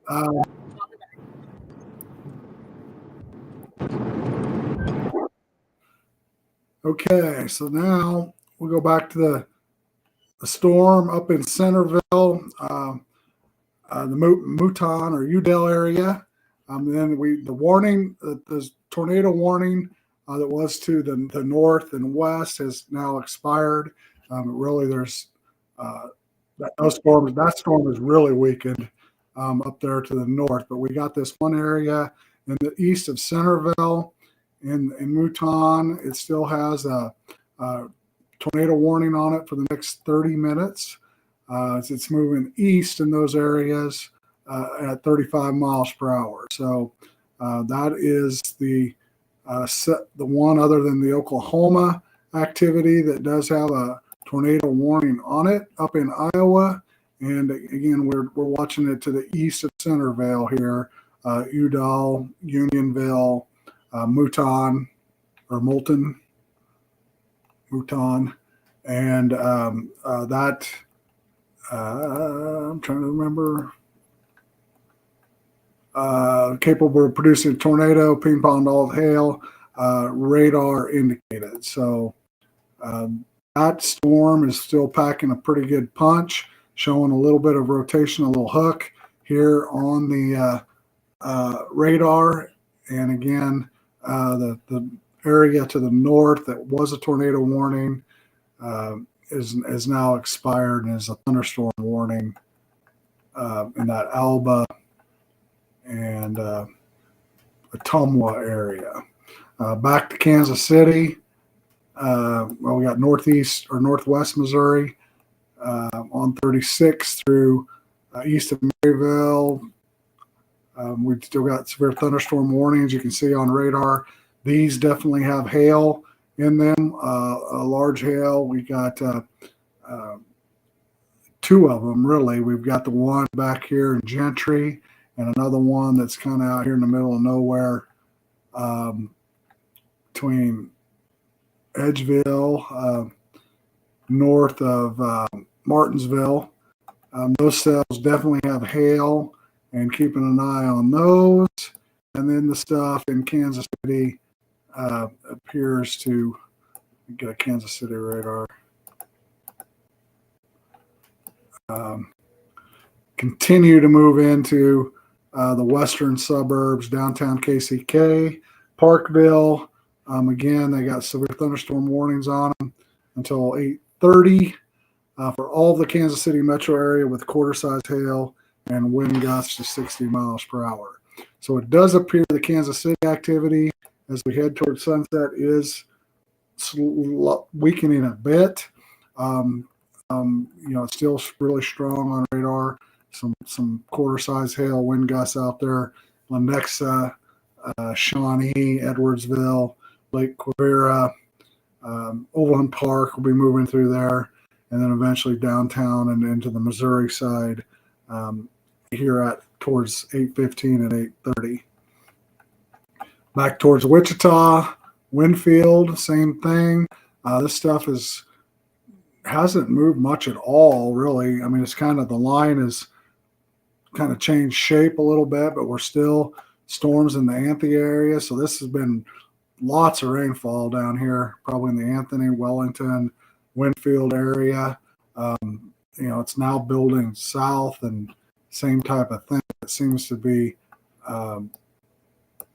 slowly moving east and maybe weakening, but just heavy rainfall, some hail, probably quarter size, wind gusts 50, 60 mile an hour through that Anthony, Wellington, Belle Plaine, Derby, Winfield, Howard, south of Eureka and El Dorado, in those parts, and then back to Oklahoma, the Lawton area.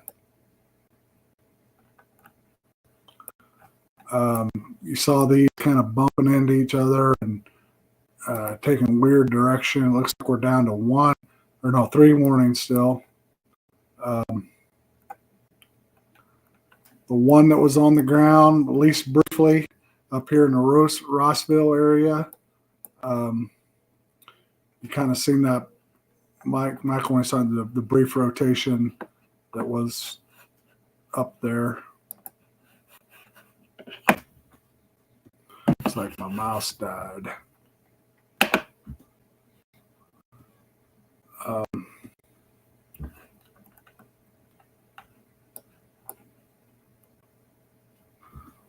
So the Oklahoma stuff is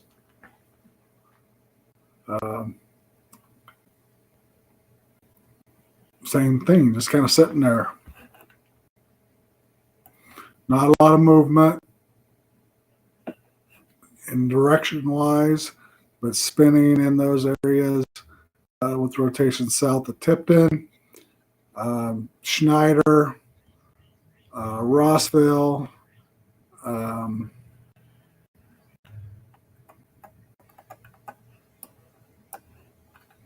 areas.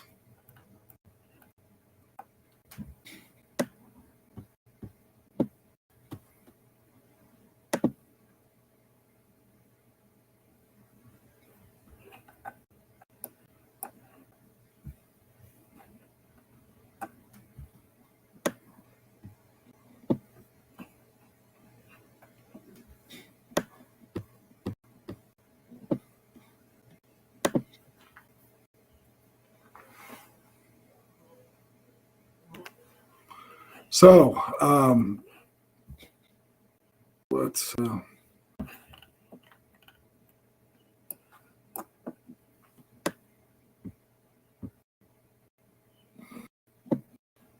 pull back a little broader here. Got any reports? Have some things up here on the radar. With that, we're expecting the storms there in Iowa to weaken here over time. The National Weather Service just put out a discussion. They expect that storm to weaken here as it moves into some unfavorable atmospheric conditions with that there. And so the storms, you see a lot less severe thunderstorm warnings than we did a little bit earlier. And so I think we're starting to get close to the end of the major outbreak of severe weather that we've been seeing here. We've been very thankful today that we haven't seen the number of tornadoes, and especially the strong tornadoes that we saw in the last few days. And with that, and so that's good news for us. However, there were some tornadoes reported today and damage, and we hope that everybody physically survived and was okay and got through this year. With that, so Chris, I do appreciate spending some time together. We've been at this for over 4.5 hours now, following these storms as they moved eastward here, and here recently saw some interesting movement of some rotation that was going south and then started going north, and the whole new tornado warning, a whole new different direction had to be issued there, and we saw some extremely strong storms heading towards the Kansas City area that went through Topeka, and we saw some damaging storms in Kansas and Nebraska together, and so it's been quite an interesting evening from radar perspective to the damage perspective, and we want to make sure that we thank Timmy Albertson, one of our own, out chasing the storms in Iowa, did an outstanding job this evening, and very appreciative of his hard work and his time for being able to show us these storms live. It's really neat. Before I pass it on to you, Chris, it's really neat to not just see the radar, but to get verification of what's going on outside based on what we see off the radar. So Timmy did a really good job of keeping safe, and he's headed home now, and we're very appreciative of his efforts to give us the video and then the feedback that we like to have to see exactly what's happening on the ground. Yeah, Michael, we did have a long day here, and again, I think as we get more better with our technology and our radars, and being able to cover the multiple areas from Des Moines area, Iowa, back to Kansas City, Wichita, and Oklahoma, it does take a pretty good live team to do it well. And I think today we learned some tips and tricks, and again, it was watching those radars, seeing the verification, and then the actual footage was something that went very well. And we're going to, looks like, continue to be busy. We got tomorrow again, probably late afternoon out in the west and central parts of Kansas, and then going into the evening as it goes across the state. Could be covering some in Oklahoma again, and also up in Nebraska. So tomorrow, and then it looks like we keep going, possibly in next week, and maybe even some stuff Friday. I know everything looked pretty marginal or slow, slight on Friday, but there is some rain and activity moving through. So as these storms kind of weaken here this evening, I think we can get to the point here, and particularly as we get verification of that, probably calling it an evening. Been long. Yes, it's been long. But it's been good, and we appreciate those who got to tune in and to see us in action, and hopefully we gave some information to help keep you, family, and friends safe, and that's what we're here for. So, Chris, I appreciate it, and have a good evening here. And if we see severe weather start to break out tomorrow, we'll jump back on and be with you for a while. So, from all of us here at America's Weather Streaming Channel, I hope each of you have a great evening.